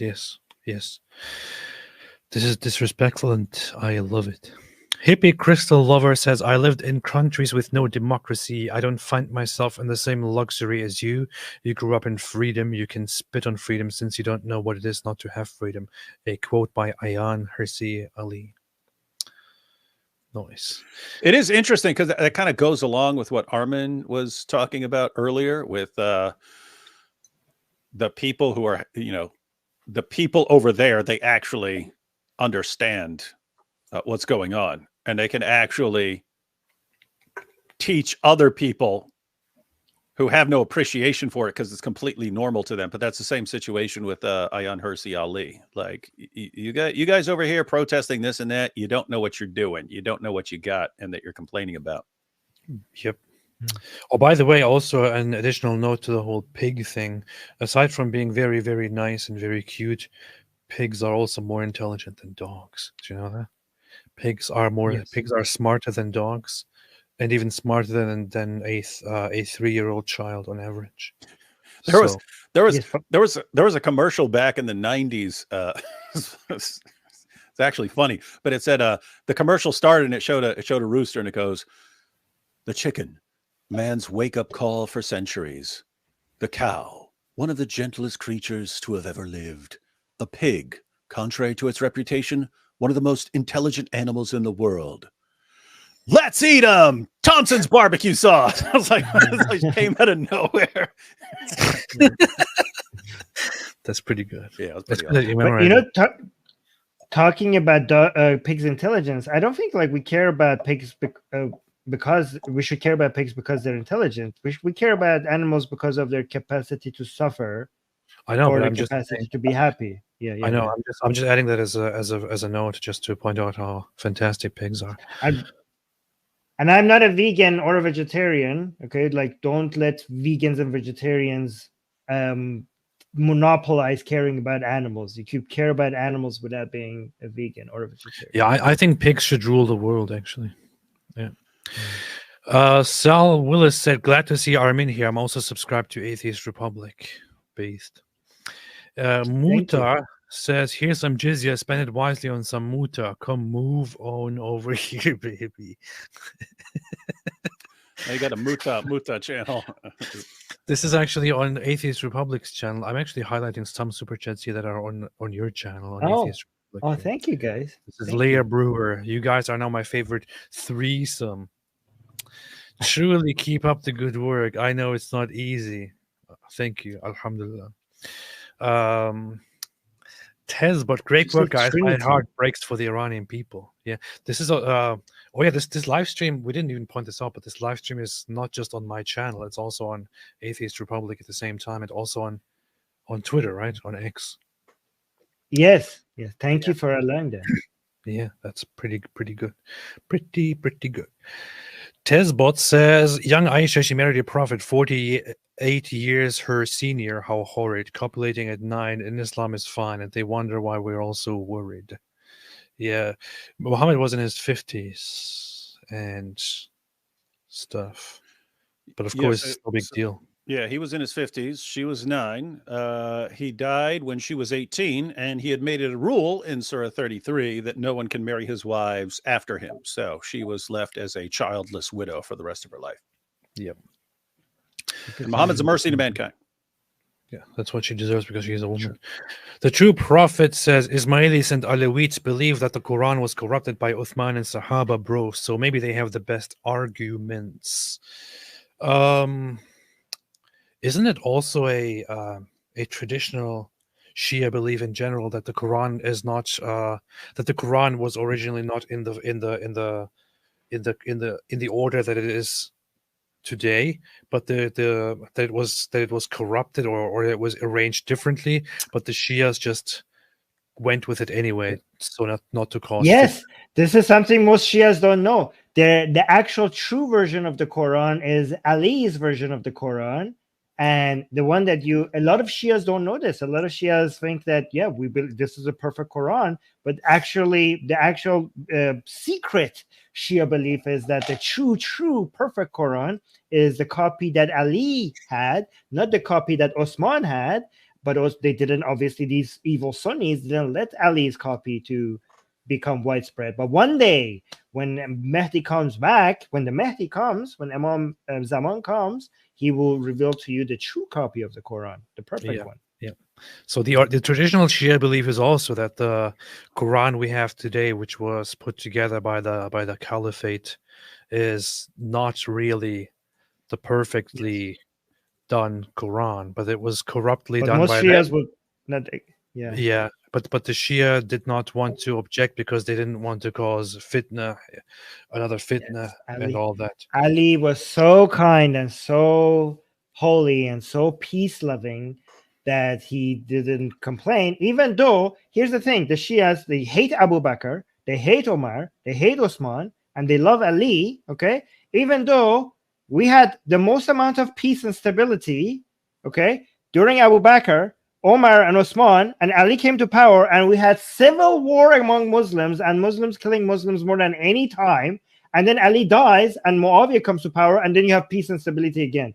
The worst period was when Ali was in power, and this was the peace-loving guy, apparently. He was the most insane. Sigurab said, could the hadith references be a condemnation of false worship, not specifically about worship to Jesus or Ezra, as a more charitable reading? I would not say that, because well, there is the one aspect, which is that the Quran accurately says that that Christians say the Messiah is the Son of God, and the hadith then further explicitly describes how Allah will ask the Christians what they used to believe, and the Christians will say, we worshipped Jesus, the Son of Allah. So there it is actually correctly identified as the Jew, as the Christian belief, and then it goes to ask the Jews, and the Jews say, we used to worship Ezra, the Son of Allah. It doesn't make sense. It's like comparing the two to each other. It seems like it's clearly saying that the Jews are worshiping Ezra and considering him the Son of God, and you can't find that anywhere in Jewish history. Yeah, and if you wanted to say that, we're going to be charitable and give it some metaphorical reading or something like, what could that possibly mean? How are the Jews treating Ezra as special in any way? AP, we've told this story multiple times, but when we were talking to Jews over in Israel about this, and it's like, hey, so what if I ask Jews about how why they worship Ezra? This would be funny. They're like, what are you talking about? I'm like, yeah, the Quran says this. That one, they have no clue that the Quran, that Islam says this about them. But two, they have when I bring this up to someone, they're like, yeah, why don't you first start by asking if anyone can tell you any fact about Ezra at all? And he goes, the only thing you'll hear is, yeah, I have a cousin named Ezra, or I have an uncle named Ezra, or something like that. And it was funny because that actually happened when he brought this up. And someone's like, yeah, I got a brother named Ezra. Yeah, I asked the Israeli YouTuber, the Traveling Cloud, I asked him about the worshipping Ezra, and he's like, I don't know what you mean. I only know one Ezra, and that is my grandpa? I think that's what he said, yes. Yep. Exactly what was predicted. The Nino with the Dragon says, Armin or AP, please do a video on the idiot Usama on Insta and Twitter. Armin, I think you will have a lot of content to make based off this clown. Based. They said based. Yep, based off this clown. Guy's based. Usama. And this is by the Nino with the Dragon. Okay. Ayatollah Khamenei. Hey, what's up, Ayatollah? How's it going? Oh, wow. Ayatollah Khamenei himself made a super chat here. Nice to see you, Ayatollah. Please, everything we said that was disrespectful about you was just, just joking. We don't mean any of it. We love you. Ayatollah Khamenei says the year is 2099. AP and David Wood life has replaced football as America's pastime after the Great Jihad War of 2052.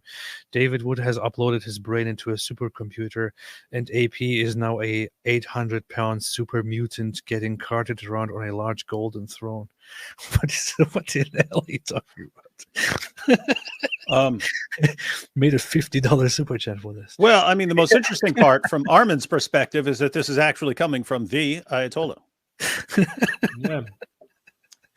I mean, I don't know. What would the Ayatollah be doing in 2099? Is he still alive?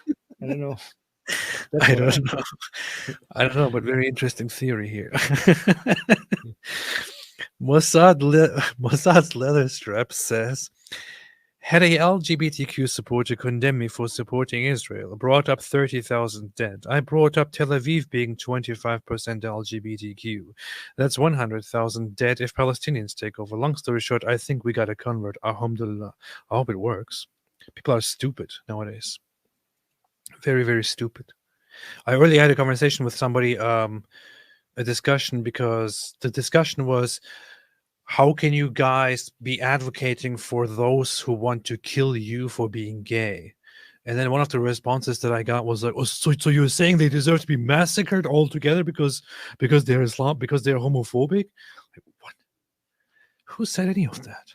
So who said no? So the point is that we're good people. We will advocate for the rights of people to live, even if they don't towards us, because they're saying that people with bad views don't deserve to die because they have bad views, which that's what they're saying, which would be correct if Israel was killing civilians for bad views. Yes, which is not. That's Thank you. Israel is not doing that. Israel is not killing people.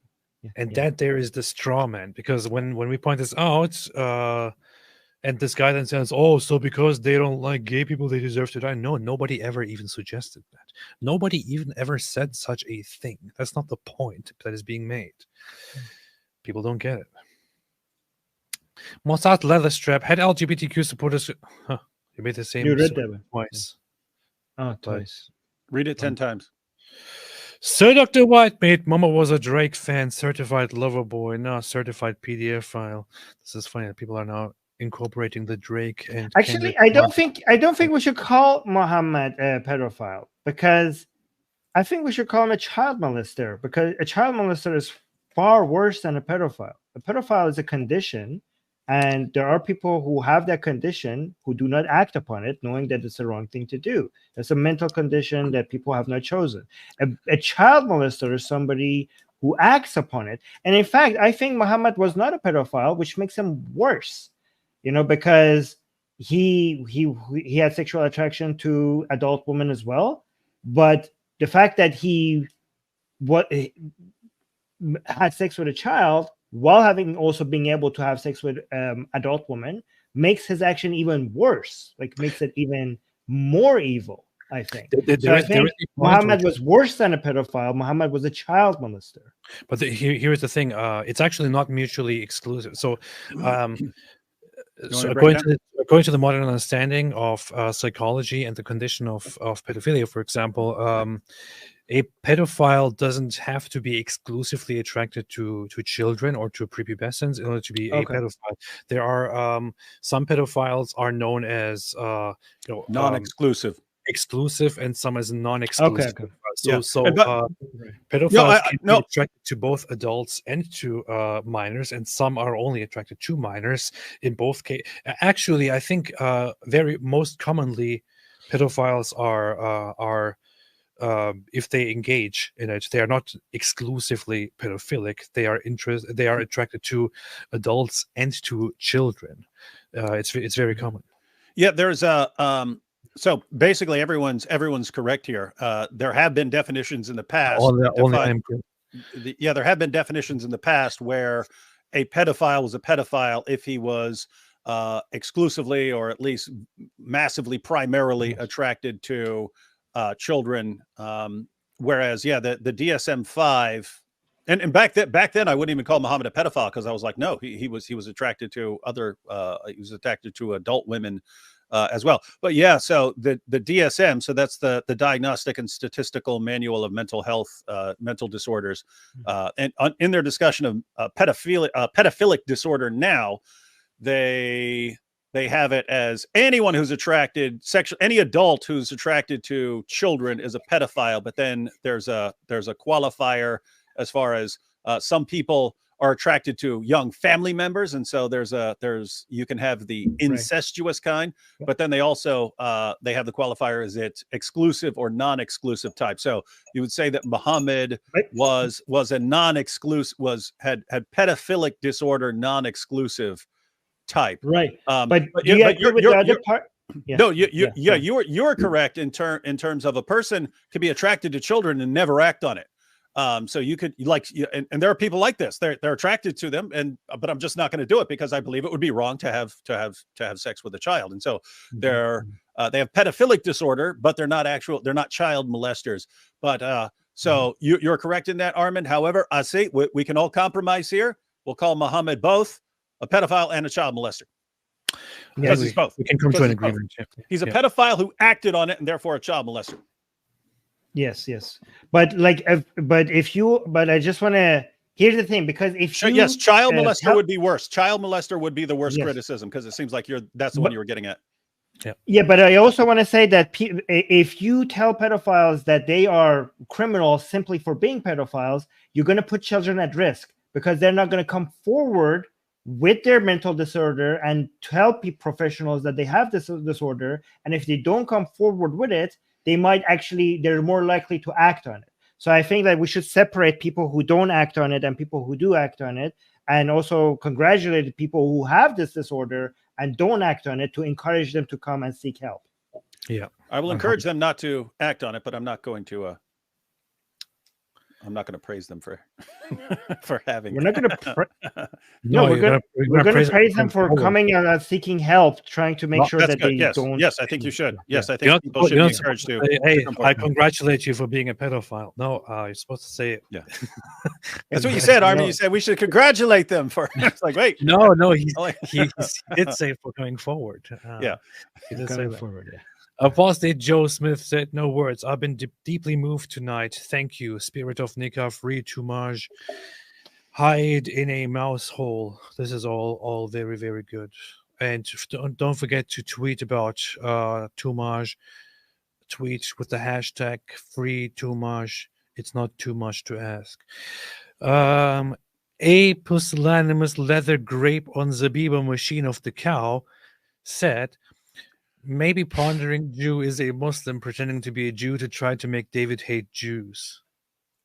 Well, if you're going to go there, maybe the Jews are trying to make everyone dislike Jews in order to prove the point that disliking Jews, whatever, I don't care.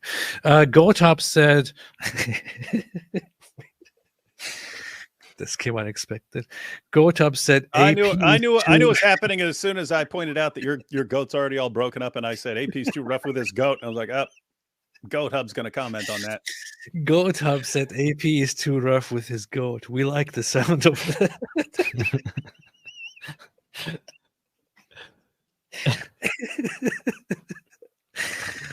Goat Hub is the best, man. Best advertisement here. Obey said, a colleague of mine is from Iran. He is immensely distraught. His Persian heritage is hidden in an Islamic ideology. He moved here when he was an adult. Huh. Do people feel like that generally, Armin? Do people feel like their Iranian identity is kind of getting mixed up and hijacked by the Islamic identity, and they feel sad or something about that? Yeah, so a lot of Iranian people hate the fact that the world knows them because of the Islamic Republic's ideology and the things that the Islamic Republic does. But I think we have made, ever since the Master Revolution, I think the world has become a lot more aware of the divide between the Iranian people and the regime. So, and they are, a lot of Iranian people are happy. This is why a lot of Iranians wave around the Israeli flag. Because it's not just because they support Israel, but it's also because it's one of the most clear indications of how different they are from the regime. You cannot get more clear about how far we are from the regime than waving an Israeli flag. Mm-hmm. Yep. English says, here in the UK, we are pushed that Iran is a Muslim country and partners with Russia. Tell people about the real Iran. What name should I use? Terms I should use? Free Toumaj, great stream, by the way, lads. Thank you. Armin, what do you think about that? So, I mean, I will repeat this. Just show them videos of Iranians, waving Israeli flags, not stepping on Israeli flags. Show the protests. Another powerful vision. Show all the videos of Iranian women burning their hijab. That is a clear indication. Yeah. Yes. Yeah. Show them. How about this? Show them this stream. Send them this stream. Yes. By the way, it is important to come up with ways for people to make the distinction, because when we think of Iran, thinking of Iran, we think like along the same lines of like North Korea in terms of just an evil, dangerous place. Right. But you're talking about the government. We're talking about the government, but most people aren't making the distinction. It's just, and then when we see, we've seen videos of the rallies with like tens of thousands of people screaming "Death to America, death to Israel," and so there's lots of people who just think that that's how Iran is, when turns out most of the people there aren't like that and hate it. Most Iranians are very aggressively pro-Western, pro-American, pro-Western. Pro-liberalism, pro-secularism, pro-freedom, very aggressively. I would say more than most people in the world, not just like people compare them to other people in the Middle East. I would say Iranians are more pro-secular and liberal values than most people on the planet, not even just the Middle East. Beast. Super English clarified and said, yes, David, that's what I mean. Yep. I wanted to say, David, speak for yourself, because that's not how I see Iran. But then I realized, wait a minute, that's how Western people see Iran. So, Gypsy Lil is, I'm a political science grad. Just curious. Thanks to all you men for the great talks and information. Thank you. And also thank you for pointing out that we are all men and there is no woman here. Very, very obviously. Armin. My degree in university is in finance. Oh, yeah. They're giving you an important compliment there, saying you really seem to understand what's going on. Well, thank you. in the realm of politics. Yes.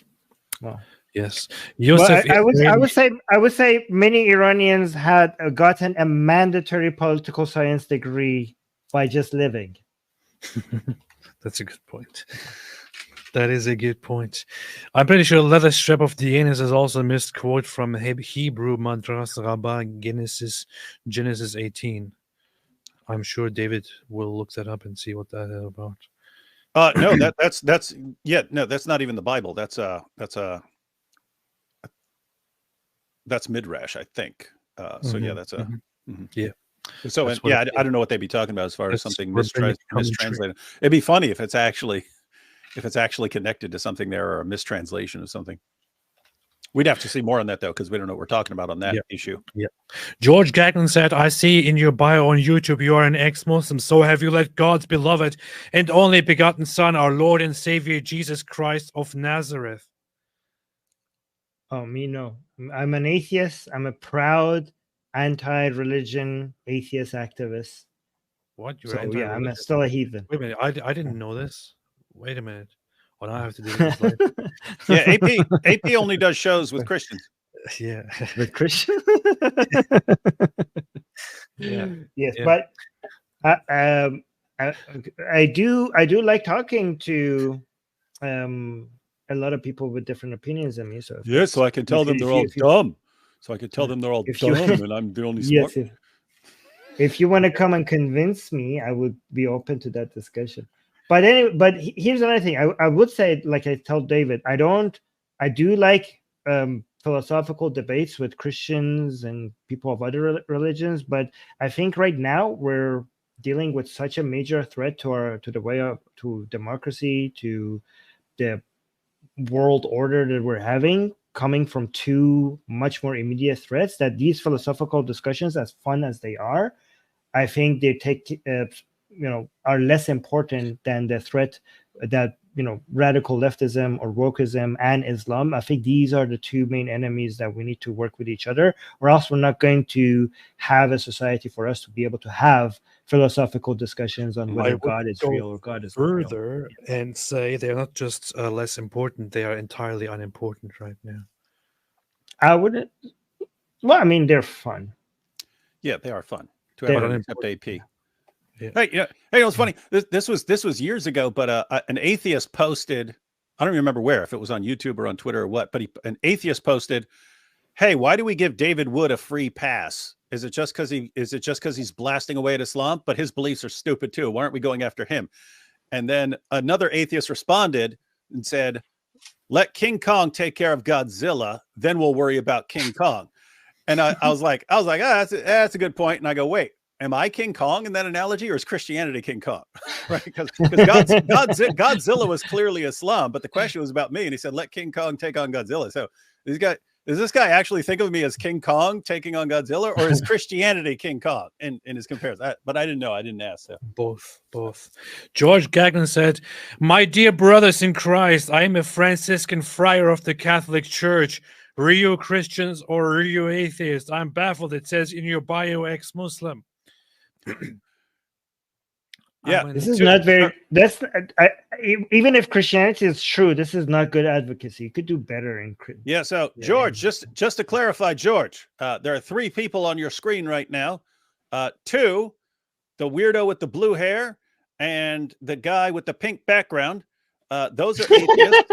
And then the super based guy in front of his awesome homemade bookshelf. That's a Christian. Draw your own conclusions. And the guy with the rosary in his mouth, that's an atheist. The blue-haired atheist with the rosary. Yes. So just now you know. Wait, so Christians are against color. So Christianity is against bright colors. You guys hate colors. I thought you were a fan of rainbows and stuff. No, I'm just telling him who's who, and so I'm looking. How can I? I could have said the best looking one, and that would have been you. But I don't want to do that. So I just said the one with the pink background. Yeah. Okay. Somebody said, "Why are you yelling?" I'm not yelling. George is yelling, obviously. Yeah, it's all caps. Yeah, no cap. Shio says, "How common is polygamy in Iran? I've heard that the regime is trying to encourage it, but most Iranians find it distasteful, like most Westerners." I don't know anything about this, Armin. Is there actually a polygamy practice? It would be smart. It would be smart, because who would be the people who would engage in polygamy? It would be more the hardliners. And if you're the government, that's who you would want to be producing more children. I don't know if that's happening at all, but I could see why. Yeah. The regime Well, would encourage Islamic polygamy is very unfair because men could marry multiple wives and women cannot marry multiple husbands. So obviously people would be against that. Like, this is a completely one-sided deal, which is, in favor of men. Yeah. So that's why people are against. People find it distasteful because it's from a religious patriarchal structure that treats women like they're second-class citizen. That's why people find it distasteful, as they should. Yeah. Muslim brothers, they say they would die for their brothers, would take a bullet for their brothers, but will not share their sisters or wives with their brothers. That's what Ali Dawa said. Asal NN says, "Armin June, happy to see you. The best threesome Armin friend, but so much opposed to his view on Pahlavi. Love y'all. Israel Chai. Peace." But I'm so confused. This is in Turkish currency, but then it's like, I don't know. There are a lot of Iranians in Turkey.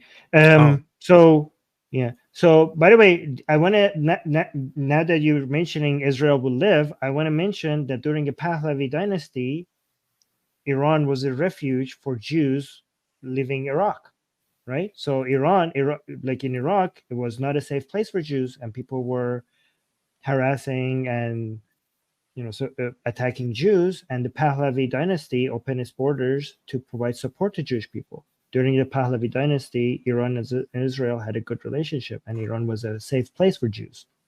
So just remember that. Yeah. Someone called us Mr. Blue, Mr. Pink, and Mr. White.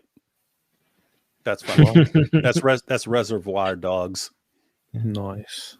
Oh, by the way, another thing about Pahlavi I mentioned, okay? Way before any of you knew about this concept of leftism and Islam uniting against society, against order, against liberalism, against freedom, right?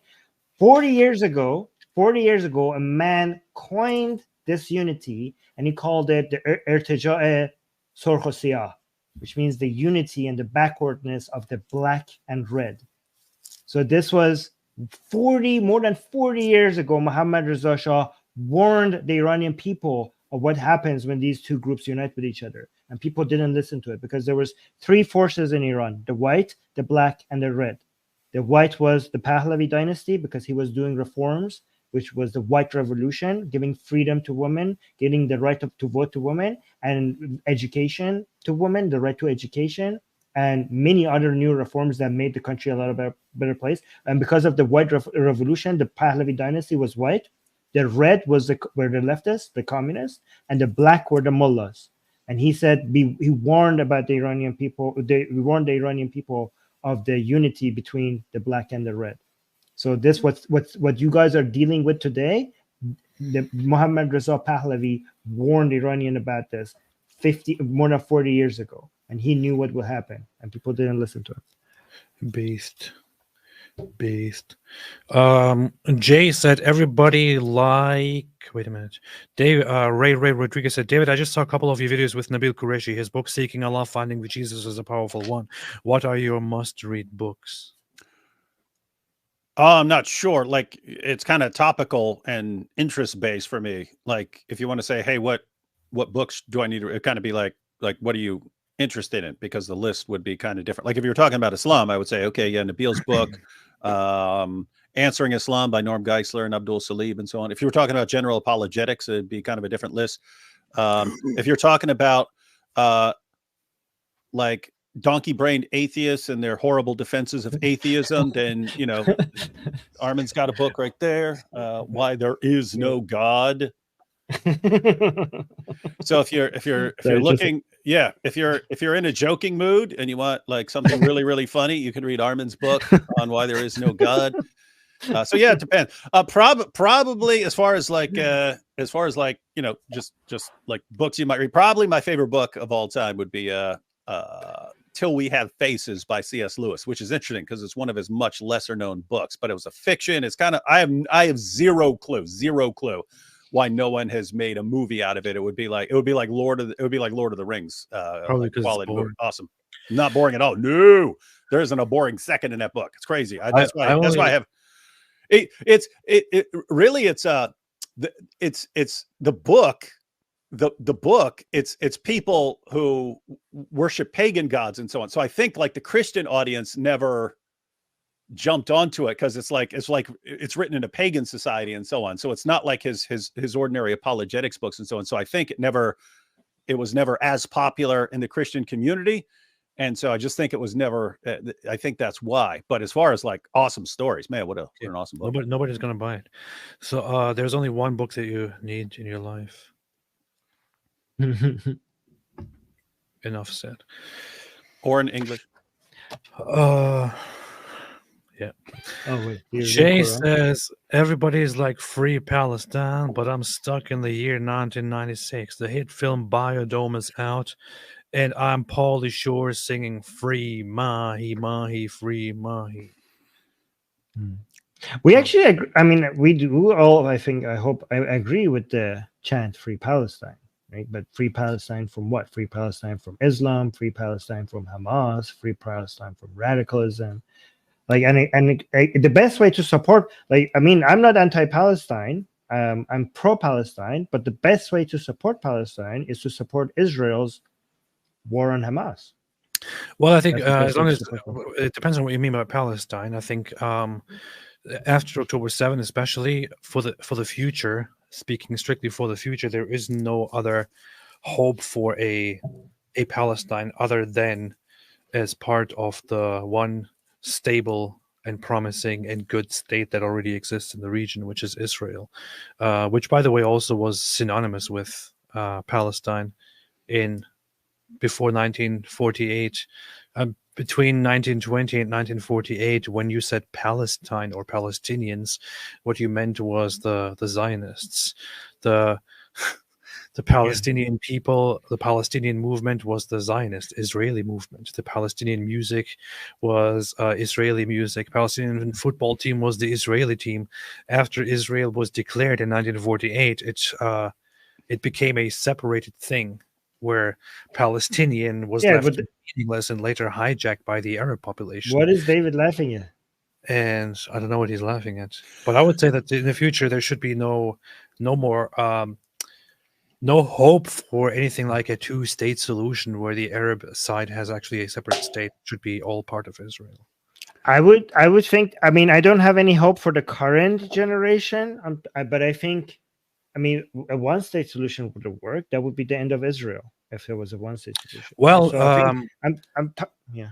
It would be healthy for specific Palestinian elements to probably relocate themselves to different parts of the Middle East in order to provide for that a will peaceful not happen. society. That's millions of people. That will not happen.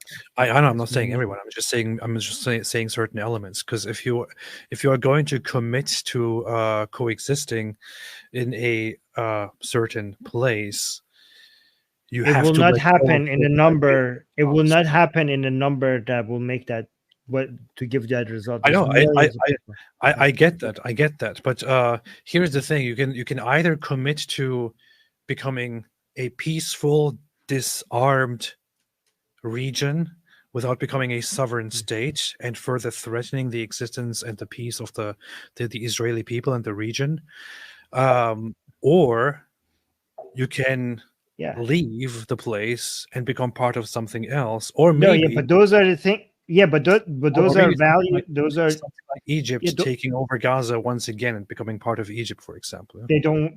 Egypt is not going to do that. Saudi Arabia is not going to do that. They would not. Well, there are different solutions that can be taken after if they don't want to do that. Yeah. I think their only hope is to work on the next generation. This generation is there's no hope for this generation. No, I'm talking about the generation that hasn't even been born yet. I think the only solution, because everybody that has been born is just so radicalized that I don't see any way out, right? With the so many the population. I think that the only way you could do that is to phase one. This is a long-term path. Phase one, completely take control militarily the entire area, make sure that Hamas cannot control that area. Two, invest, get Saudi Arabia and Egypt and other places to invest, but with your own military presence, and invest in the education, invest in building the infrastructure, making sure that you have complete control over the education there, so it cannot be used over to radicalize. Make sure that the education system includes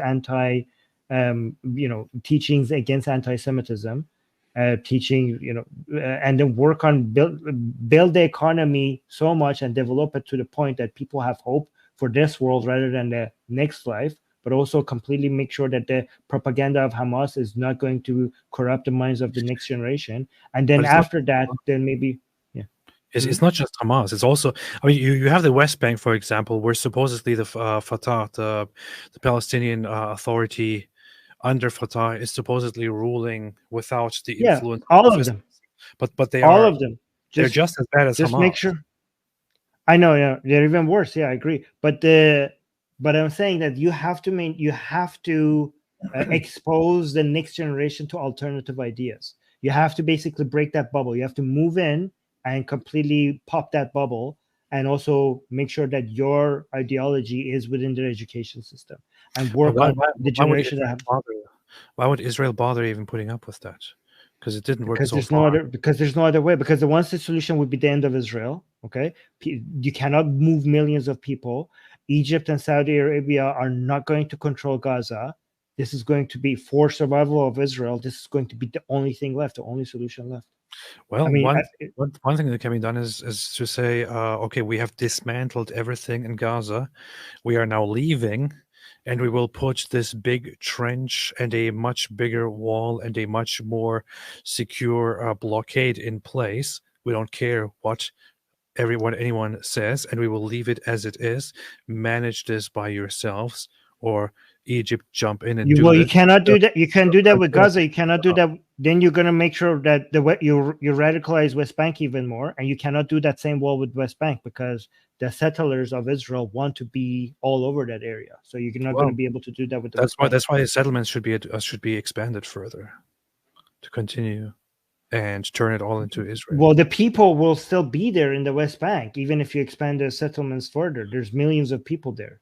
You I know, cannot, but there are different solutions to that which we can address in a full-fledged discussion on this this is topic. no. If you're looking for a military solution, there's no military. This is an ideological war. You have to win this fight ideologically. This is not a military. There's no. This is partly military, but there's no military fix to this. This is if you think. I know. If you think that this is all going to. Yeah. It has to be a distribution demographically seen, not militarily force or militarily destroy a certain part or authority of the population. It has to be a distribution, has to be very, very well organized, where the demographics of this region, including the West Bank, have to be distributed in such a way that this whole idea of being an independent West Bank and from there then starting another Palestinian revolution has to be entirely destroyed and dismantled. There is no such hope. There is no such future. Any such future is just going to be a danger to the existence of the Israeli people in the long term. You need to provide hope. You need to provide, There's if no you hope. want to defeat Islam, but you have to show a way out. If you want There's to no way completely out. crush, but you have, Welcome to the have Defeatist show- AP. The No. Defeatist AP show. Listen, if We all gonna if die! Radical Islam grows out of you trying to military. Like if you just only use force, that's what they want. That's what Islam grows on, right? If by only using the way you defeat Islam is to bring the minds of people from the afterlife to this life by providing a better version of this life. If you ruin people's dunya, then they will focus on the akhirat, and that's how radicalism grows. You have to provide a better dunya. You have to be really, really harsh in how you do that, though. Within Israel, for example, the Israeli Arab population is very, very detached from Islamic sentiments. They're not very, very religious. They don't have these general Islamist attitudes. They don't hate Jews. In fact, most Israeli Arabs actually like Jews. But this happened as a result of 2 decades of separation and proper re-education and final integration into the society. They actually turned Israeli Arabs into an integrated proper part of society that doesn't have a problem with Jews. But you can't, because they have a life to live for, because they have something to live for. It's not as easy to do with a people like the West Bank that actually have their own authority and that are hoping for independence and being encouraged by Muslims around the world. You have to get rid of the Islamic teachings. You have to control what they watch and what they listen to, what they read, what they do, and all of this just will not require control. You just need to provide an alternative. And right now, the alternative doesn't have a chance to hearing because they're completely bombarded by propaganda. They're being used by other Muslims all around the world because they benefit from the Palestinian suffering, right? So here's the thing: the people who are waving around Palestinian flags, they are the greatest enemies of Palestinians. They're using Palestinian blood to spread their agenda in their own benefit. So I think I think we should actually be Palestine supporters by being Israeli supporters. I think that there is a way to show to the younger generation of Palestinians that they're being used by people that don't care about them, that their death is being used, that their blood is being used, that their suffering is being used by other people that have agendas other than saving Palestinians. They don't want to save Palestinians. Here's the issue. It's very easy for us to say these things, but Israelis, meanwhile, including the Israeli government, are just regular people who are going on with their lives. They will not have the means to sit down and actually do a thorough program in reprogramming and rechanging and re-educating the people who are in the West Bank. They would have to put a major focus on changing the minds of people. It's just not feasible. It's not possible. And I don't know.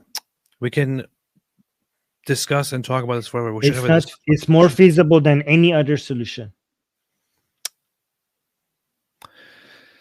That's what you say. We'll think about this. Well, let's discuss this in a different live stream. Paulo Longuero said, can you guys go over why the Iranian people dislike the Palestinians? I think we pretty much went over that already. Drunkenality Duels says, Inch Dawkins, my atheist brothers, use my logic at the gathering deck. Prophet Sam Harris is here to spread the truth of atheism. Thank you. Appreciate it. Nicholas Wheeler, even if everything goes wrong in Iran, there is still an infinite number of universes, one of which is a paradise. This is true. I just went to one of the universes yesterday. Graves174, thoughts on Uzair being Enoch? That's too much of a discussion here, man. Still wouldn't make sense. Wouldn't make any sense, you would say. Okay. Mercy Chanter says, made a super sticker. Thank you so much. Appreciate that. Appreciate that. Which is a 5 and a 3. No, it says number 1 fan. I believe you. Yosef Israeli Midrash Rabbi Genesis 17:6. It is about the beauty of a rearend, and it seems that Islam did not understand the connection of the letter samach to the matter, confused it for an eye. I wouldn't look too far. I wouldn't overthink it. I think it's just Muhammad's way of describing something, saying when you go to sleep, you will fart. So, and just like a bottle of water or a drink of water needs a leather strap to tighten it so that it doesn't leak. When you go to sleep, the eyes, which are the leather strap of the anus, loosen, which is why it releases farts, which is why when you go to sleep and you wake up later, you need to wash yourself and do the ablution, the wudu once again. These are very, very important, very sophisticated, very brilliant Islamic topics. That's how you know he's a prophet. Yes. Yesenia Brown said, as a Jew, I believe in the future for Palestinians. However, if we become one state, it is a huge risk due to them being majority. We fled because of this. Yeah, I agree that with the current demographics, it would be suicide. It would be suicide to integrate, to annex the end of Israel. To annex and integrate the Palestinian population of Gaza and West Bank. It would be suicide. Which is why a different solution. We have 22 Arab countries, 1 Jewish one. If you do that, we will have now 23 Arab countries and no Jewish countries. Yeah, it would be suicide. Paolo Longaro, Islam has to be reformed, and that will never happen, unfortunately. Nope, we have to stay away from Islam. Islam should not be reformed. Islam should be eradicated. Yes. Destiny P said, in the wise words of Musab, you don't even qualify to be a mother. You don't even qualify to be a mother. Those were his words to Abby Martin. Ice Boy says, I need an opinion on Bukhari 476 as the English seems to add puberty to the text. Arabic doesn't say that. I've got a video on that. Let me see if that's on the X17 Polemics channel, but I'll share it. I'll share it in the chat if that is up there. But yeah, that it does not. It's a complete mistranslation. Aisha's saying basically, and any Arab anyone who speaks Arabic and is reading it says no, it's the age at which I could remember things. No, so it's not from the age I reached puberty. It's from the age I could remember things. So that would be like 4 or 5. Yes. That's what it is about. It doesn't say puberty anywhere. That's a corruption of the text. Gigi Ryder said, I tell leftists you don't even know where you live. You live in Dar al-Harb, land of war, until you are conquered, then Dar al-Islam. Beautifully spoken. The plant lady. By the way, only the radical ones. There's 3 types of leftists: liberal leftists, woke leftists, and Marxist leftists. These are the Marxist leftists and the woke leftists are the problematic ones. The liberal leftists are okay. Wait a minute. What is this? Well, leftists. Mugiwara says, AP, did you check what Mossab said X1 again? Well, now, what did he say now? What did he say now?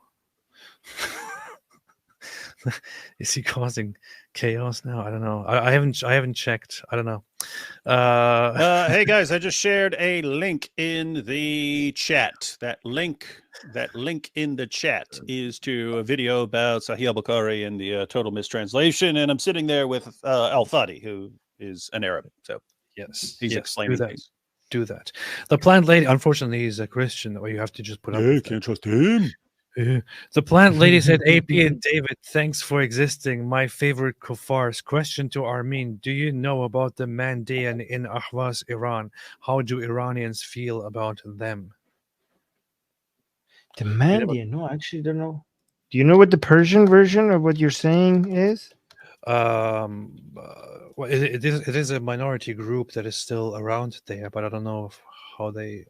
Ahwaz is mostly Arab. So I don't know about the Mandaean. Hold on. Are they still in Iran? There are 2,500 of them in Iran. That's funny. The Mandaean Council of Ahwaz is the main organization of the Mandaean religion and the primary authority of the Mandaean ethnic I refer community to in them as Ahwaz. Sabians. Okay, no, I don't. Most people don't know about this. Ahwaz is a city in Khuzestan, and that's like a place where we know as a place in Iran has more of a Arab population than the rest of. Most Iran is not Arabic, but Khuzestan, part of Iran, like with Ahvaz as its capital, has more Arabs relative to the rest of Iran. So that's what Ahvaz is known for, but not that. That is not very well known. Yeah, I'm looking at the Mandaean. Mandaeana, yeah. Interesting. It's a very small group. Yes, it seems like it's very small. Well, thank you for introducing this to me. I will look it up. A very interesting people, very odd. I think they try to actually not attract very much attention, honestly. So well, they have been very successful. maybe we're doing a disservice here. I don't know. Look at this! Like their population, their total population is 70,000 to 60,000 to 70,000. Oh yeah, yeah. Mandaeans. So that's yeah. This is their story is basically so they have Gnostic ideas, but they believe in Abrahamic religion and tradition. Have Gnostic ideas. Wow. They believe in John the Baptist and different people, and at some point when the Muslims encountered them, apparently they didn't know what to do with these people. They were like, "Who the hell are you?" And and they said, "Look at this. We have a book. We have a book, just like it says." Yes, that's it. Like when Muslims don't want to kill people, they like, do you happen to have a book? You know, that's what happened when they came and invaded Iran. They were like, okay, there's too many of you. We can't kill all of you. We don't want to call you idol worshippers because then we have to kill all of you. So you guys happen to have a book, so we could call you the people of the book, so we don't have to kill all of you. And they were like, yeah, we do have a book. Here's the Zoroastrian book. They're like, okay, you guys just got saved because you happen to have a book.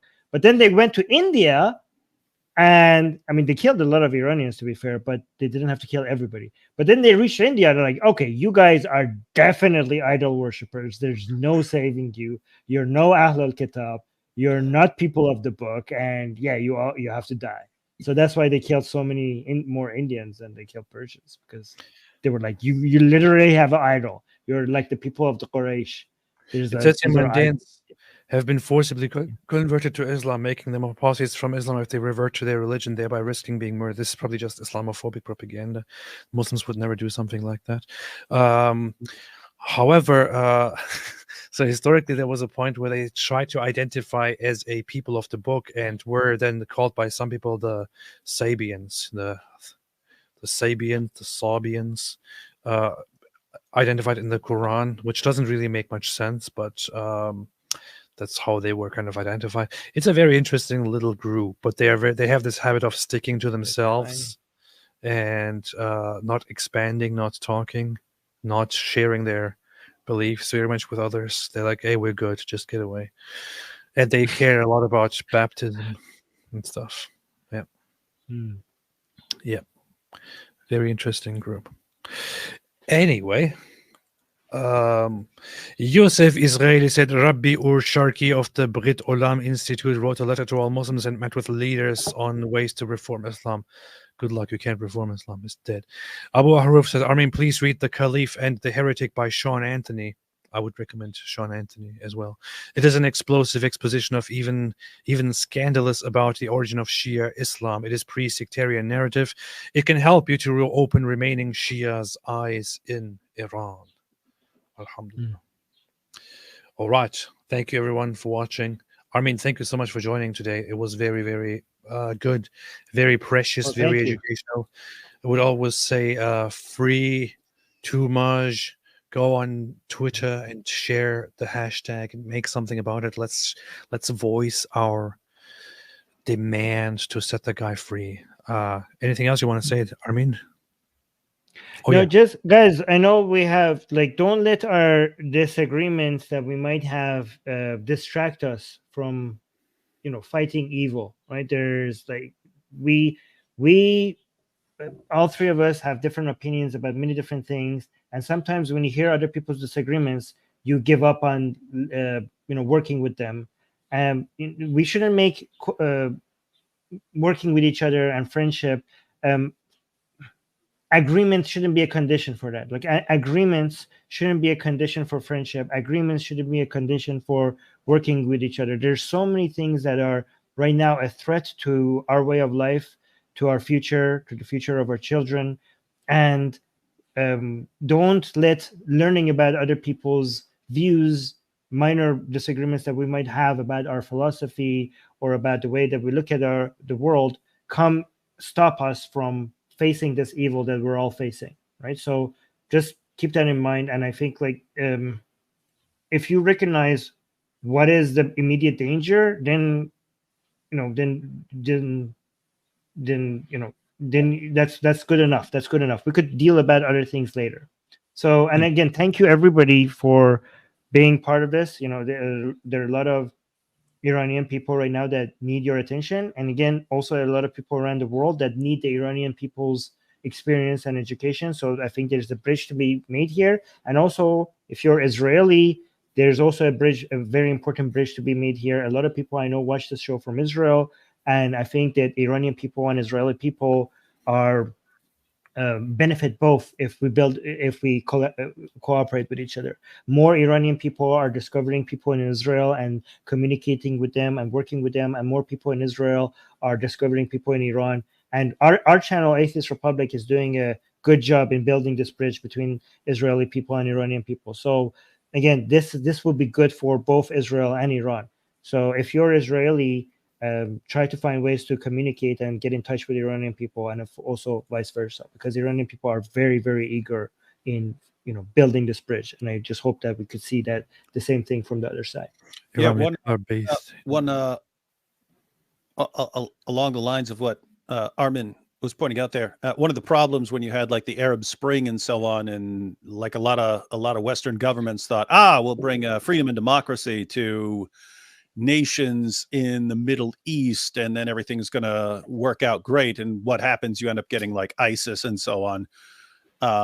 Is if a population doesn't really want it, or if the population kind of isn't ready for it, it's just not going to work.